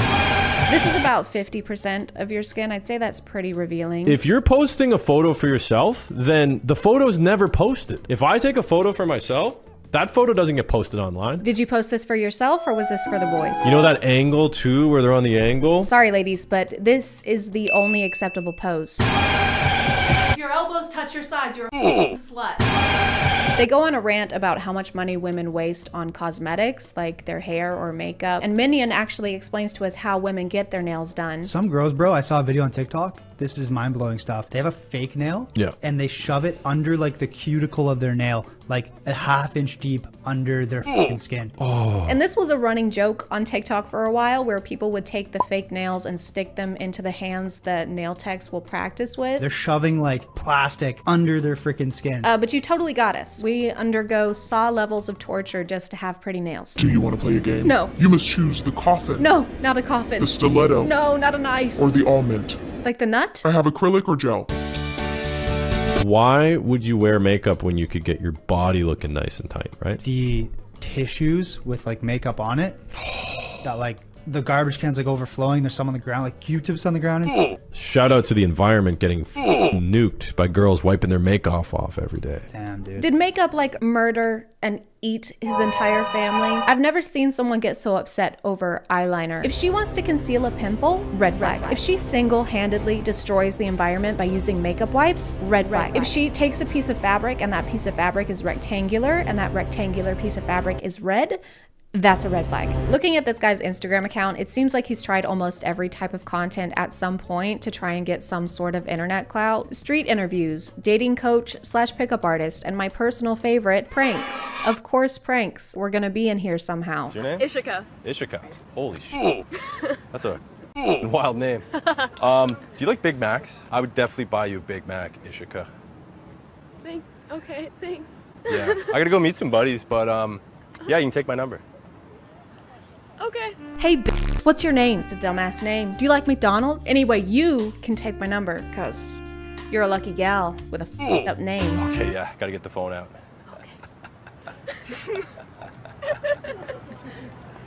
Yeah, I love Big Macs. So that's the pickup artist phase, I guess. Just say Big Mac like 11 times until the girl gives you her number to try and make you stop saying Big Mac, for the love of God. But then we move on to pranks, and they're obviously super elaborate and funny in a way that's funny but doesn't upset the public. And I'm lying, he just throws trash at strangers. Yeah, it's been a long day, dude.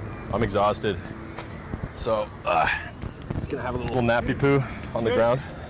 Sorry, dude, I'm on the phone. Yeah, sorry, somebody's just being rude to me there. But, yeah, I was just, what's that? Straighten it? What? What's wrong, man? What's going on?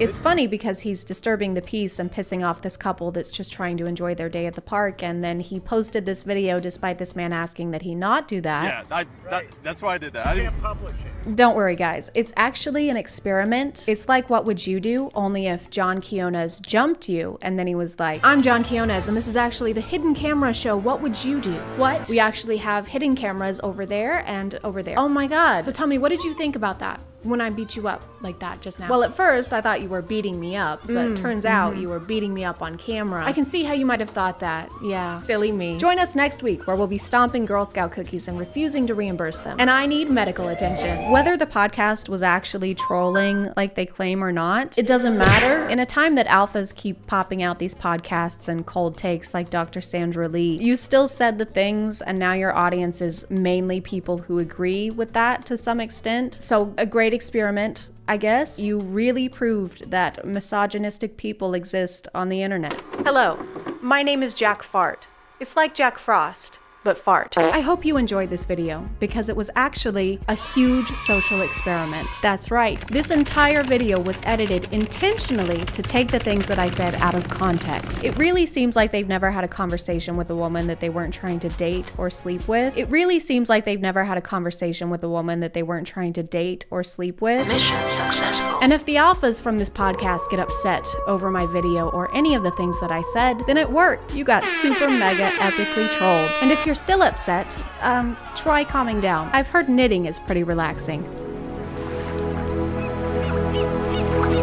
Oops, I'm on my last 10%. Join us next time for... As long as I say it's a joke, I can't be held responsible for my I'm gonna call it there, guys. Thank you for subscribing, and if you are still here, thank you so much for watching. I appreciate you clicking on my video out of all the videos that are on here, and I'll see you next time. Okay, bye.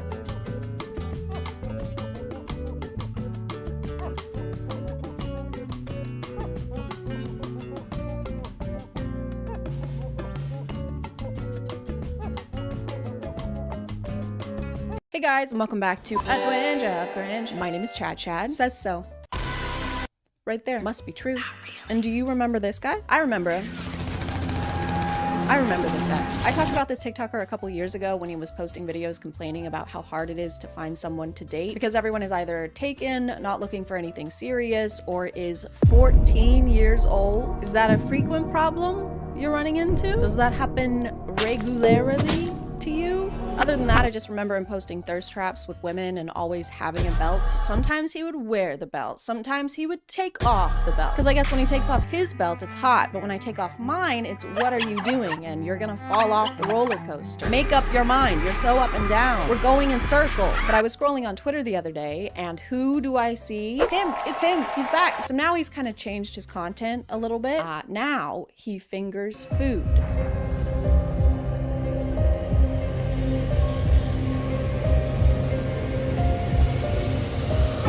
Time just flies, doesn't it? One day you're hanging out with pretty women and doing TikTok dances, and then the next you're giving yourself salmonella poisoning. Salmonella or salmonella? All I know is it makes you poop a lot. It makes you poop a bunch of times all over the place. You don't want it. That's all I know about it. You don't want it. You can't put your fingers into your mouth after they were just inside an uncooked chicken, okay? When they said raw dogging, they didn't mean your partner actually needs to be raw. It's just a saying. While he's preparing the chicken, he ties its wings together with what looks like a hair tie. Not just its legs, which you're supposed to do. I think it's called a truss, but the wings too. And I'm pretty sure there's no reason to do that. I don't know much about preparing a chicken, but I did consult an expert, which means that I'm right. Just agree with everything that I say, okay? All right. So in your professional opinion, you're not supposed to, if the truss is only supposed to go on the feet, not the wings, it's just the legs. That is correct. In his older videos, he would use hair ties to put women's hands together in a seductive kind of way. So I guess he just likes tying chicks up, which in this case kind of feels like adding insult to injury, because imagine dying not just so you can be cooked like this, but also subjected to BDSM. Wow, this looks delicious. Thank you. These handcuffs? Are these handcuffs in the chicken? She was a very, very bad girl. That is a choking hazard. That is what she said. It seems like he's trying to incorporate the sexy cooking trend as one of his regular things. I'm Mr. Lover.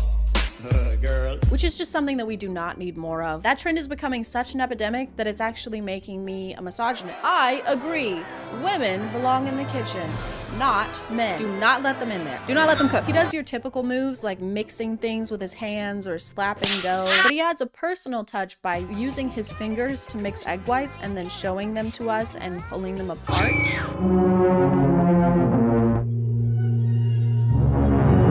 What happened to us? We used to build things. We used to make bridges. Now we make eggs. Is this your legacy? Is this how you want to be remembered? Grandma, show us a picture of Grandpa. Here he is. We were all so proud of him. Wow. And here he is after the discharge. Grandpa was in the army? No, he was not. He also has this new kind of theme where instead of having as many women in his videos, he leans into being single and how lonely he is. So he'll post these videos where he's eating alone in an empty restaurant.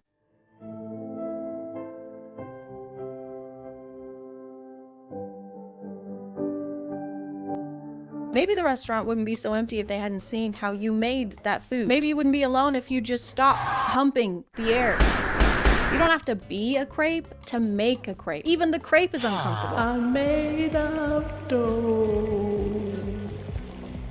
What the hell am I doing here? He does the elevator trend a lot, which is just a trend where TikTok guys film in an elevator.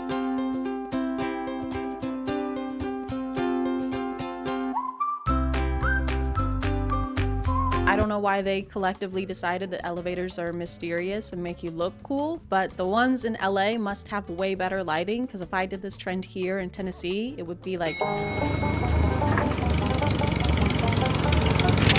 He really likes dressing in retro clothing and pretending to read newspapers because he said that he prefers that fashion style to modern day ones. This is a work of art. This is bullshit. This is a work of art.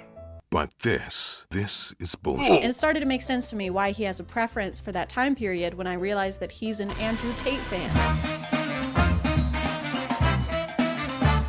I was born in the wrong generation, guys. I should have been born in the one where men had cool suits and women had no rights. I missed it. He still does that trend where he pretends to be ugly, which means wearing glasses and pretending to have a double chin.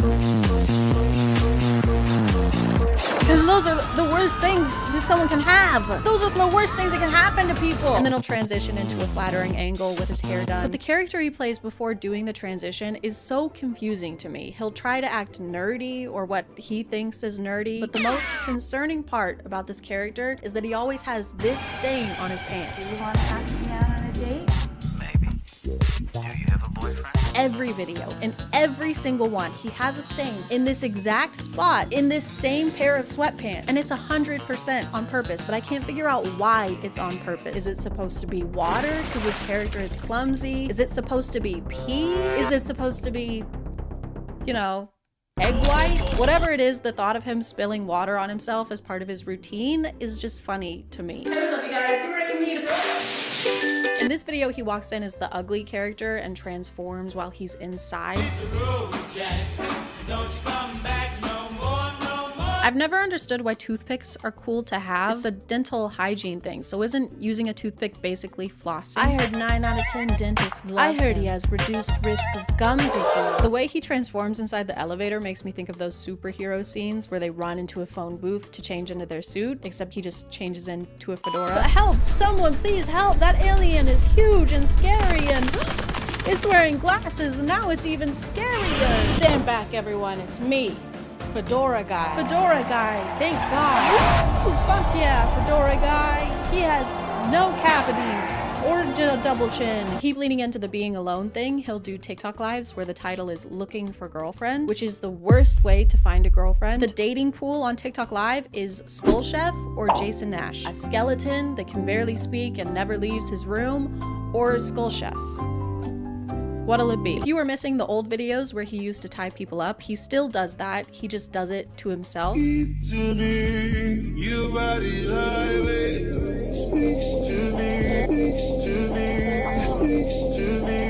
don't know if it's just supposed to be hot or if it's like a tutorial kind of thing to do to yourself when you're alone. Doesn't seem like it would be as much fun. It's kind of famously something that you need another person for.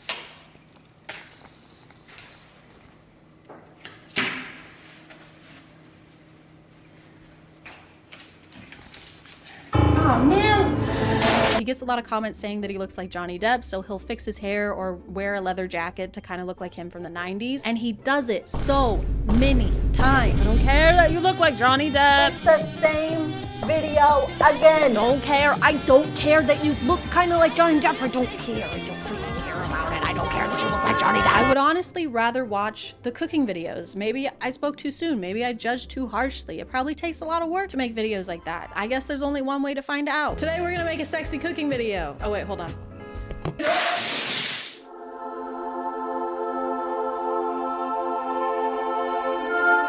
Today we're cooking an old family recipe. We're gonna bust this thing open. Step 1, massage icing pack. Do I cut a hole in the corner of this? Do I cut a hole in the corner of this? Insert the back panel of the house into the canal. I'll insert I'm gonna put it in the canal. I said I'm gonna put it in the canal. This is probably wrong. This feels wrong. This feels so wrong. No. Dry. This is taking too long. Oh my God. Whoever architected this was a freaking moron. We're gonna put the shingles on now.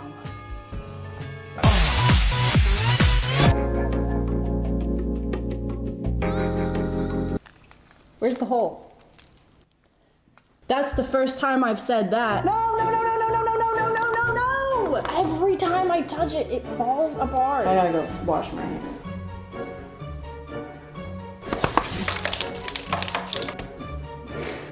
No, it looks good. It looks good. It looks good. Done. Done. Just like Grandma used to make it.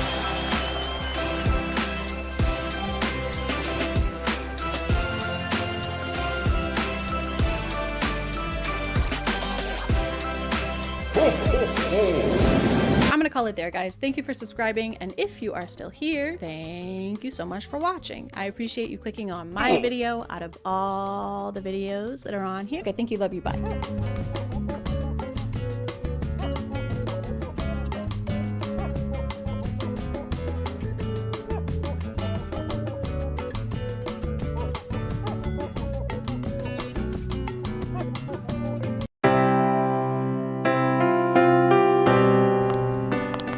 Hey, 115. This is our room. Looks like there's only one bed. Oh, there's another bed right there, actually. It's okay, I'll take the floor. I mean, if you want, but like I said, there's one right there. You know, when your mother hired me to be your bodyguard, actually you're supposed to be more like a travel companion who sometimes does errands for me, like picking up my dry cleaning, which you didn't do today. I couldn't stand you. Ouch, okay? But now I can't stop thinking about you. Kinda wish you'd channel some of that thinking into my dry cleaning. I guess I'm wondering if there's any chance you feel the same way. If I say yes, will you go pick up my dry cleaning? Yes. Okay, then yes. Yes.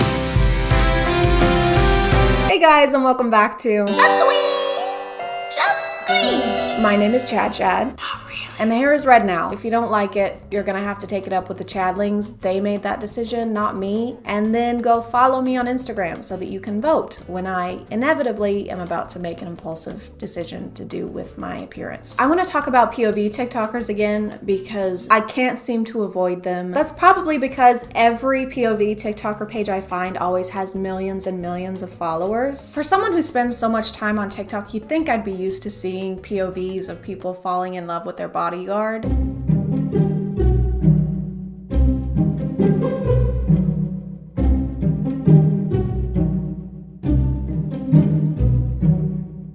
But I'm not. By the way, who started the bodyguard thing? Why is that the new, like, mafia boyfriend? Bodyguards have shifts. You would need more than one. They have to switch out. And why can you only afford one hotel room that happens to have one bed in it? If you can afford a bodyguard, you can afford 2 hotel rooms, okay? Are you okay?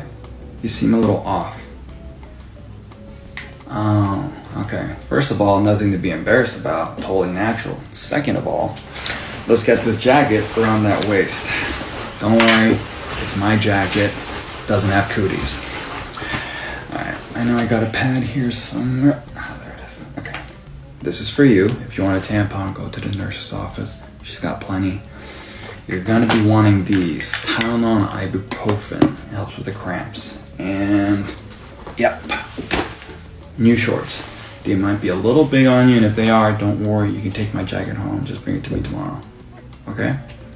You're gonna be fine. So, you had an idea, and you were like, this is a good one. So you came up with what you were gonna say. Let's get this jacket around that waist. Filmed it, watched it back, probably a lot more than one time. And at no point did it cross your mind to be like, maybe I shouldn't smirk or wink at the hypothetical student I'm talking to in this. The confidence it takes to watch this back and have 0 second thoughts is substantial. This video makes him seem like kind of a savior, like he's doing this person a huge favor when it's just the bare minimum, really. Like if a woman made this TikTok, everybody would be like, yeah? And? Yeah, I'm okay with touching an unused pad or tampon, and I'm not totally repulsed by periods. I'm just not like other guys. Let's get this jacket around that waist. Don't worry, it's my jacket. Doesn't have cooties. And the jacket comment, where did that come from? Here, use my jacket to cover the stain. Great, thank you. Don't worry, it doesn't have cooties or anything. No weird germs. It's perfectly clean. Well, I wasn't thinking that.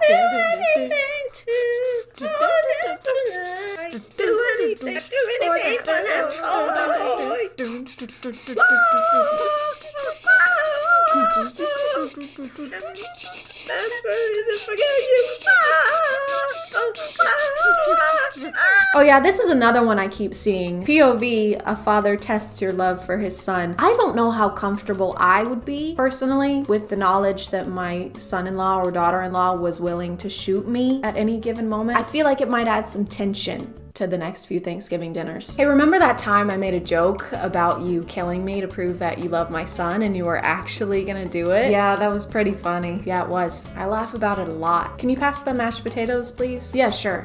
If you prove you love them. What? Prove you love the mashed potatoes. Are you serious? Right now, what is your obsession with this? Take this knife and kill those mashed potatoes. Why is that the deciding factor though? Like, where is that gonna be helpful at all? Why can't it be something more tame? Like, how many hours would you listen to my son talk about seasonal content on Destiny 2 before you lose your goddamn mind? This is the Up soundtrack, so it's really sad. Imagine it in your head because of copyright, okay? When I saw this, I was confused because I thought the car hit her and that's why she was screaming. All right, did you get your pillow? Yes, Dad. What about your sleeping bag? Dad, I've got it. I'm gonna be fine. I know, I'm sorry. It's just my baby's first camping trip without me. Where does the time go? Dad, don't get all mushy. You're right. I'm sorry. Bye, honey. Have fun. Bye, Dad. Oh, stay out of... I got hit by a car. Sorry, I didn't Dad. see you. Please don't sue me. What? Are you gonna call an ambulance? Oh my God. Hey, oops, sorry, did not mean to interrupt. Hello, young lady. Nice to have a pretty thing like you around here. Anyways, wanted to tell you that I'm gonna take your mom out. We're gonna get dinner for like 4 hours, so you know, do your little thing. Left money on the table, order whatever you want. Welcome again. All right, you guys have your fun, okay?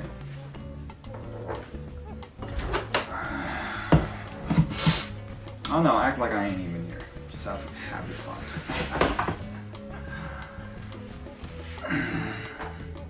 Hey Siri, what year is it? 2021. Thank you. Just needed confirmation. JK, it's 1934. White women have been allowed to vote for just over 10 years. Black women and other women of color will have to fight for another 31 to vote. Since a woman's only function in society is to marry and have children, losing her virginity before marriage is comparable to losing her worth as a human being, and therefore must be protected by her father. This gross tradition will be carried on by future generations and evolve into a cutesy trend where men joke about not letting their daughters have sex or be alone with a male partner. Men will probably still do whatever they want though. By the way, you're running low on laundry detergent. Hey Siri. Yes, Chad? Order more laundry detergent, please. I'm sorry, Chad. I need a man's permission to make any purchase over $5. Of course, because it's 1934. 1934, right. Yes, correct, you dumbass.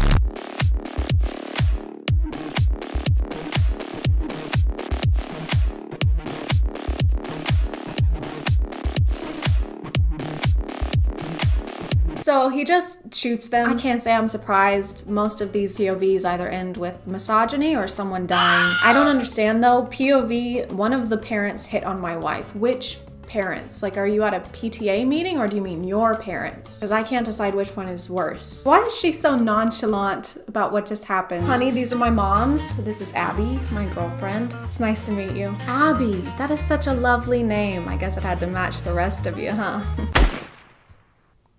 Did you just shoot your mother?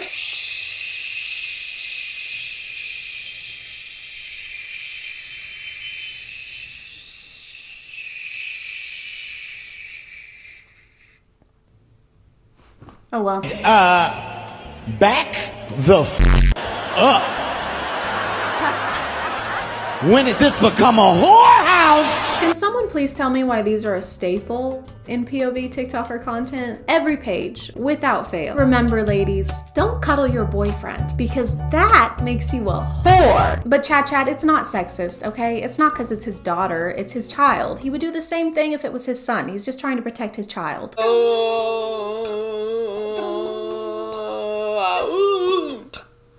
Take the rubber off. Meat to meat. Meat to meat. Meat to meat. That's the same page. I don't think I could find a better example of a double standard, but it's just a really funny, super silly, goofy, funny joke, guys. Super silly. I love TikTok. It's almost like these guys have to fill out a questionnaire or attend the same seminar before they're allowed to make POV TikToks. Welcome everyone, and thank you for attending our mandatory course. A closed notes exam will be passed out once our discussion here has concluded. So, any questions to start us off? Yes. Yeah, my name's Chad. When you say closed notes, does that mean that I can't look at the answers of this guy sitting next to me? No, that's cheating and has never been allowed. Yes, you. Yeah, can I, instead of taking the exam, can I make a POV of me taking the exam? Will you be smirking and winking in a way that would make no sense in that scenario? Yeah, then yes. First discussion point. You have a son who has multiple STDs and a new girlfriend every week because of his emotional immaturity and inability to recognize that he's the only common denominator in his failed relationships, which he always recounts with, "I don't know, man, she was just crazy." How do you react? Nice. He's such a good kid. I'm so proud of my son. He's incredible. I look up to him. New girl every week. My, how he's grown. Interesting. All right. Next discussion point. Your daughter is in a healthy, long-term relationship, and you walk in on her and her boyfriend cuddling on the couch. God, no. No, God, no. What? Please. Did you say? How could she do this to me? My daughter is a fucking slut? All right, I've had enough of these.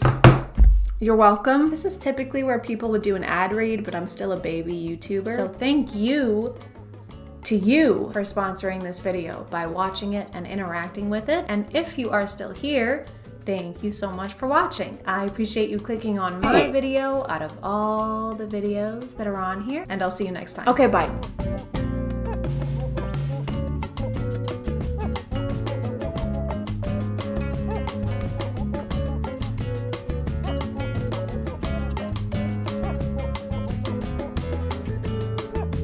Hey guys, and welcome back to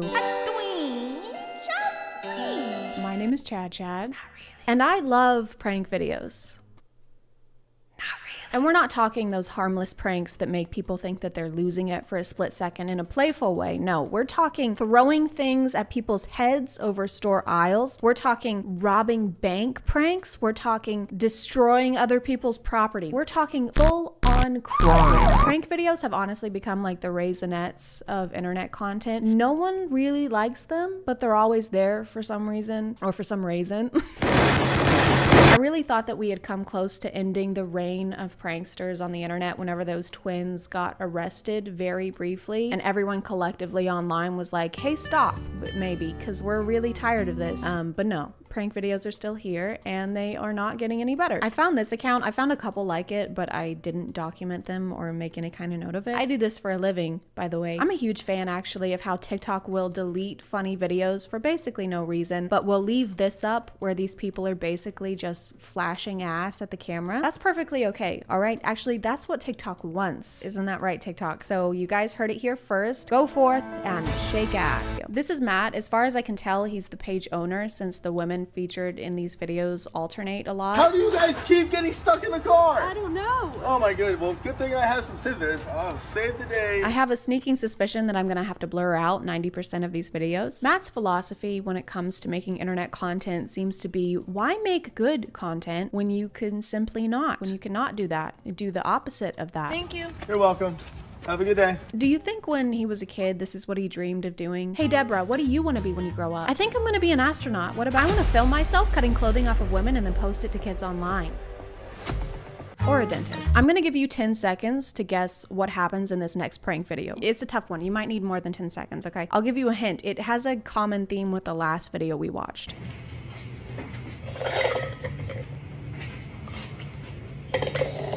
Did you guess that an ass somehow makes an appearance? Then you got it. Great job. I'm mostly upset about the lack of creativity behind the guise of a prank. I know these pranks are just a front for showing butt, but still. The prank is what? That you put a jalapeno into a clear glass where the jalapeno is clearly visible. Also, the fact that the act of sliding the glass across the table to switch them is incredibly loud. What in the world can that be? What?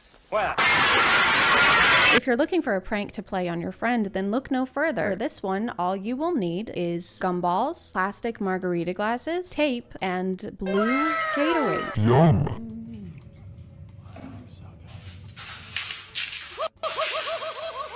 The fact that she didn't see the tape, this is staged. That's an astute observation. Another giveaway might be the fact that her headphones are plugged into absolutely nothing. But anyway, this prank is the same as the last one, except for this time he puts candy in the drink, and I was gonna make a comment on how that would not merit the same reaction as the jalapeno drink would, but then I saw that it's candy corn he's putting in there, so never mind. Oh, and there's also ass in this one. How many times can I say ass before I get demonetized? For this next one, you have to put rice in your window blinds.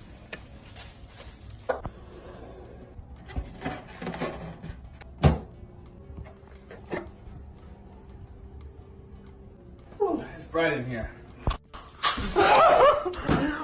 If I want to scare my friends with this prank, which I do, this is terrifying, I really do I have to use the balloon? We've already got the rice. I feel like it just adds insult to injury. There's rice in the blinds, there's a fucking balloon on the couch. It's traumatic. How do I ensure that my friend's ass, I have to stop saying ass, finds its way onto the balloon? Is the balloon, is it like a metal detector or like a butt magnet?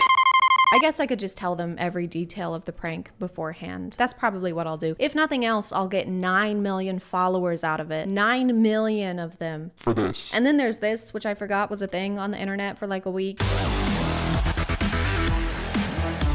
Is that Noah Beck? I mean, Bryce Hall? Why do you all know each other? Why would you actively stack crates as someone is climbing up them? Was that a part of the crate challenge? You've got all this TikTok money. Can you not afford more crates? Do you need help? You know how when you put Mentos into Coke, it fizzes up a lot? And then whenever people made that discovery, everybody would post a video of themselves doing that online. And then after a while, it got kind of boring because literally everybody was doing that. Well, what if there was an ass involved? You ready? 3, 2, 1, let's go.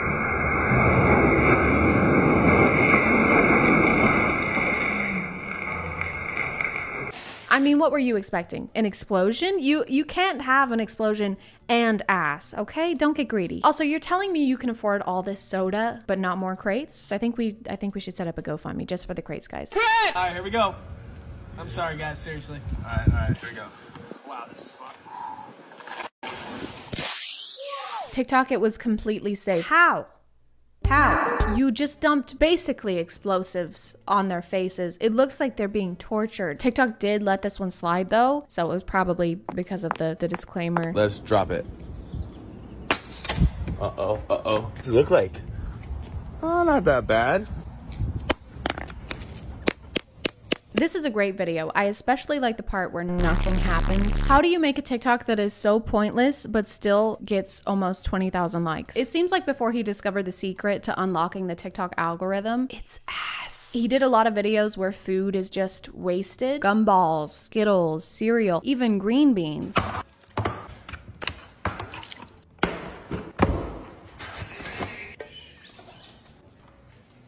Matt, where are the green beans? Bro, they're right there. Yeah, dude, where's my 5-gallon can of green beans that I keep in the fridge? I have 0 questions about this person twerking on the counter. That's fine. The joke is just that the food gets dropped on the floor and then immediately thrown in the trash. And it's hilarious, guys. Come on. They also made another video like this. And if you're confused on what's happening here, don't worry. There's a caption to explain everything that's going on.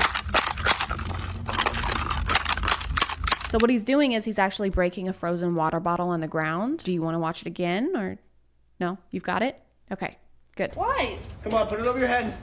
Higher, Emma. This is as high as I can go, Matt. No, it's not. Higher. Why? No, it's not. I like how in this universe people continue to do what he says no matter what, and at no point are they ever like, I don't know if I should hold this bag of flour above my head. Last time you told me to hold something above my head, it was a vat of acid, so I'm a little apprehensive.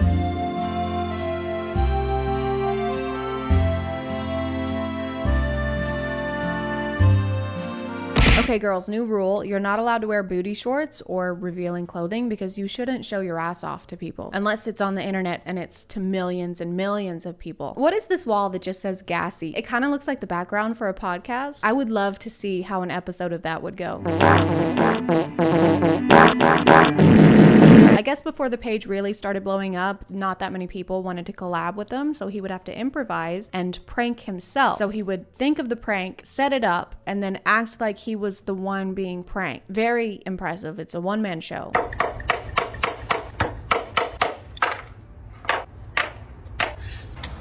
Woo, what a beautiful day for the park. Oh, I can't wait. You ever get so bored you prank yourself? No. I can honestly say I've never nailed my own shoes to a board and then pretended to break an iPad Pro. To stay on theme of the content that we watched today, I think it's only right that we wrap things up by taking what we've learned and applying it in real life by playing a prank. We're gonna go play a prank now.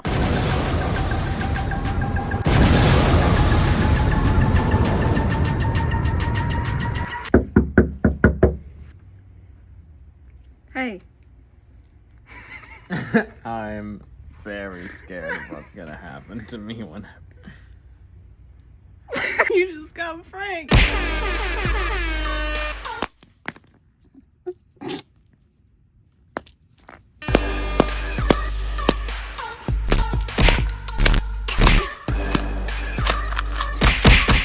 Alright. Get wrecked. I'm gonna call it there, guys. Thank you for subscribing, and if you are still here, thank you so much for watching. I appreciate you clicking on my video out of all the videos that are on here, and I'll see you next time. Okay, bye.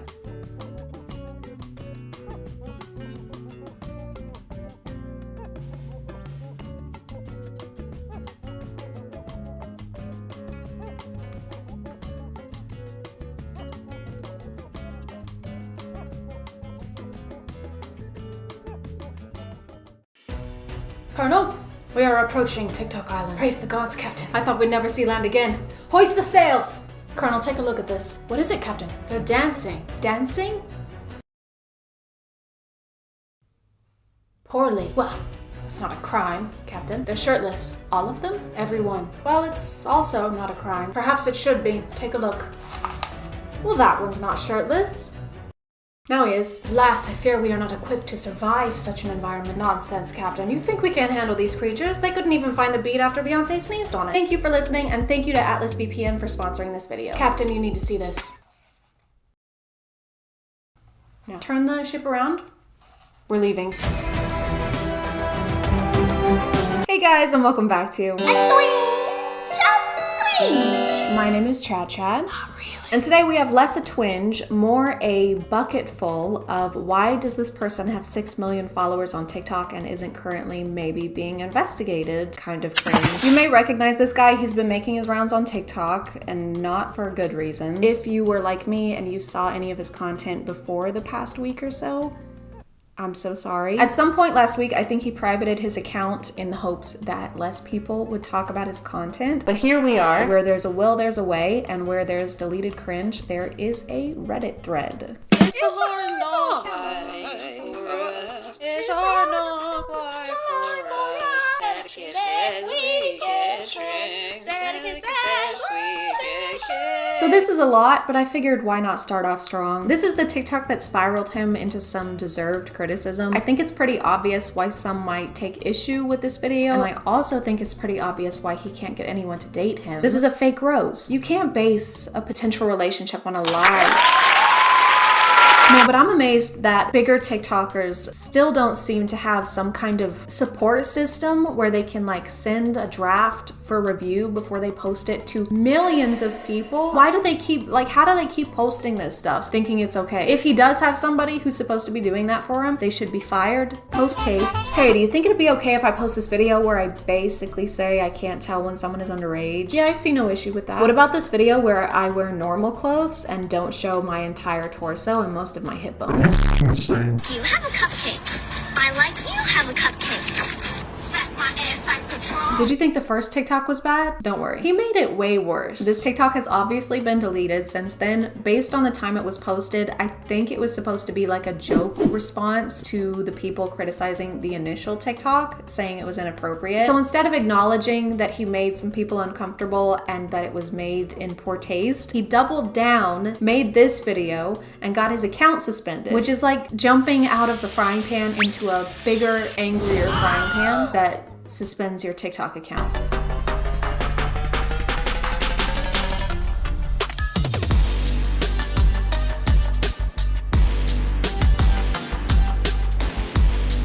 You could have chosen literally any song. How many songs are on TikTok? Hold on. Okay, they're not gonna tell me, but you know, I'm sure it's more than just this one. You know, most of the time when TikTokers are mouthing lyrics, they're incorporating it into the videos somehow. What's happening in this TikTok is not specific to the lyrics, I hope. So I repeat, why this song? This man has the number 20 in his bio, but he made this video where he gives his birth year as 1997, which is the year that I was born, so he's at least 23. And then I had the great displeasure of reading a comment that let me know the 20 in his bio is not referencing his age, but rather his hair in centimeters, which, if you were wondering, in inches is 7.8. So congratulations on having that information in your head now. There were a lot of comments sticking up for him, saying that a lot of 13-year-olds look older than they actually are nowadays. I don't think that looks are the only factor in determining if someone is your age or not. You can't tell when a 13-year-old is not on the same maturity level as you, so you're equally or less mature than a 13-year-old then. Why would you admit that to us? Hey, has anyone seen my watch? It was like super expensive. I haven't. Ooh, no. Sorry, I haven't. I also haven't seen it. You kind of answered weird. No, I didn't. Yeah, she's right. It seems like you took it. I didn't take it. I just really struggle with not stealing watches. That's what she had. Yeah, that's stolen. What I had stolen. I literally just said it. Okay, you know what, guys? It's not my fault. Okay, a lot of watches look 20 years old nowadays.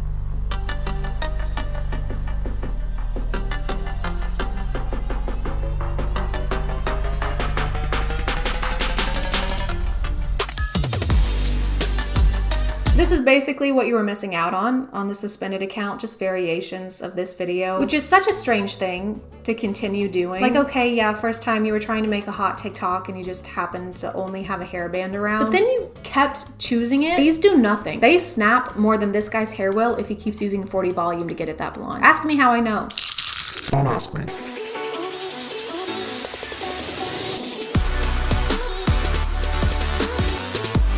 I had to watch this, so you do too. I think this is supposed to be an indication that he is proficient in the act being alluded to, but he's not even on beat. I don't know if I'm gonna be able to use the original audio on this TikTok or not. You're just gonna have to trust me on this one. How are you gonna write the test and still fail it? In fact, a lot of his TikToks are like this, where he's doing suggestive things and implying that he's some kind of savant at them. What is this? Who told you that this was good?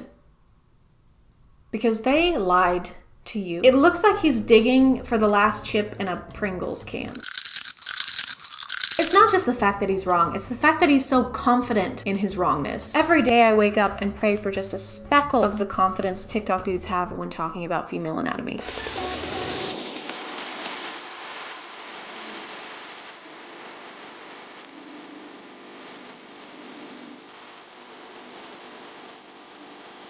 This should be a crime. This is the worst thing you can do to someone, actually, I think. I would literally rather a stranger punch me in the jaw with all their might than do this to me. Look at the reactions to him doing this. They are swooning. He really walked them through this and was like, I am going to thrust my alleged 20 centimeters in the air so hard that I forget how to make normal human faces, and you are going to be swept off your feet by that. Why would that sweep me off my feet though? It's kind of gross. Because I'm paying you, Goretta.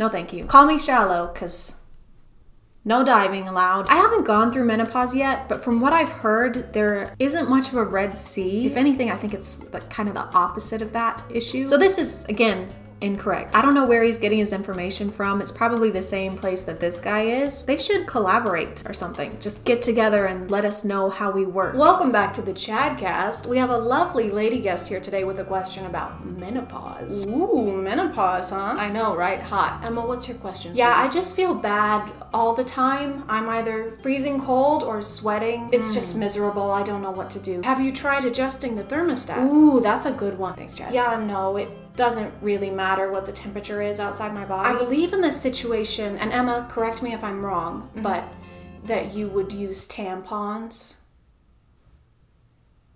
No, that's wrong. Emma, please don't correct me. Absolutely no correcting on the ChadCast, Emma, please. Okay, well, it's just I don't really get those anymore. It's pretty dry in the ovary department. Well, I wouldn't know anything about things being dry, would I, Chad? You wouldn't. Neither would I. Neither of us would. But you know what would help you, Emma? No, I don't. What? Chad, are you thinking what I'm thinking? You know what? I think I am, Chad. Emma. It's chocolate. Chocolate? Chocolate. Chocolate. Chocolate. I don't think chocolate will help you. Just take the chocolate, Emma. Just take the chocolate. Chocolate Take makes it. the woman problems go away. Take the chocolate. No, you need the chocolate. Don't want chocolate. I'm gonna call it there, guys. As always, feel free to let me know what you think in the comments. Thank you for subscribing, and if you are still here, thank you so much for watching. I appreciate you clicking on my video out of all the videos that are on here, and I'll see you next time. Okay, bye.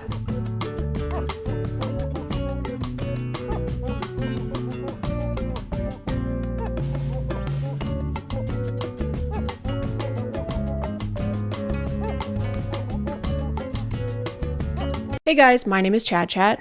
Do y'all remember when people lost their minds over the limited launch of Valentine's Day themed Stanley Cups and would do anything to get one, including waiting in line overnight or even starting group-wide fights? Get him! Get him! Stop him! Stop him! That was crazy. Thank God in 2025 we've learned from our mistakes and nothing like that will ever happen again.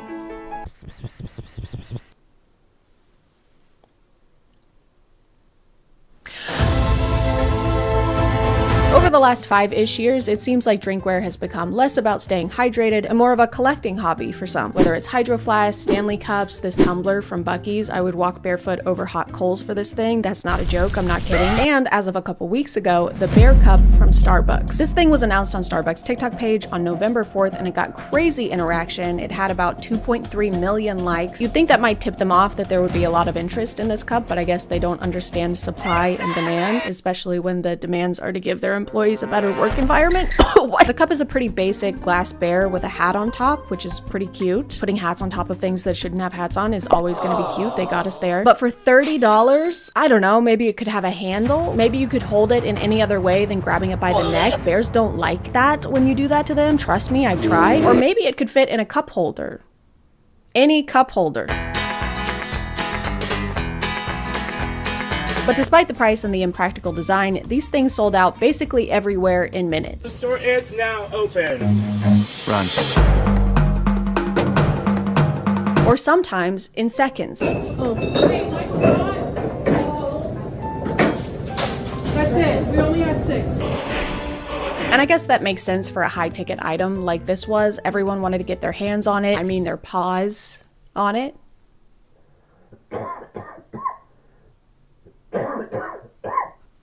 But I don't think that's the only reason they sold out so quickly. I think it probably had to do with Starbucks putting an average of 3 cups in each location. What the fuck is wrong with you? Have the cup. I hope that makes you feel better. Thank you for hitting me. No matter which store people went to, there were never enough cups to go around. And I know Starbucks isn't technically a store, it's a coffee shop, so it's not like they have tons and tons of shelves that they can stock full of cups. But still, the marketing for this cup got so much interaction that they had to know they were gonna need more than 3 cups per store. By the way, I'm not being hyperbolic when I say that. There were genuinely only a handful, pawful, and that was before people kept dropping them on the ground. Alright folks, now we gotta leave some space so that I can sweep this map. Please leave a path to get to the register. Don't put that sound effect and be like, ah ha ha, he's stressed out. Bitch, you are stressing him out. Get out of the way. It's insane that they are actually so unaware of their surroundings. They have so much tunnel vision. They're blocking the employees off with their bodies. Raycon for sponsoring, and let's get back to the video. So far, I haven't found one video where the store had more than a single-digit supply of cups. Hi guys, welcome. Do you have the glass beers? We only have 1. You're lying. But what's even crazier than them failing to predict this is the fact that they also didn't enforce any kind of limits on how many cups each person could get. They told me there was only going to be 4. People going crazy, like damn leave some for the rest of us. People were just allowed to walk in and grab as many of these cups as they wanted, which means the resellers flocked to these cups like bees to honey, or bears to honey. Or flies to honey. Everyone likes honey. And now if I look up bear cup Starbucks, the first things I see are people relisting the bear cups on Etsy, on eBay. This one is for $300 on Mercari. This one is listed for $2.5 million. So best of luck to them with that. Hope that sells quickly. People were standing in line anywhere from 3 a.m. in the morning to 9 p.m. the night before. Social media videos showed customers camping out in order to get their hands on one. I have no chance. People were so committed to getting this cup that they were even willing to commit crimes. We out here camping. I got the porta potty, toilet paper, wipes, and 2 chairs. Is this a joke? Is this a meme? Are we memeing? Been at Starbucks since 10 p.m. for the Hello Kitty and glass bear drop. I even brought my portable potty. I'm not losing my spot. Why did she phrase it? I even brought my portable potty. Like it's a fun fact. Like that's an additional fun fact. None of this is fun facts. I'm gonna be sitting out here for hours. And I even am gonna be shitting out here for hours. It makes literally no sense to me why you wouldn't have some kind of limit per person on the cups right out the gate, especially based on how past holiday launches have gone. Get him! Get him! History tends to repeat itself. History tends to repeat itself. Imagine having such a wanted product, seeing people start queuing up the day before and going, wow, this is great. Everyone will be respectful and only grab as many cups as they need. Are you sure? I mean, there's something called greed. Yes, I love Michael B. Jordan. So you've been standing in line for hours or all night even. Your feet hurt, it's cold, the woman in front of you is shitting into a bucket. And after all that, you still don't get a cup because the guy in front of you swipes them all so he can list them on eBay for 17 times the price. Just bought this cup for $30. In 20 minutes, it's sold right there. $215. This guy. Surely that wouldn't cause people to fight each other or anything. That wouldn't. Okay, this is literally the second TikTok I'm watching about this, and the first words are, okay, fine, call the cops on me. I don't care, call the cops on me. But some people didn't even have to go to eBay to turn a profit on this because they started getting offers for the cup right there in line. And I walk in and some girl is checking out with it. So I go up to her and I'm like, can I please buy that off of you? I've been looking for this cup. I will do anything. I have $1,000 in my car cash I can give you. Hang on a second, pause. That is crazy. Why would you spend that much money on something as trivial as a cup just because you want that specific one? That would be like spending thousands of dollars on a piece of cardboard. Oh my God, Bill! No one would ever do that. The worst part of all of this, obviously, is how people were treating the employees, who are, by the way, already going through it. Don't buy Starbucks right now. There's a strike going on for unfair labor practices. I guess they forgot how to treat their employees well. I guess someone should get them a refresher. Turns out when you market a cute cup to people who love cute cups and then don't send enough cute cups to stores, the first people to get blamed are not the executives who made those choices, it's the employees. Employee! Some people immediately decided that the reason for low stock in stores was because the employees were buying all the cups. So, employees ourselves were scheduled to be in the store at 5:30.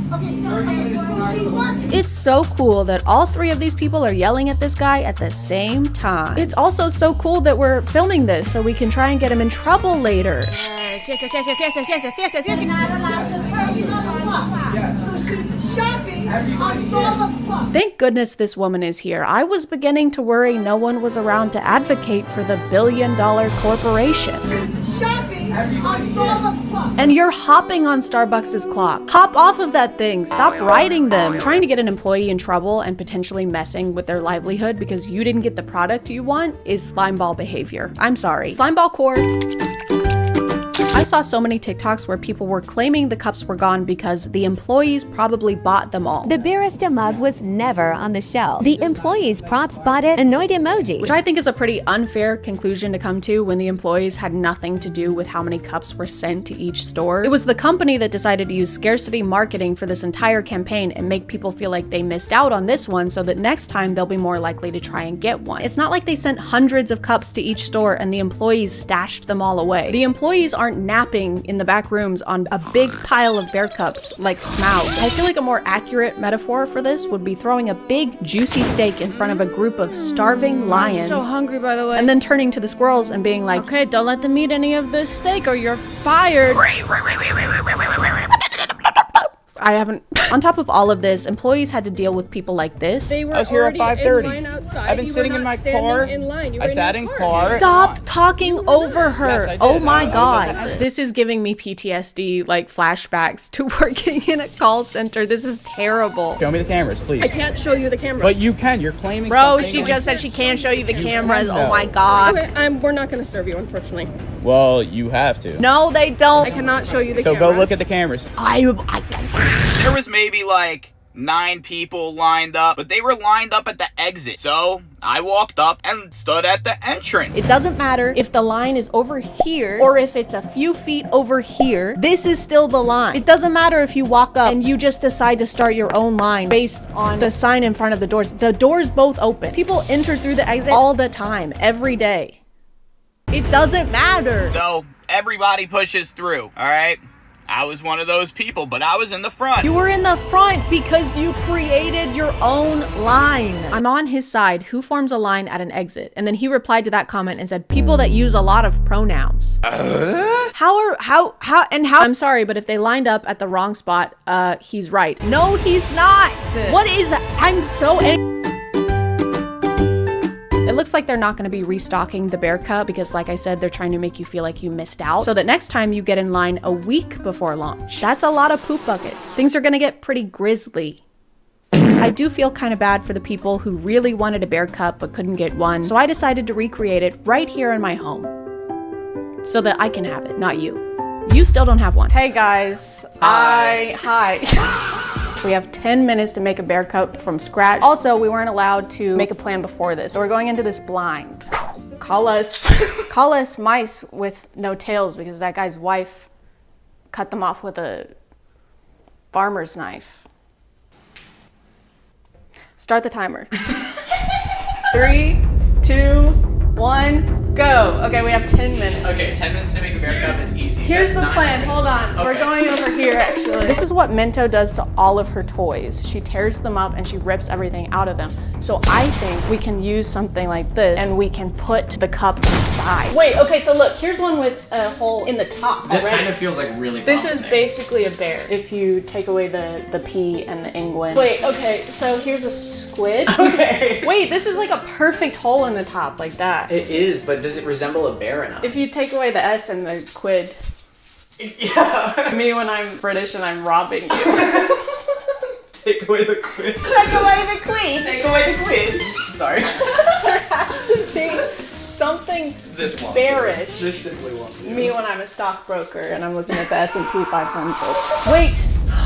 That's a log.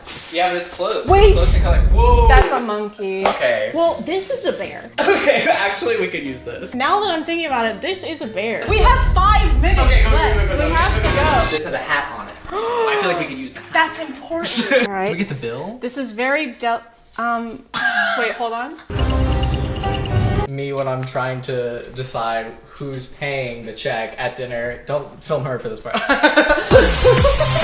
We have 2 minutes and 12 seconds. Okay. There's like a label on the Bear Cup. We need to put our brand label on the Bear Cup. Okay, alright, what's our label? Bear C-U-P.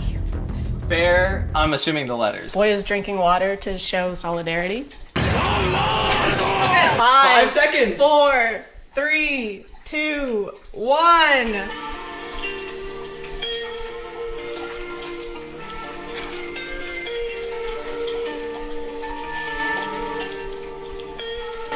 All right, here we have our very own. As you can see, we have all the basic functions that you would, that you, bro. I'll take over from here. Bro. This is our bear cup. Bro. Decked out in all of the bear necessities. Bye guys. Here's my password. Oh, thanks. I just found it.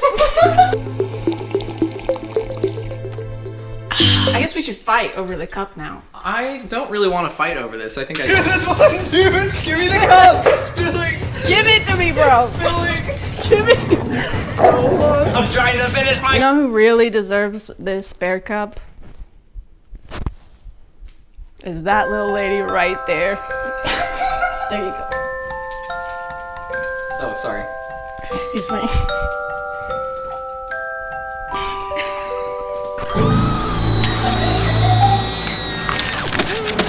I'm gonna call it there, guys. Thank you for subscribing, and if you are still here, thank you so much for watching. I appreciate you clicking on my video out of all the videos that are on here, and I'll see you next time. Okay, bear.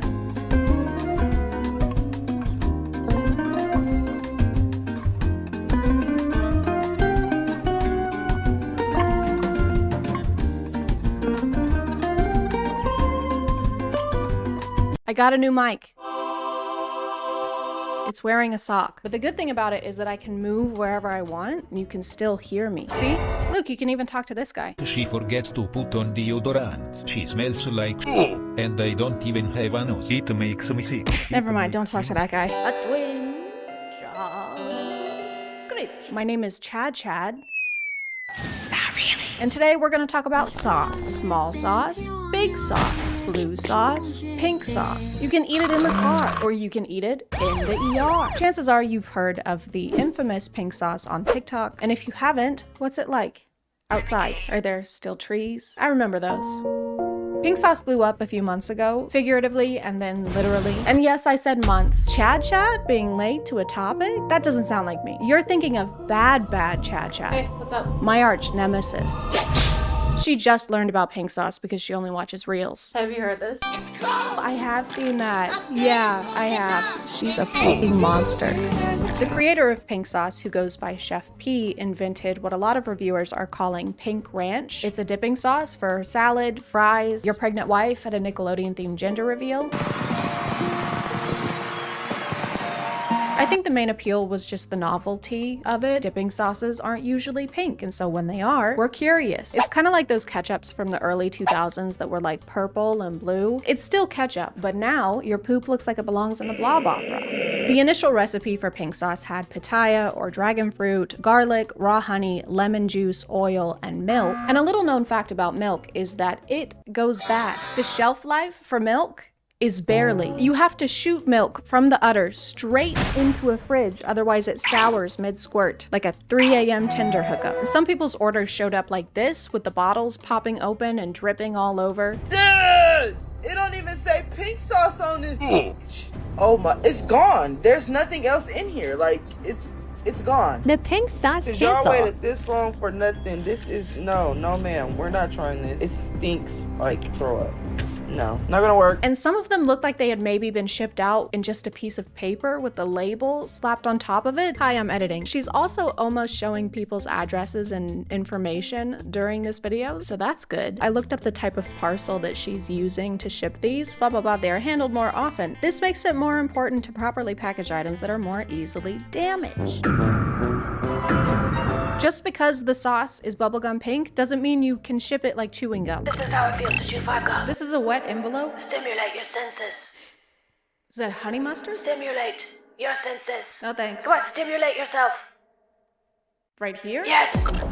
But pink sauce is not the only example of people selling questionable food on TikTok. A more recent one came from an account called Pickle Me Everything, another TikTok creator making and selling products right from her kitchen counter. Bloody Mary pickles from Pickle Me Everything. Oh my gosh. Look how juicy. You've never tried pickles like these. And like the name implies, she pickled everything. Bell peppers, cauliflower, grapes, botulism, mangoes, your mom. They started getting reviewed by bigger accounts, which of course led to orders piling up, allegedly over 10,000 of them. I am a huge onion fan, okay? Love, love, love them. I never thought onions could get any better than they already are. That's a good spice. I like that though. But then pickling things went sour. With all the orders going out, people started to notice that the canned lids were popping. Sorry, in a bad way. As someone who cans for a hobby, let me show you one quick and simple way to find out if something you receive is safe to eat or not. This is some jam I made over the summer. If something is not properly sealed, you will hear this noise. This is obviously open, I've been using it. This is sealed. No movement. Some orders would show up leaking in the box, or if you were really lucky, they showed up in a plastic bag. I love pepperoncinis. I'm gonna empty it in here. Mocha is still fighting with the trash can.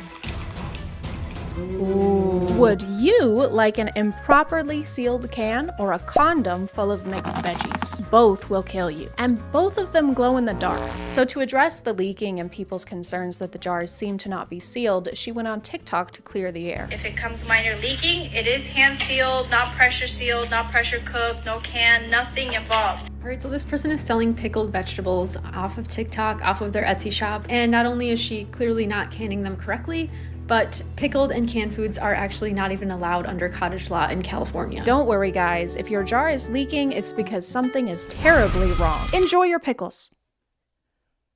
They will be your last. If you actually Google which foods can host botulism, canned goods are first on the list, specifically canned veggies. So now she was in a pickle. Food experts on TikTok started calling her out, you know, to try and keep people from getting violently ill. There's possible food safety concerns like botulism or E. coli. I'm seeing comments of pregnant people buying this stuff. You guys, don't consume this stuff. It's not worth it. But like a responsible business owner, she blocked everyone with criticism and continued taking orders. All orders are starting to process on Monday when I show you guys all the proof, the facts. Unfortunately, she is blocking and deleting comments from anybody telling her that it's not legal. Initially, she tried to deny everything by claiming that she had all the licenses she needed. I have the food license, I have the can license.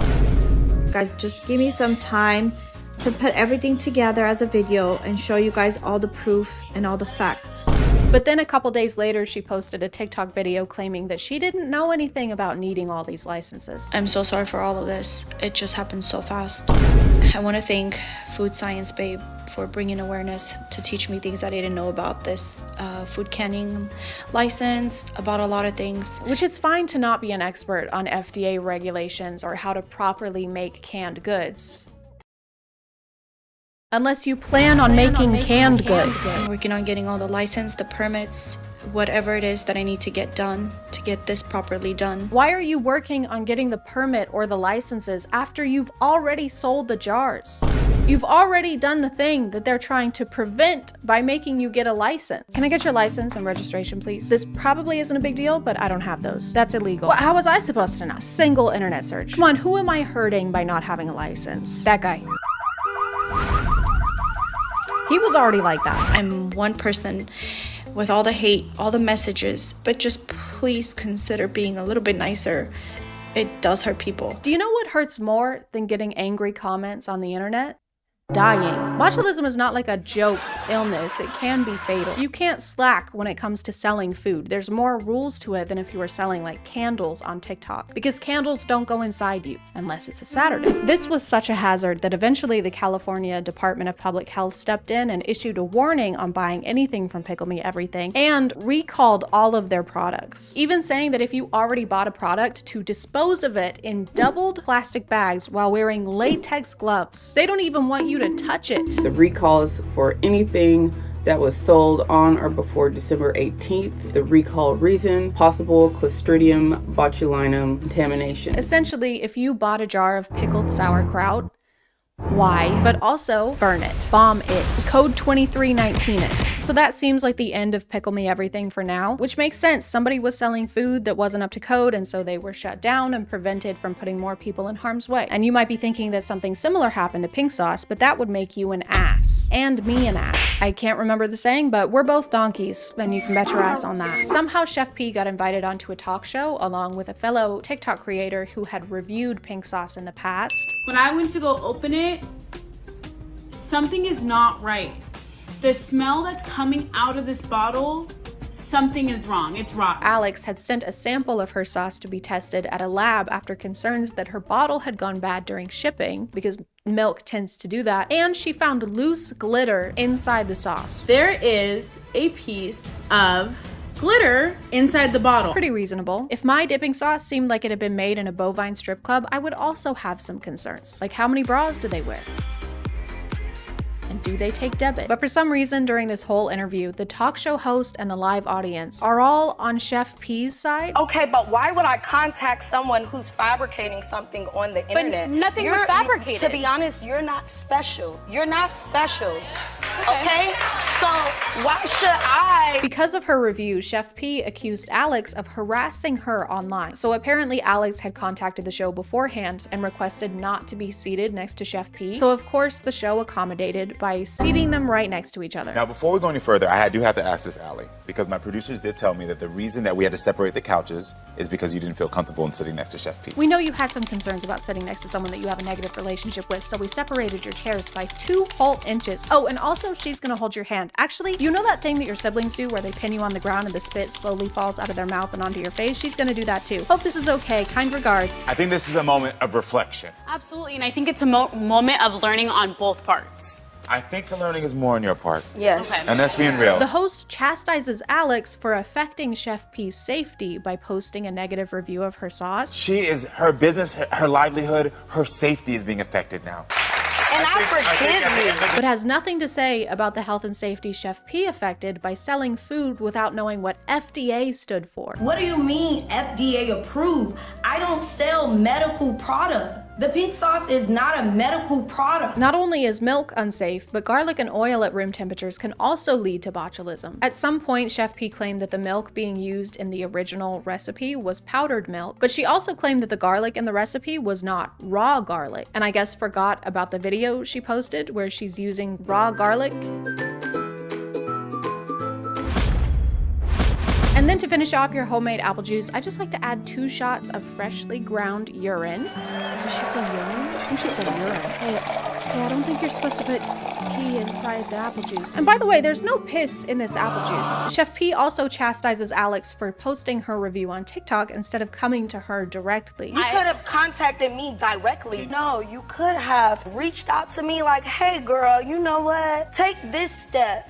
Did you research this? Did you check out your packaging there? Of course you would prefer a customer comes to you in private with a safety concern, because then it's private. So please, private message me if you have a concern or if you're not happy the way I did something. You can keep all the things you've done incorrectly a secret. I don't understand why you had to go all public with this. You should have just come to me in private. You killed my husband in a hit and run. He was already like that! After the online buzz died down, Chef P partnered up with a company called Dave's Gourmet, and pink sauce is now being mass-produced. They're officially FDA approved and being carried at Walmart.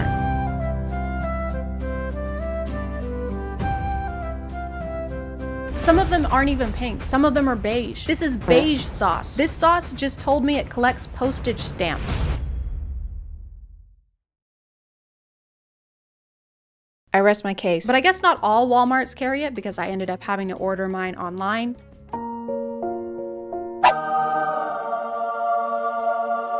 Are you ready to try the pink sauce that became an overnight internet sensation? It's very watery for a dipping sauce. Here we go.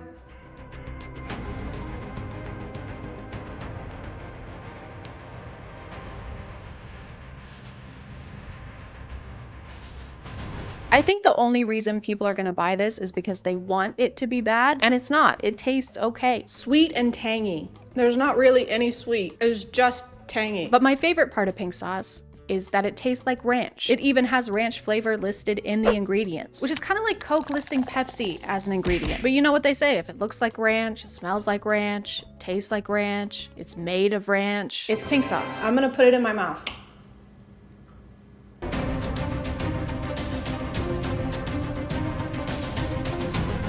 Overall, I'd give it like a 5 or a 6. 10 out of 10.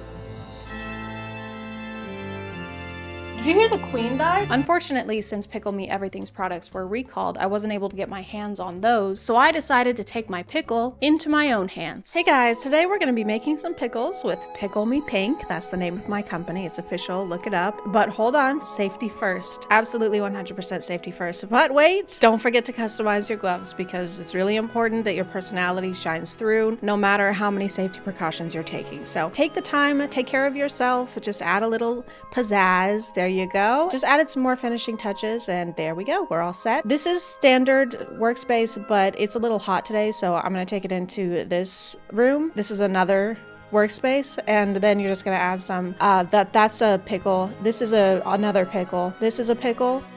That's a can of pickles. This is just some seasoning. That's just a seasoning packet, so go ahead and add that into the blender as well. So yeah, and then we're about finished up. Just take a second to make sure everything looks good.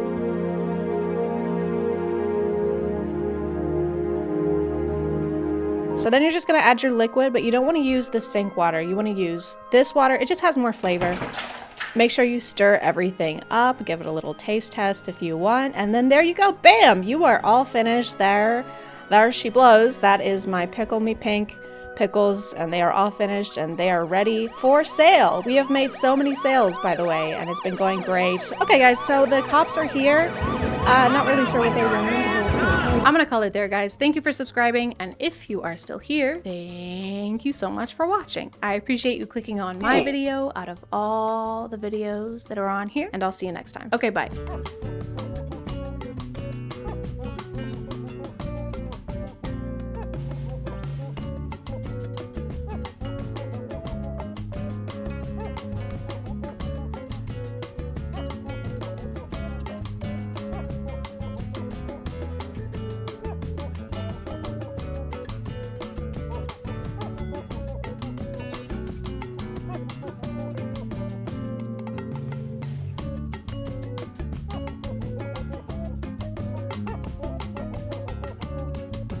Hey guys, I am stressed. So stressed that I haven't written a script for a video that's due in 5 days, but I still have to post a video in 5 days, so we're gonna do something right now. I don't know what it's gonna be, but it will be something. So have a seat, sit down, sit! I keep seeing this thing on TikTok, maybe you've seen it on Book Talk. It's usually a slideshow and it's kind of a preview of a book, and it says stuff like, when she hates her family, so she runs away into the woods and finds a cabin with a bear wolf man who has a bear wolf brother, and they both are romantically interested in her and turn a tree into a dildo and have their way with her. Have you guys seen stuff like that? Too? I've seen stuff like that. Let's look at some of those things if we can find them, because that's the rule of commentaries. You're supposed to find something that you don't like looking at it and then look at it a lot more and dedicate a whole video to it. That's showbiz, baby. That's just showbiz. It's showbiz. That's showbiz. I had so much to do today that I got into a paralysis mode where I literally walked in a circle in my house.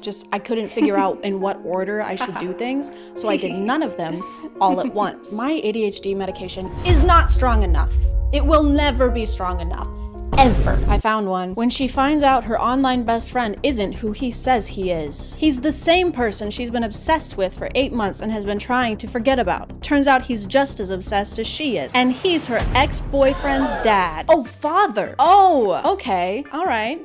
All right, girl. So she's been stalking her ex-boyfriend's dad, and her ex-boyfriend dad has been stalking her. You guys are made for each other. This one's not very spicy. That's not spicy. That's just an age thing. It's not that weird to fall in love with your ex-boyfriend's dad. I do it all the time. I just did that yesterday. He has so many red flags. He's 13 years older. He's possessive. He's obsessive. He spanks you. He ties you up. He likes to do you hard and rough. He unalives people. Was all of this just listed on his Hinge profile? Yeah, I'm a stalker. I'm old as hell. I like to spank people, and I like to murder people. And if you're not into that stuff, don't call the cops, please. Just scroll. No need to be a snitch. I want to read the comments on this. Green flags. Well, are they really that red? He's killing people. That's pretty red. As far as red goes, that's about as red as you can get. The only thing worse than that would be, let me see. I'm so good at improv. I'm so good at coming up with things on the fly. I'm so good at being on flies. Why nobody hating? This is me. This is my alt account. That was me. I said that. I thought it was a slide, but it was a screen recording that someone took of a slide. Don't do that. The shy, innocent girl being afraid to get a tattoo because she has low pain tolerance. The 6'5" tattooed hockey player smirking and saying, "You're a lot better with pain than you think." Boy, if you don't... Ooh, I found one. The shy, invisible girl is invited to play Drink or Dare with the hockey team, and she doesn't realize how dirty the dares are. What is with hockey? Why are we all talking about hockey? Is that a new thing? Do I need to start watching hockey? So when it's her turn, she gets a dare that puts her in a compromising situation. Either she can drink, or she can lick whipped cream off one of the players anywhere below the neck. When she says it aloud, the Playboy hockey player volunteers himself, not wanting to see her with another guy. Her crush for him is growing, and she's afraid to get involved because of his history with women. But she does the dare, and before she knows it, he's taking his shirt off. She sprays the whipped cream down his abs and licks, and the whole team watches as she does it. She's the only one close enough to hear him moan. And then and that's the end. What the fuck? Why are you edging us? What happens next? Do they do it in front of the whole hockey team? I don't know. I keep seeing books that are about hockey players. That's just not a sexy thing. When I'm thinking of sexy things, which I do pretty often, hockey player has never shown up in my head. A sink with no dishes in it? Absolutely. Going to bed by 11 p.m.? Fuck yes. Starting my period and only getting 2 giant cystic acne spots? That's sexy. That's what I want to hear about. Ooh, I found another slideshow. Okay, it's actually showing me slideshows now. Oh shit. Okay, this is a lot. We're getting into the stuff now. We're in the deep of it. Holy shit. When she's riding her boy roommate's face and then someone knocks at his bedroom door. That's the shock emoji. Unable to stop myself, I sink my teeth into her thigh, loving the way she hisses down. Okay, this is just cord. This is just cord. Dude, you all right in there? My Page's eyes widen and all's good, but he has no idea. Okay, this is just cord, and I'm going to skip this one. Oh my god, I don't want the cord. I want the scenarios. I don't want to read that one either. Her sleeping through her alarm for 3 minutes straight. Her brother's best friend lying next to her, smirking as she sleeps through it. Wake her up, man. Help her. Now she's gonna be late for her meeting, and you could have done something. This is no smirking matter, sir. Also, no one sleeps with a lace bra on. This isn't cute. No one does this. Oh, time to go to bed. Let me put on the itchiest piece of clothing I own. When she never reached an so okay, I don't want to read guys. I just want it to be silly. I don't want to hear about that stuff. That's gross. How is this allowed to be on here? I have seen the C word more times than I can count. 23, 24. What are you doing, TikTok? I'm so glad we actually found slideshows. I was worried we weren't going to find any, but now all the slideshows are just So when God opens one window, he closes a door, whatever that, I don't remember. When your fake husband orders you to wait for him naked on the balcony, except there's another couple making out next to yours, so you go back inside. Your eyes lock with your half-naked husband who demands, "What did I tell you, Bianca? I'm naked," you whisper. We know, Bianca. It says you're naked 2 times already. Distracted by the sight of his bare chest and abs. Where were you supposed to wait? Nervous, you open your mouth to lie, but your neighbors take it up a notch. His lips lift and he arches one eyebrow. How do you lift your lips? Do your lips even lift, bro? How much can he lift with his lips? Like 350? My lips can lift 400, not these ones. I've got the strongest lips this side of the Mississippi. This is a little more explicit than I was thinking. This is a little harder than I thought it would be. And I'm a little harder than I thought I would be. When there are 9 straight pages of him eating her out, no thank you. And you posted them all on TikTok? When he's meeting his boss's daughter for the first time and he says, "You must be what, 22, 23, 24, 25, 26, 27? I'm 28. Thanks though." Why does this have 103 likes? This is just a conversation of 2 people discussing how old they are. And 100,000 people were like, "Yes, good. I like that." You're 69ing with your brother's best friend. As you do, you try to, okay. All right, this is too much. Oh my God. Guys, this is just, I'm looking at porn on camera. This is weird. This is not what I wanted. This is stressing me out more. When she calls him friend to stop the situation from getting too steamy, is that our safe word? The top comment says, "Can someone please explain to me what safe word means?" You're too young to be seeing this video if you don't know what that means. Log out. Go outside. When her husband doesn't want to get her pregnant. I saw the rest of it before I finished reading it. When her husband doesn't want to get her pregnant, so he sends his brothers to do it. What? Why would, it doesn't say he can't get her pregnant. It says he doesn't want to. I don't want to f my wife. Just get them to do it. Mom, I don't want to f my wife. Can Charlie do it? Why am I always the one who has to f my wife, Mom? God, I hate this family. When your hot bodyguard is enjoying you and he accidentally answers a call, it's the head of the mafia on the line, his boss, and your dad. He clamps a hand over your mouth and glares at you in warning. But it's too late. You're about to... What does this mean? I'm about to flag? Oh my god, don't stop. I'm about to checkered flag. Busy. Talk later, he groans before he throws the phone. You just hung up on the boss of the mafia. I don't know much about the mafia, but I'm pretty sure you're not supposed to hang up on the guy who runs the mafia. Why did we romanticize the mafia in the first place? When no one ever sits next to him in meetings because they're scared they will get fired. Her pulling out the chair beside his and sitting in it. Bruh. What? He'll fire people if they sit next to him? Hey boss, can I sit here? Of course you can. And you're fired. I just don't understand. Oh, it's called grumpy romance. That explains it.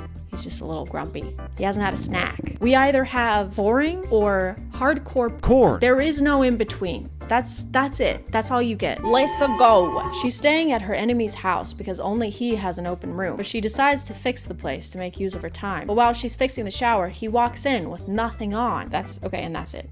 All right. Well, it would make sense for him to be walking to the shower with nothing on. I don't know how else you would walk into a shower. Also, why is she staying at her enemy's house? Because only he has an open room. You can't find anyone else who has a free room. You guys can't be that big of enemies if you're still open to staying in the same house as him. Seems like you guys just have beef. Also, if I'm staying at someone's house and I get a little bored, my first instinct isn't to start renovating their home. Well, I have a free hour, so guess I gotta replumb the bathrooms and then sleep with my sworn enemy. There's nothing else to do. I can't do anything else. There's nothing else. You were having an argument with your husband. He's sitting in the living room while you yell at him for half an hour now. And the worst part is that you're not even listening. I was. Just waited for you to finish, love. He then did a manspread in the sexiest way possible.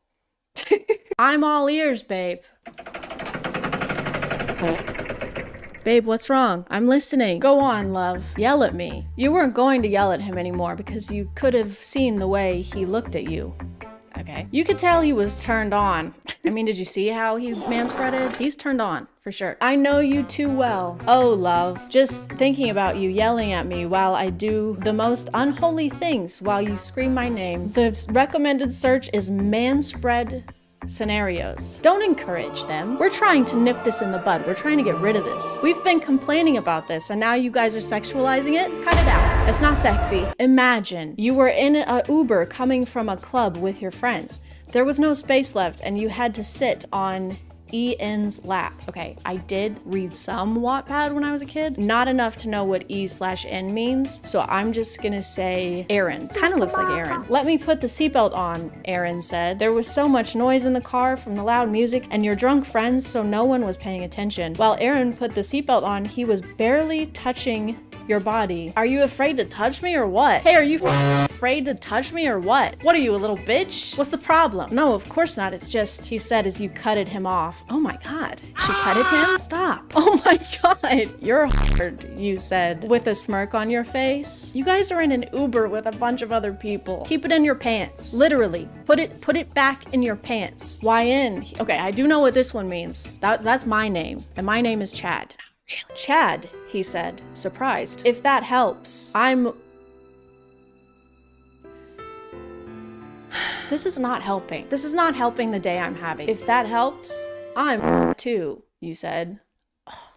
Suddenly his hand got on your thigh. Oh, it got on there? That's a sexy way to put that. Suddenly his hand got on my boob. That's so sexy. Thank you. Okay, and then it gets to be too much. And then you go too far. You have to tease it, okay? You can't go straight to the heavy stuff. You gotta warm us up a little bit. Imagine you run as fast as you can. That because you just pranked your enemy. I don't know what kind of enemies you guys are having. You don't really usually have a back and forth with someone who's your sworn enemy. 2 words. He's wet. I don't like those 2 words. That asshole deserved every single water drop that was falling on him. You don't get to close the door and your enemy just pops up. As you both are in, he closes the door and locks it. Come here, Chad, he says, his shirt glued to his skin. Come on, Aaron, it was a prank. Why do you always have to overreact? Oh yeah? overreacting? He grabs both of your hands and pins them on a wall, his body pressed to yours in water. Yeah, it sounds like you guys really hate each other. It sounds like you guys really don't get along at all. You can't just say that you're enemies and then you hang out with each other and you enjoy each other's company and have camaraderie. That was the word I was looking for, camaraderie. You can't have camaraderie and general banter with your enemy. I'm your enemy and I just killed your mom, your dad, your brother,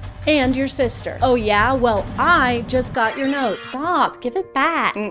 Stop. All right, I'm gonna stop reading these. Comment below if you want me to read E/N/Y/N stories on imagine.talk. Comment below. Comment above if you want, if you can figure it out. He's 38. He thought she was 21. I don't like where this is going. He fell for her, but then he finds out her true age. Oh no. He sets her free to give her a life. Sets her free? Oh, was he keeping her in a fence? Why couldn't she leave? Months later, he receives a call. She's been taken to the hospital. What happened? Oh, in the caption it tells us, age gap, mafia, she's pregnant. These are like the spark notes of the story. Wait, how old is she? How old is she? Why are so many authors obsessed with making the female? Oh, she's 18? Ew. He's what? He was 38? There's a 20-year age gap? Ew. What is wrong with you guys? I thought that maybe she was older than she said she was and that he was just gonna be mad that she lied. But no, she was actually younger. She's 18, he's 38. And he's in the mafia. He's probably the boss. Or he's her bodyguard. Why don't they have any other positions? Do they have any other positions in the mafia besides boss and bodyguard? What about secretary? Can we have one where the guy is just a secretary for the mafia? He just answers emails for the mob boss. All right, I just rescheduled your 9 a.m. and your mom called to confirm your lunch with her today. Okay. All right. Still on. Okay, I'll let her know. I'm still feeling a little stressed, if not more stressed. I don't think this helped at all. Let me just find some other ways to calm down. How to relax. Try active relaxation. Focus on your breathing. Get creative. Spend time in nature. Picture yourself somewhere serene. I can try that. Waterfalls are serene. Creeks are serene. I'm picturing Serene Williams. This is perfect. I'm so calm. I'm gonna call it there, guys. Thank you for subscribing. And if you are still here, thank you so much for watching. I appreciate you clicking on my video out of all the videos that are on here. And I'll see you next time. Okay, bye.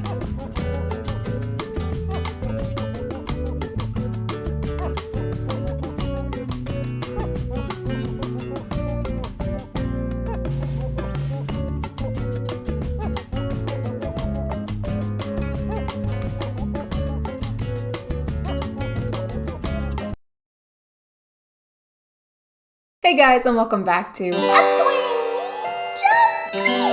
My name is ChadChad. Last week we took a break, kind of a break, but not really, and now we're back to watching TikToks. Yay! Story times have been an internet genre for a while now. I want to say they were popularized in like the mid 2010s, like 2014 to 2015, and they weren't great back then either. So I figured, why don't we check up on the storytellers, except on TikTok and in the year of our Lord 2021, and just see how things are going for them. Are they still dramatizing every life event for internet clout? Are they still having intercourse with toothbrushes? There's only one way to find out.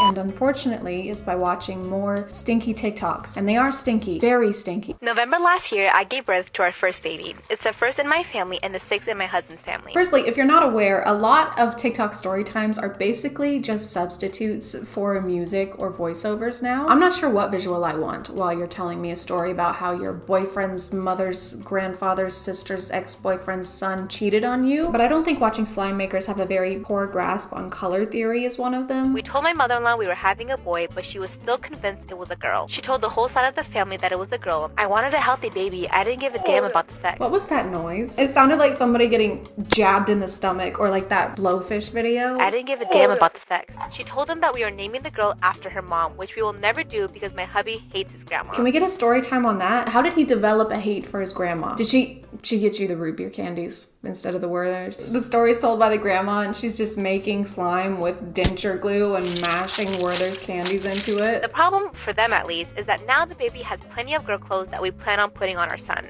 specifically for his family video calls and for pictures with them. She said we have to stop being childish. She just thought my belly shape was more like a girl than for a boy. How can you tell that from the outside of a pregnant belly? Actually, you know what? I would prefer if it was that way because then we could do away with wildfires. I mean, gender reveal parties. All right, everyone ready? Okay. 5, 4, 3, 2, 1. Oh my God, it's Smokey the Bear. Oh, congratulations. I knew it was gonna be a Smokey Bear. Oh. Story time on how my mom tried to convince me to have a threesome with her. Story time on how my mom should be in prison. So after I got out of work, I met my mom and we went lingerie shopping. That's what she specifically wanted to get. So we were at the store and the first thing she said was, let's get matching sets, which was weird coming from my mom. Yeah. Yes, it was weird. I'm glad we can agree on that. But I said, fine, come back for part 2. I'm not sure what's worse, the fact that you agreed to get matching sets of lingerie with your mom or that you didn't use the 3-minute option. If you drag something out into 3, 4, 51 parts, I won't watch it, okay? You don't deserve my eyes. Except for now, because I am gonna have to watch this for content, but still, fuck you. So I had to find another slime channel because I was scrolling for years on the other one and couldn't find the second part. I just want to take back anything negative I might have said about the last person slime because this is... What is this? Like I said, it was really awkward coming from my mom because I've always been close with my mom, but never that close. I like how they're trying to explain that this was weird because they weren't that close with their mom and not because it was, you know, their f***ing mom. My mom called me downstairs 10 minutes after. She said, so you know there was a reason why I wanted to buy matching sets with you. And let's call her boyfriend Brian. She said, well, Brian gave me a really good idea. And then she said these words. Let's have a threesome. Okay guys, I feel like I should repeat what's probably in the title of this video somehow. People make these up for clout, so the chances of this being something that actually happened are at like 2.5% if we're being generous. I just don't want some people in the comments to try and explain to me that these aren't real. I know I just have a stupid poopy woman brain, but I do know when I sit here and poke holes in the plot lines of these, it's not because I think they're real. It's because if I sat here and just told you that these aren't real over and over again, I don't think it would be that interesting of a video. My mom tried to convince me. That's not real. And we went lingerie shopping. This is a fake story. Let's have a threesome. This never happened. I was speechless. And she said, I know it sounds crazy now. Stop adding things to the slime. It is unusable at this point. This slime single-handedly caused global warming. They don't use acid anymore. They just fill a vat with this stuff and it gives people superpowers. It made the Teenage Mutant Slimy Turtles slimy man.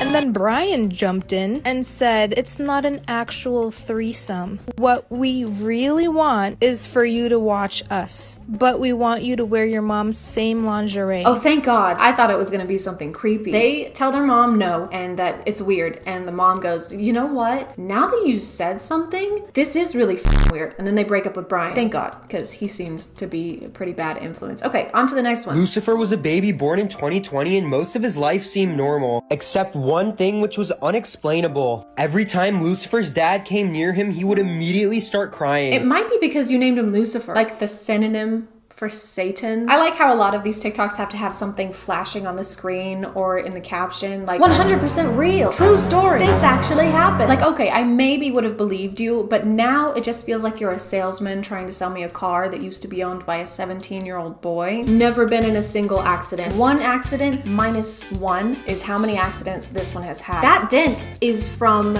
cleaning the car too hard, if you can believe it. Did I mention it's never been in any accidents? At first, no one thought much of it until it continued every single day. And the craziest part is that Lucifer loved being around his mom. The doctors ran multiple tests on Lucifer but couldn't quite find the problem until this particular doctor stepped up and decided to run tests on Lucifer's dad instead. And it's what he found next that will leave you speechless. Hit the plus for part 2. Oh my God, that's so weird. Better watch part 2 to figure out what happened. Oh wait, there is no part 2. It doesn't exist. I didn't think it was possible for me to be more disappointed But here we are. Based on the way a lot of these videos go, I'm going to assume that the dad wasn't actually his dad and was really a serial killer who used the face machine from Mission Impossible to steal his identity, okay? And then when they went to the doctor and ran blood tests, they realized that it wasn't actually the baby's father. And then Tom Cruise emerges from the skin suit and turns into a mummy, starts a war of worlds on top of a gun.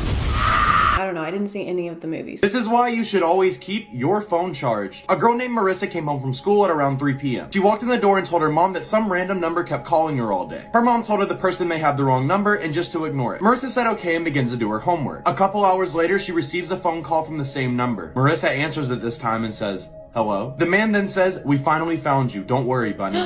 Bunny? It's Candace Stone. Speaking of that show, I think season 3 comes out October 15th. So just don't be surprised if I don't upload or interact with social media during that week. I'm just kidding. It's not going to take me a week to watch that. Marissa begins to panic and tells her mom what just happened. Her mom yells and says, "Grab your stuff, we need to leave." Marissa, confused, packs her things and gets into the red car. Her mom begins driving fast and turns on the radio. The radio says, "The baby named Marissa who was kidnapped in the hospital 10 years ago has been found and police are searching for a red car." Marissa looks at the woman and says, "Who are you?" The woman looks back and says, "You can call me mommy." But the baby was named Marissa, and so she was still going by Marissa. The woman who kidnapped the baby didn't think to change the name of the child she stole. Why did it take them so long to find her if she was still under the same name and attending school with the same name? What I'm getting from this is that her birth family hired the worst detective alive. Can we circle back to the intro of this video? What does this have to do with keeping our phones charged? This is why you should always keep your phone charged. So that we don't get kidnapped as a newborn babe? I feel like there's not much we can do about it at that point. Someone stole our baby! What? But she's only a day old! Wait, hold on. Hello? Goo goo gaga, goo goo ga. Oh, Goo thank goo God. goo. Gaga, goo goo goo gaga. Okay, she said they were in a red car heading eastbound on 23rd Street. Oh my Goo God. goo gaga. Gaga goo. Of course. What did she say? She also says BYOB. Huh? Bring your own boob. She's starving. I think that's gonna do it for today, guys. Not because I'm out of TikTok story times, because they never end, but because it is 4 a.m. I've heard sleep is good for you, so I think I'm gonna try that out. Thank you for subscribing, and if you are still here, thank you so much for watching. I appreciate you clicking on my video out of all the videos that are on here, and I'll see you next time. Okay, bye.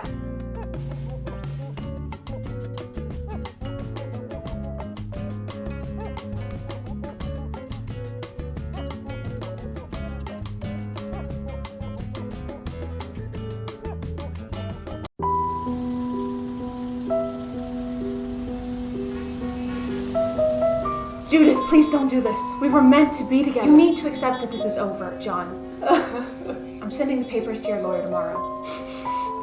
Hey! Hey, you two! Is that man talking to us? Yeah, No, you! I don't think Yes, so. I am It's talking pretty to you. obvious. We're in the middle of something. It would be pretty rude to just come up here. I don't care.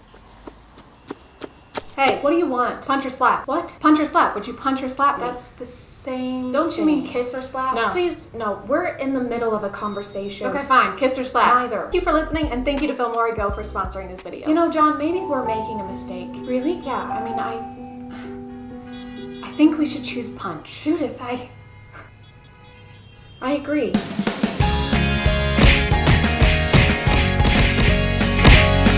Hey guys, and welcome back to My name is ChadChad. Not really. And can we please cancel the internet genre of random street interviews? I'm gonna die. How can you die when you're dead? Goodbye. Actually, I take that back. Street interviews, when done right, can be funny. Billy on the Street, for example, makes me laugh every time I see a clip of it. And I walked out of it at the end, and I said, this is no good. That has a production team and an actually funny host. When regular dudes, because let's face it, they're almost entirely dudes, grab their iPhone 5 mics and their backpacks of misogyny and try to interview mostly women who are trying to go about their regular days, that's where I begin to take issue. If you've been looking for a TikTok page where someone with the charisma of a newborn calf asks people pointless and often insulting questions, then great. You're gonna love this one. Can I date your friend? Yes. Are you Adele? No.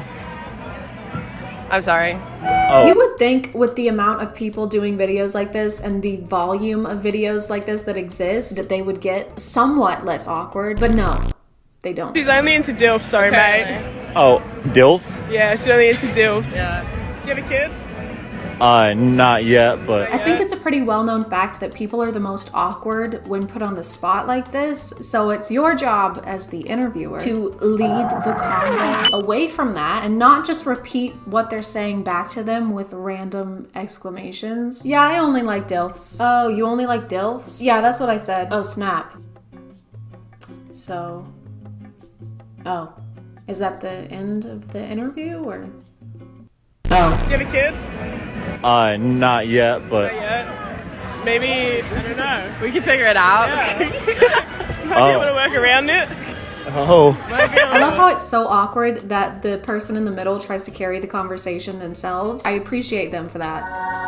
They tried, like they said, do you have kids? And he just still went nowhere with that. Not yet, but... In fact, I think his entire vocabulary in this whole 40-second clip was, can I date your friend? Can I date your friend? Oh, you only like DILFs? Oh, DILF? Oh. Oh. No. No. Oh. Oh. And no cap. No cap. He didn't even, she asked what no cap meant, and he even repeated that back to her. What is no cap? She doesn't know what cap means. Oh, it means like no cap?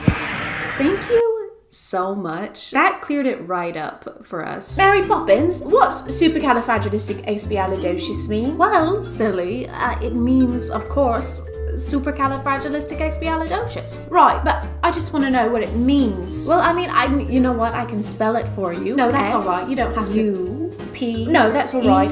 R-C. I just want to know why my father hates me. So make me laugh to prove that girls are funny, and I'll give you guys $100. Why do I have to prove to you that girls are funny? To get $100. But I don't need $100. The girls aren't funny? No, girls are funny. I feel like make me laugh. on it right now. Oh, okay. So you think that women owe you not only the courtesy to stop and listen to what a person wearing two different kinds of shoes has to say, but also to prove that they are funny to you? Not just them, like the women in general, because that's not a lot of pressure at all. And in return, you insult them more than once. What a great deal.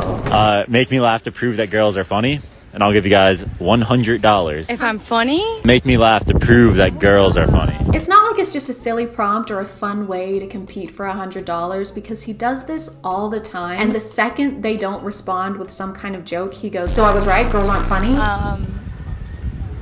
I can't think of one off the top of my head. The girls aren't funny? Girls are stupid then? Girls are dumb piles of doo-doo? Girls are doo-doo heads? Girls are mountains?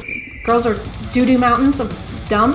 Can you guys make me laugh to prove that guys are funny? And I'll give you guys $100. And the very rare times that he does it with guys, he will instantly start laughing before they even say anything. All right, so what do you call a giraffe walking down the beach? What? Homeless. Completely, go ahead, completely. I don't know if this guy's content is intended to be misogynistic, like to get more interaction, or if that's just his natural musk. Either way, these comment sections attract more chauvinists than orange spray tans and blonde toupees do. We be laughing at literally nothing, just everything's funny. Damn, didn't even finish the joke and I was laughing for no reason. Proves guys are funnier than them girls. Am I in hell? Is this hell? I feel like I'm in the 7th layer of Dante's Inferno, but it's just me stuck in a room full of middle school boys who think that babies come from buttholes. A joke coming from a guy just makes the joke more funny. I DKY. Oh yeah, I know what you mean. That's when, that's called prejudice. Would you survive an MW2 lobby? What is that? Is that a game? Oh, just like an MW2 lobby. Yeah. Sure. What? I heard What lobby, is like that? hotel lobby. Oh.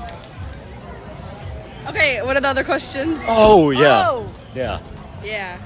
God, it's so awkward. They keep saying yeah over and over again, but it's only because he's not good at interviewing people. Like, what else are they supposed to say? Who am I kidding? This is not an interview. He just asks them one question and then just lets them stand there in silence while they try to figure out what the hell is happening.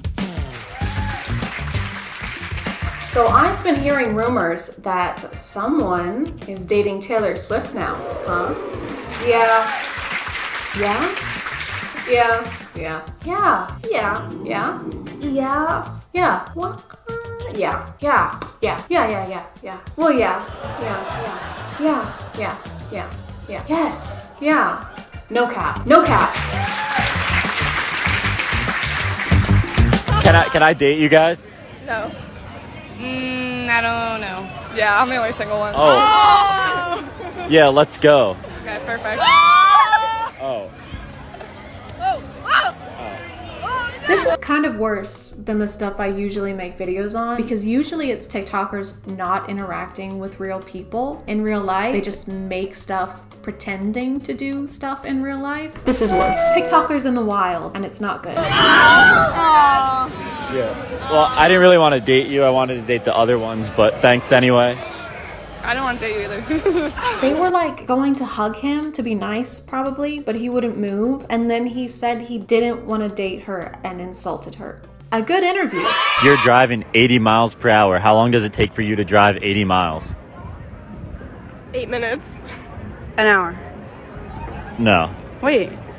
Yeah. 60 minutes. Yeah. You good with your answer? No. Yeah. Yeah. 80 minutes? No, she was right. Me? Yeah. No. Yeah. Oh. Oh. So, have any of these people spoken to a human before? I feel like I'm watching three lamps that suddenly gain sentience try to hold a conversation with each other. How much wood could a woodchuck chuck if a woodchuck could chuck wood? 42? No. Yes? 3. Wood? No. Amy Winehouse? 3? No. You were right. I was right. Wine? Yes. 3? No. 3? No. Wood?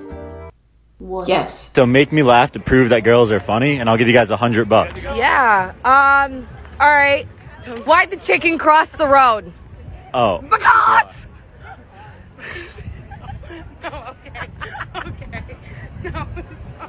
Oh, yeah, no cap. Fax no printer. Petition to stop pity laughing at jokes, except for mine. Laugh at all my jokes. This is what we're creating. Guys with the personality of a leather ottoman who think they're qualified to be comedic judges. Yeah, no cap. Can you make me laugh to prove that guys are funny, and I'll give you $100? No. I suck. I don't know. So yeah, that was good. I don't know. I don't know any jokes. I don't know. Yeah. So this is what makes me think he's being antagonistic for views. If it's a girl, he'll keep a straight face, but if it's a guy, he'll instantly burst out laughing no matter what they say. I think he's just doing it so that people will either comment agreeing with him or trying to argue just to boost his videos. He also posts so much. I was watching these for hours and just checked the date, and this one is only from July of this year. Or maybe it just felt like hours because these are so repetitive. It's either this $100 challenge or one where he asks them to name 3 athletes for $100 because, you know, women aren't funny and women know no sports. Like, of course people aren't going to be funny when you put them on the spot like this, especially when you're standing there giving them a death glare. I think even the best stand-up comedians would struggle with this just a little bit. Up next we have ChadChad. Everyone please give him a warm round of applause. Thank you. Get up there. There he is. No, wow. Thank you so much for coming out tonight, Chad. I didn't know I was. You're funny. I'm serious. I'm wearing pajamas. Oh, stop it now. I was just getting more rangoons and going back to my apartment. That muscular man pulled me from the street and shoved me up here. You're killing me. He's basically kidnapped. Okay, get on with it. Make jokes. Come on. Okay. I mean, bitches be crazy. Am I right? Hell yeah, they are.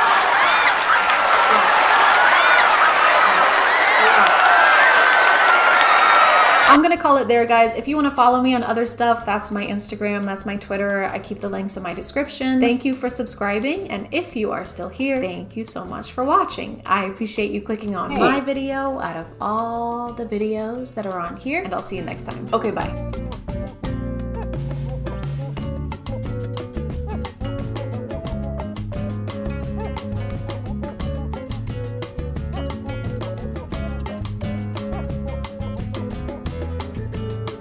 Matt Rife. Am I Rife, guys? A while ago, I watched Matt Rife's controversial Netflix stand-up special, Natural Selection. If you aren't familiar with him already, or if you are and it's just been a while, here's some quick spark notes. He got a majority of his success from viral TikTok crowd work videos, also got a majority of his success from a mostly female audience, began getting more mainstream opportunities, and immediately started renouncing that mostly female audience and saying that his comedy is for the boys. Publicly poked fun at Walmart Yodel Kid Mason Ramsey on Twitter, and finally claimed that people find him less funny because he is actually too sexy. I mean, people don't want to laugh at like physically attractive people. I think it just makes me work that much harder on the material and the jokes that I'm trying to tell to get people to focus on the real show at hand. So guys, if you've ever not laughed at one of my jokes, this is hypothetical, that's never happened obviously, it's probably because my skin was too clear that day. Don't worry though, I'm in my luteal phase, so you're gonna be laughing to tears today. Since the release of his Netflix special and all the controversies that came with it, I haven't really seen or heard anything about Matt Rife, which is why when a friend of mine sent me a link to a movie he starred in, it was like seeing an old friend, except they're not really a friend at all, and I didn't really want to see them either. But after watching this trailer and seeing the like to dislike ratio, I knew I had to watch this movie. This is one of the top destinations in the world for altitude training. Cell phone coverage. Where are the knives? No internet. Stay back. And then a bunch more movies, but that's a whole thing and we'll get to that later. For some reason, I immediately forgot the name of this movie and also pretty much everything that happens in the trailer. So when I went to actually watch it, I just Googled Matt Rife movie and found this one. You may notice that in this poster, Matt Rife is not there. He is in the movie, but this is not him here. You may also notice that it's a completely different movie entirely. I didn't notice any of that.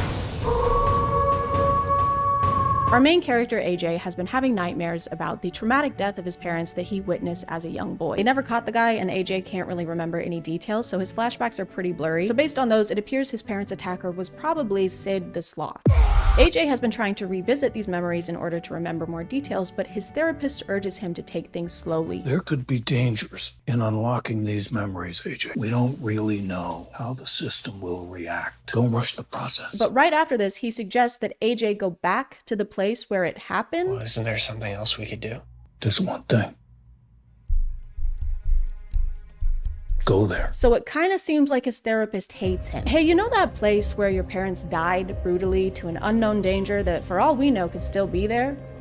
I think you should go there. I think you should take your wife with you. I think you should take everyone who means anything to you to Murder Mountain, in my professional opinion. AJ immediately begins planning the trip, which couldn't come at a better time because his wife has some wonderful news to share with him. And now we will have a family of our own. You have COVID?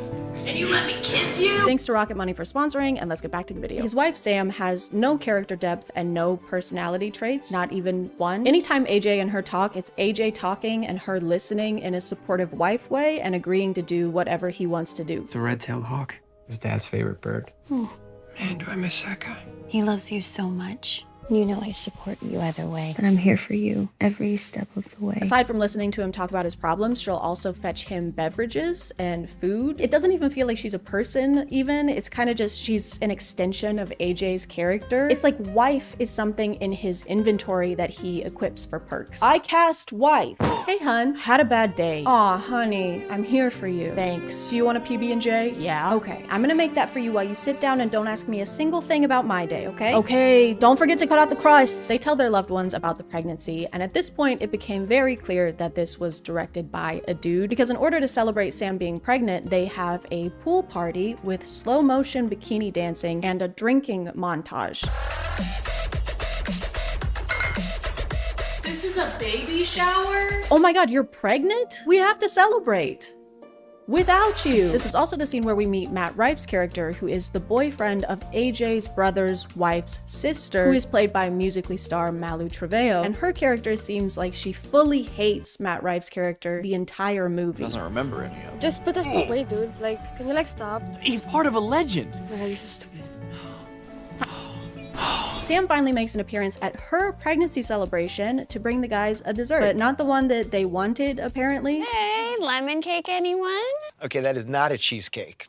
That is not a No, cheesecake. maybe a bundt cake, lemon-ish. Very good, AJ's brother. It is lemony. Lemon cakes tend to be. Lemon cake, anyone? This scene is immediately followed by Sam watching a news story about a bank robbing and AJ saying this. 3 men robbed a bank in Eagle Ridge. They fled the scene. People still rob banks? What do you mean, do people still rob banks? Why would you think there aren't people who rob banks anymore? What, like it's out of style or something? I am a bank robber and I'm robbing this bank right now. No, why would you do this? Because I need money. No, like why would you do this? It's so cringe. No, it's not. This is so like 2010s of you. I have explosives, okay? Oh, no need. You're bombing hard enough on your own. AJ's brother Max, who also happens to be the director of this movie, decides he's going on the trip too, along with his wife, wife, his wife's sister, and his wife's sister's boyfriend. Oh, and Sam is coming too. Oh, I'm coming with you. And hey, it might be fun. Sam, I cannot stress enough how not fun this will be.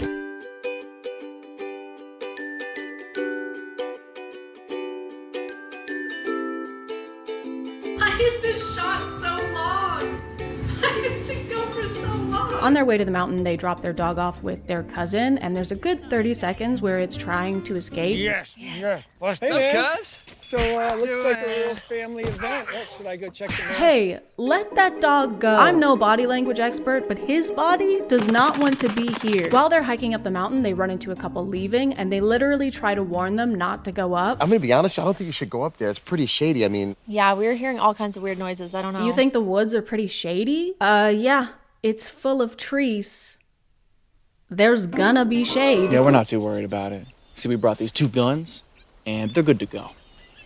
Did they just tell Matt Rife to be himself? Danny Trejo is also here. He and this guy are the ones who robbed the bank, and they're on the mountain trying to flee. And none of that matters. I can't stress enough how little this plotline matters. The most important thing is that every time he comes on screen, there's these 4 ominous guitar notes that play.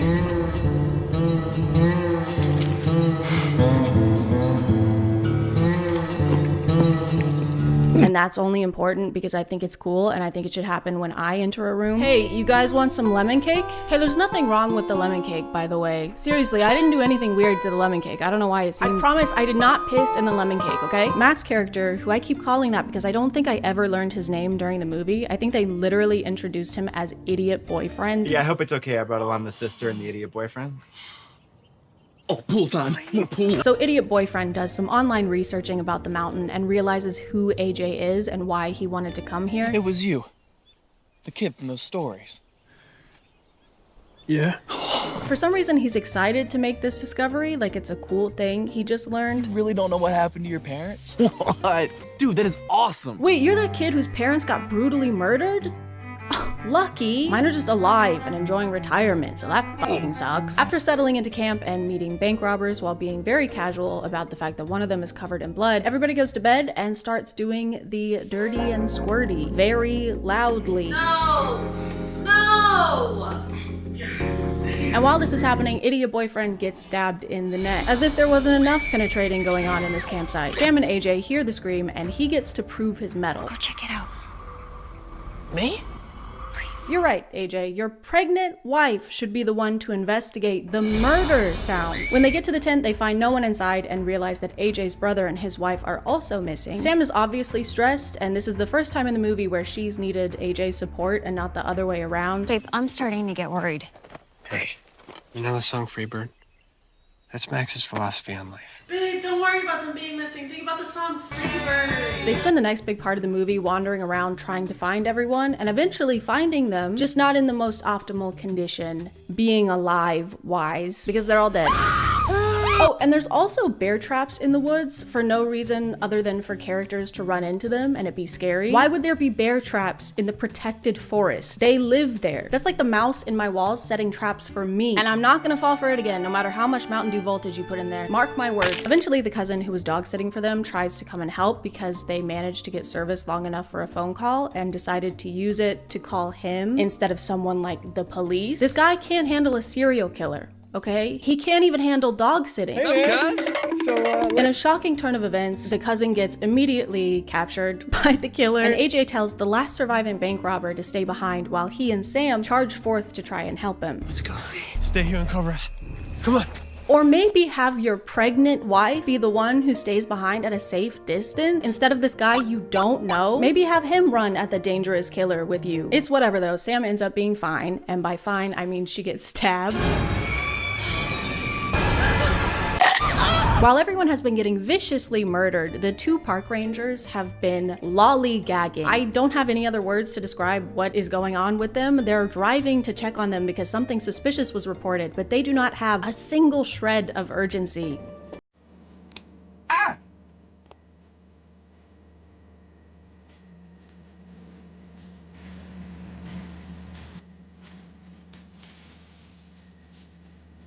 What? What are they doing? Sam is losing a lot of blood, so AJ tries to keep her from passing out by describing their bed at home to her. Keep those eyes open, baby. Just picture it, okay? We go home, get in bed, cuddle all morning, and then we have a movie marathon. Babe, don't piss yourself. Just close your eyes and imagine you're standing in front of a big toilet right now. Babe, just imagine how nice it would be if you were using a big toilet, if you were pissing in this big toilet right now. Sam and AJ finally defeat the killer and pull off his mask to reveal it was his brother all along. Hey, little bro. You're telling me this was fake? You're telling me this wasn't really his body? His brother reveals that the reason he killed their parents 20 years ago was because he was actually adopted, and when AJ's mom gave birth to him, they started paying more attention to AJ than they were to him. She called you her little miracle baby. It's like I didn't even exist anymore. So you killed them? Which doesn't make any fucking sense. If he was jealous of the parents giving more attention to the younger kid, wouldn't he want to murder him? Why would he kill his parents if he wanted them all to himself? Yeah, my parents haven't been giving me as much attention ever since my baby brother was born, so I killed them. And now they'll never give me any attention ever again. Problem solved. They end up having a tussle on the cliff where their parents died, and during that, his brother also falls off the cliff to his death. And that's actually a great way to bring this all full circle. He ended their parents' lives here 20 years ago, and now karma has caught up with him and he meets the same fate. Except that's not the ending. Instead, we jump forward like a year. They've had the baby, they've returned to normalcy. How do you feel otherwise, AJ? I'm doing great, Doc. Still no setbacks. All of your friends are dead. And then his brother just shows up again, alive. Hello, Sam.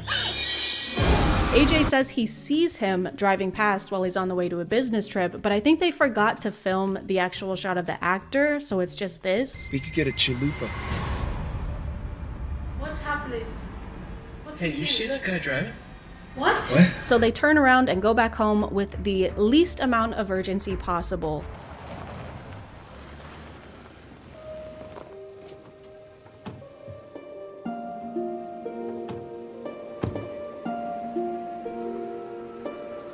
There's another tussle, and this time the brother actually is gone. So instead of having a cinematic full circle finale at a visually compelling location, they decided that this should be the end of the movie.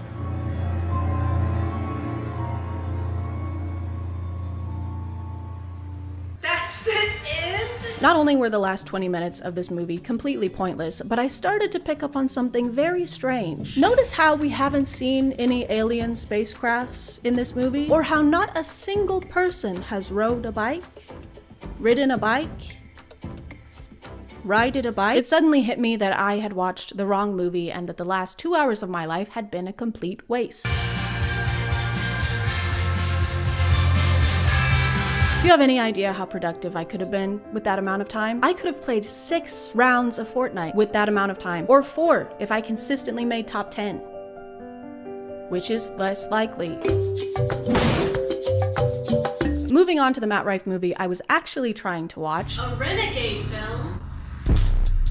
The title Trapped In is spelled with 2 N's because they're trapped in an in. Kind of like how Matt is spelled with 2 T's because his acting is 2T, like farts. In this one, Matt plays Connor, the newest addition to a biking team that's training for an undisclosed biking contest thing. They're probably gonna race, if I had to guess. Easy, Connor. You're gonna blow up or bite it, buddy.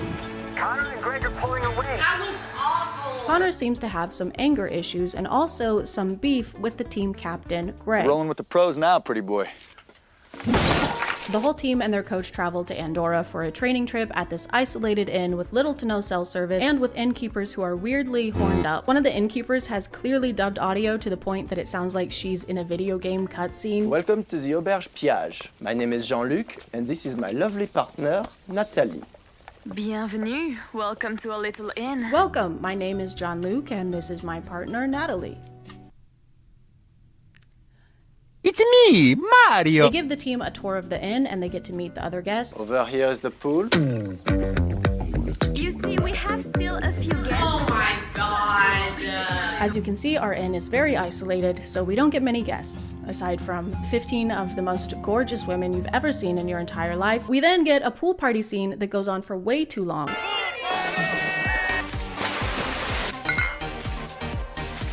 Lasting for over 2 minutes may be a good thing for Matt Rife, but it is not a good thing for a montage. I also want to point out that this is the second Matt Rife movie I watched, and this is also the second time there's been a pool party with women in bikinis dancing with each other. What a weird coincidence that I'm sure won't be repeated at some point in the future. They have Matt's character start vlogging during this trip as a kind of narrating tool. This is my first time out of the country, so I figured we'd give this little vlog thing a try. He also uses this as an outlet to constantly complain about the team captain, Greg. I mean, I understand the guy is the best. I get that. But, okay, everything you say can't be some egotistical, arrogant response, okay? Yeah, would suck if someone was like that. I mean, people don't want to laugh at, like, physically attractive people. Greg has a girlfriend named Andrea who flies out to stay with him for the rest of their training trip, and Connor starts immediately flirting with her. You look really nice. Okay, weird. At least now I know why he never shuts up about you. He's hitting on his girl? Oh, and his girlfriend came today. Andrea. Ew! She's cute. She's very cute. Ugh. On their first day of training, Greg crashes his bike and gets injured. Oh man, this is gonna ruin the tour. The Tour de France. They take Greg back to the inn and watch a newscast announcing that there's a suspected killer on the loose. Federal and local officials have been alarmed and overwhelmed by the sudden and sheer volume of dead bodies over the last 24 hours, bringing the known death toll to a staggering 28. 28? Y'all have found 28 bodies, and all you've done so far is be alarmed and overwhelmed? Also, when they first got here, they were talking about how tiny and isolated this town is. Our town is so small, so remote. People come and sometimes they never leave. Yes. So 28 people has to be like half the population. Investigators don't foresee an end to this killing spree until the killer or killers is caught. So true, bestie. We don't know a lot about what's happening, but we do know that it's going to keep happening until it stops happening. And that is on God. But this somehow gets even more confusing because later that same day, they get another newscast saying this. What just hours ago was believed to be the work of a serial killer is now being described by health officials as some sort of virus. Virus. What? This is insane. How could they possibly suspect a serial killer if it was a virus killing all these people? You're saying they kept finding bodies with no external wounds and never considered it could be anything else? Do they even know what a serial killer is? I'm very sad to announce that this man is dead. By serial killer. What? Who's the killer? A very deadly virus. Wait, but you said it was a serial killer. I've named the virus serial killer. Why? Because it's caused many deaths. Is this a joke to you? No, I am taking this very serially. The virus is not your typical kind of virus, though. It's one that you can actually see. Sometimes it's a mist, and other times it's a humanoid fog cloud with limbs that can grab people and also make them vape.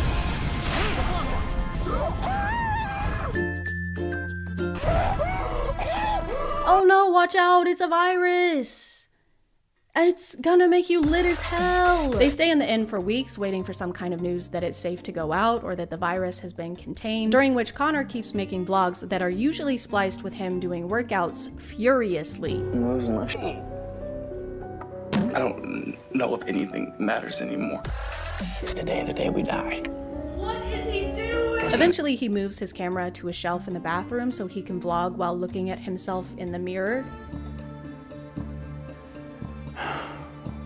So we just try to keep things as normal as possible. Which is probably his best acting in the movie so far because he's not acting. This is his morning routine. Eventually, the virus gets everyone except for Connor, Greg, the team captain who's been injured for months with no professional medical attention, and Andrea, who has a habit of screaming at the top of her lungs anytime the virus gets someone.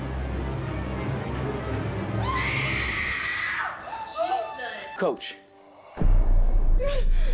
Don't scream. At this point, it's been months and they've been running out of food for a while when Connor decides to reveal that his parents were survivalists, and so he knows how to forage for food. My parents were survivalists. I mean, there's plenty of mushrooms and edible plants all around this area that we could eat. Oh, no, no, no. And they don't want him to do that because the virus is still around and it's dangerous to go outside. But eventually they completely run out of food. So he takes a home goods basket and makes them a full course meal with 2 mushrooms. He found a whole onion while he was foraging? So thanks to Matt being in his trad rife era, he and Greg are finally able to make some kind of amends. This is actually really fucking delicious. It's so amazing, Connor. We definitely should have listened to you sooner. Yeah, you did really good, kid. Did Matt write this movie? Yeah. But after this, they get another newscast with another update. It appears the authorities have finished their investigation into the multitude of deaths originally assumed to be caused by a virus. Experts are now saying we are being invaded by a species of extraterrestrial origins. We have no further information at this time. What kind of experts do they have working on this?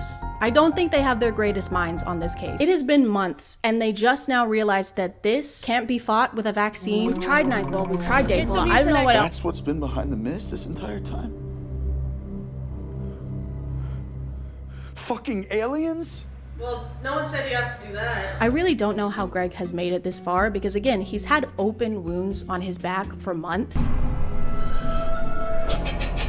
And that's fine. He's gonna be fine. As long as he likes having sepsis. Oh my god, sepsis? What are you doing on my back? Killing you slowly. Oh no, I'm stuck. Sepsis? That's the muscle atrophy setting in. And I get a trophy? That's so sick. Unfortunately, Greg does not make it for much longer. It could have been his injuries. It could have been eating mushrooms given to him by a frat guy. He gives Connor a whole speech about how he's gonna have to be the one to take care of Andrea and basically gives him his blessing for them to be together. I know how you feel about her. It's okay, it's okay. I promise. It's kind of like he bequeaths Andrea to Connor like you would a family heirloom, like a piece of furniture. And that's the most romantic thing you could do. We skip forward 2 more months and Connor is asking himself the really important questions, like how long am I supposed to f***ing wait before I make a move on this grieving woman? I've felt this way about her since literally the day she got here. How long until I'm supposed to make a move? What? That's what you're worried about right now? He also thinks that he and Andrea were destined to be together. Trying my best to take care of Andrea, but it just doesn't feel right. I know it sounds corny, but maybe it was meant to be. Tell me that's coincidence that we're the last 2 left. Hey, I know your partner just died or whatever, but have you ever considered that was supposed to happen? Have you ever thought about how maybe it's good that that happened so that me and you could bang? So maybe he just needed to get out of the way. Maybe it's good he's not around anymore. The last 20 minutes of this movie are dedicated to Connor and Andrea ending up together. He makes a move by cooking her a romantic dinner of spaghetti noodles and meat sauce that he foraged in the woods. Well, this looks amazing. Thank you. Literally cashews and lettuce.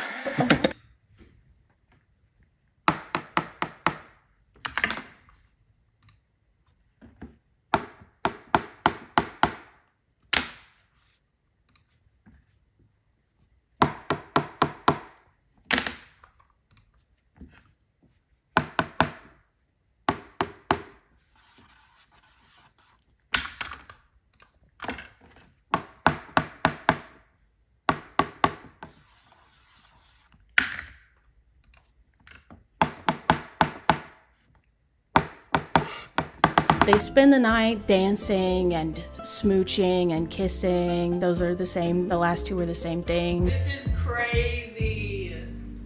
We just spent this movie waiting for her boyfriend to die. And while they're in the middle of this, the aliens return and begin to beam them up into the spaceship, the alien spaceship. But then they stop doing that. They change their mind. They decide against it. And then they leave. To explain why the aliens had a change of heart when it came to these two when it's been ruthlessly taking everyone else out, the movie says, hey, don't worry about it. Don't worry about it, toots. When the beam of light came down from the craft and it hit us, I got this, like, I don't know, download, like a telepathic connection. Why it spared us, that I don't know. Oh, great, you don't know. Apparently, all of this was caused by AI. The crafts were controlled by artificial intelligence. And it's over now. We are now getting reports from all over the globe saying the alien crafts are gone. Experts are baffled. We are now receiving reports that this movie is over now, and so are we. We don't know how to end it, so stop asking us any questions. Also, experts are baffled, so that's pretty on brand for them because because it's all they've been this entire time. I didn't realize this until the credits, but Matt Rife actually produced this movie, which means he probably had a direct hand in having someone say, "You were right. You've been right this whole time. We should have listened to you sooner. Promise me when I'm gone that you'll sleep with my girlfriend." After this, I thought I was done with Matt Rife movies until my friend sent me another Matt Rife movie on Tubi. If I can even call them that at this point. These are not the actions of someone who wants me to thrive. Could I have stopped after Trapped In, since it was the movie I meant to watch and there was more than enough material in there to make a whole video about? Yes. But now I had seen 2 of them and I started to wonder, did I just get unlucky? Or is every Matt Rife movie terrible? I had to watch this movie multiple times because the first time I watched it, I was trying not to throw up. Not because of how bad the movie is, but because I was drinking a couple glasses of Josh wine and immediately got so sick. So I don't recommend that wine, and I don't recommend this movie. Guys, if I had $1 for every Matt Rife movie that starts with a guy recounting a traumatic event to his therapist who wears glasses and has plants behind him in order to remember more details about said traumatic event, then I would have $2. And I couldn't afford a carton of eggs. This guy is named Wayne, and he's actually not our main character. In fact, he's not in this movie at all, really. All the movie really wants us to know at this point is that Wayne is in a psych ward and has been since he was humiliated and bullied by a group of kids from his high school. Oh, and they also want us to know that he hit someone in the head with a food tray. I love that the sound effect sounds like he hit them with a concrete block, but when he tosses it down, it's the thinnest, flimsiest plastic. The main characters of this movie are actually the high schoolers who did this to Wayne. That's right, we get to spend the whole movie with the bad guys. Everyone in the friend group is an influencer or an aspiring one, so they're all trying to get to 500K on InstaTalk by doing things like this. Oh, we're having a party. The friend we follow the most is Julie. She's also maybe the least terrible of the group, even though her boyfriend had a direct hand in what happened to Wayne, and even though she has the biggest AirPods you've ever seen. Julie gets a moment on InstaTalk, which is like a timed video message that disappears after it's been played, and she's horrified to see her friend Albert getting annihilated. She starts freaking out and calls her friend Tabitha, who also got the moment, but seems a lot less worried about it. Do you think it was real? It looked real. I don't know, but I'm freaking out. I'm coming over. Okay.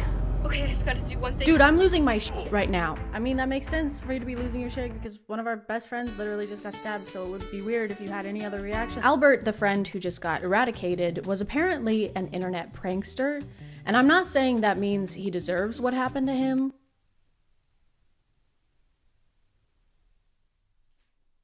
I'm not saying that. Because Albert is known for doing some pretty over-the-top pranks, they don't really do anything about the fact that they saw this video. It takes them an entire day to even try and call him, and when Julie suggests it, her boyfriend acts like she's crazy. Should we call him?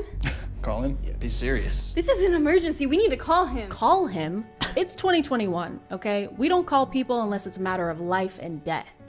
And not even then, still. Matt Rife plays this guy, Darren, who is dating Tabitha, the hair-fixing girl, but consistently cheats on her with another member of the friend group. And they do really sexy things together, like eat berries on FaceTime. I'm gonna cover you in chocolate sauce. And then you're gonna lick it all off. I'm sending you to college, baby. You're sending him to college? That's actually very nice and supportive of you, wow. And then I'm gonna put a kiwi in your belly button. And then what are you gonna do? And then I'm gonna financially support you while you obtain higher education to avoid crippling debt via student loans. Oh my god, babe, you're so hot. Tabitha's dad is the same guy who plays the murderous brother in Curse of Wolf Mountain, which he directed. And he also directed this one where he plays a creepy, gross guy. If you just need someone to talk to, I'm a pretty good listener, and my phone's always on. Yeah.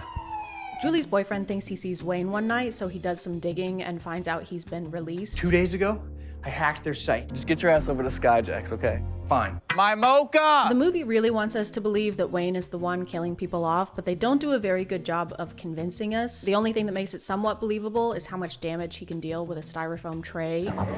During a heart-to-heart, Tabitha opens up to her boyfriend, Darren, Matt Rife, about her previous relationship. Darren, I had this boyfriend when I moved here. We dated for a year before I found out he was f***ing half the school. It really messed me up. Tabitha, okay, I would never, ever do anything like that. Man, I sure hope this guy makes it. I sure am rooting for these characters so far. They get another video of one of their friends being annihilated, and the sheriff finally starts to do some investigating by going to see Wayne's psychiatrist and asking some hard-hitting investigative questions. I'm just chasing down any lead that I can get. And you haven't got any? Doc, why are kids today so casual about telling the whole world, total strangers, what they were up to at any given moment? Hey dude, you have to pay for a session just like anybody else. You can't just come in here pretending to investigate a murder and then start asking him about your incomprehension of the youth. I mean, it all just seems to be so damn stupid. I can stop you there, Sheriff. Yeah, you should stop him there until he writes you a check or something. Damn. This is clearly one of those social media bad movies that was made by somebody who needed their kids' help to make their Facebook account. Which is fine, it's just funny to make your movie topic about something you aren't super familiar with. That's like if I made a movie about not being sick as fuck. After losing two of their nearest and dearest friends, everyone is obviously miserable.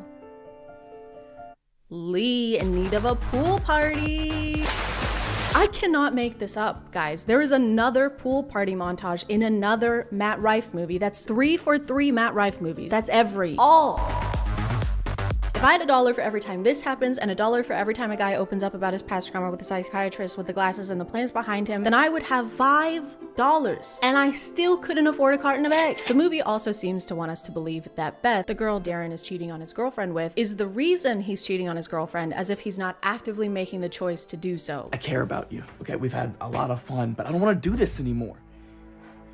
I don't know how much more obvious I could possibly be. I don't know, man. Maybe by not going with her to her house? Maybe by not cheating on your girlfriend with her for all this time? For this whole time? I know I came over here and I started making out with you, and also some of our clothes are off, but I don't want to cheat on my girlfriend. Why would you possibly think that? They eventually explain what happened with Wayne to Tabitha because they still believe it's him doing this to their friends. The whole thing was live streamed and filmed with multiple cameras, including the ones held by Julie's boyfriend and Darren. Also, Matt Rife almost trips here twice. Please be careful, Matt. The ground is rife with shrubbery. Julie tries to get rid of Tabitha's suspicions that Darren is cheating on her by saying he would never do that because she's super hot. He worships you.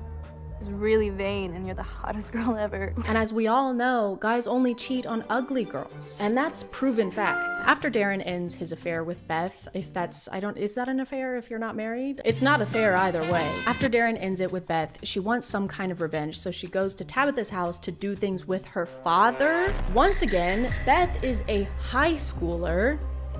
Okay, so this is very weird and bad and gross. But then the killer shows up and then kills him. So that's good, but it's definitely a choice to be the director and cast yourself in a role where you get to make out with a woman half your age. Especially when, aside from this, the dad has nothing to do with the story. So for this scene, we're gonna be pretending to give any cash we might have in our wallets to the guy asking us for any cash we might have in our wallets. And to play this character, I've chosen me. Does this advance the plot in any way? Yes, it is an advance for me. The finale of this movie is like trying to open a pickle jar and then spinning in a circle and then starting to braid your hair. Because it's twist after twist after twist. We finally get the reveal that the killer has been this guy all along. You know, this guy that we all remember and haven't forgotten because he's had so little screen time. He says that it's to get them back for letting him take the fall for what happened to Wayne, but he's the one who literally orchestrated the whole thing and live streamed the whole thing to his audience, so I don't understand what he thought was gonna happen there. Except wait, we get another reveal that he has an accomplice who turns on him, sadly. And who is that accomplice?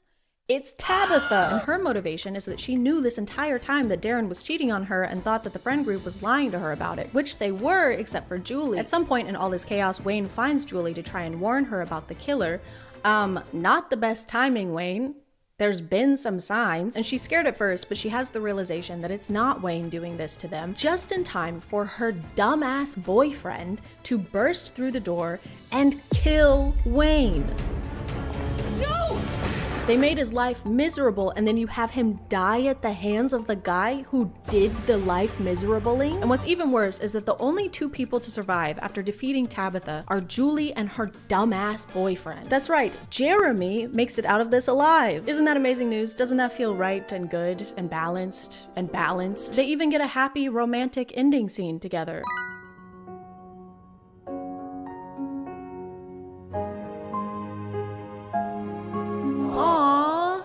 Your boyfriend is a murderer. The movie ends with Julie deleting her social media and giving up on the influencer lifestyle because she's realized that social media is bad now. It can kind of just take over your world until you don't recognize the person in your own selfies. That's actually really messed up, guys. She can't even recognize her selfie. So she sets her phone down, joins hands with her only surviving friend, and gallops into heaven, into a light bulb, perhaps. I don't know why it's so overexposed here. Maybe it's to signify how bright life is after all of your closest friends are dead. They have another twist that the psychiatrist was actually the one behind all of it, but I don't care. I don't give a fuck, okay? You can't have any more twists. You're in twist timeout. Do not twist it. Just kidding. I have to tap out here. It's about an old comedian meeting a young comedian who's also a Matt Rife and also is a vampire, and he has a terrible accent the whole time. I am Ethan Barr, and I am a vampire. Welcome to my home. It's incredible. Enthralled. You both could make it. And it's really bad. And I tried to watch it after Deathlink, and I was so sick from the Josh Wine and so sick of watching Matt Rife movies, and I had to give up, and that's okay. I know my limits, and it happens to be 3. 3 push-ups, 3 glasses of Josh Wine, and 3 terrible Matt Rife movies. Okay, technically 4.5 movies because I actually did finish the Don't Suck movie, and then I also watched half of a movie he was in called The Elevator, where Eric Roberts is his dad and he's trapped in an elevator, and his wife, who's Matt Rife's mom, is the same age as Matt Rife. And they were so bad that I can't let you think I didn't actually watch those. I need somebody to know that I did that. His dad is only trapped in the elevator for a few hours. He starts writing a letter to his family. By the time you find this letter, I'm not sure if I'll still be here. So now you know that information, and I don't feel any better still. So I'm gonna call it there, guys. This was a little bit longer of a video than I'm used to making, so let me know if that's cool with you or if you hated it. Actually, don't tell me if you hated it because I can't regulate my emotions well enough to move past that kind of feedback. Thank you for subscribing, and if you are still here, thank you so much for watching. I appreciate you clicking on my videos out of all the videos that are on here, and I'll see you next time. Okay, bye.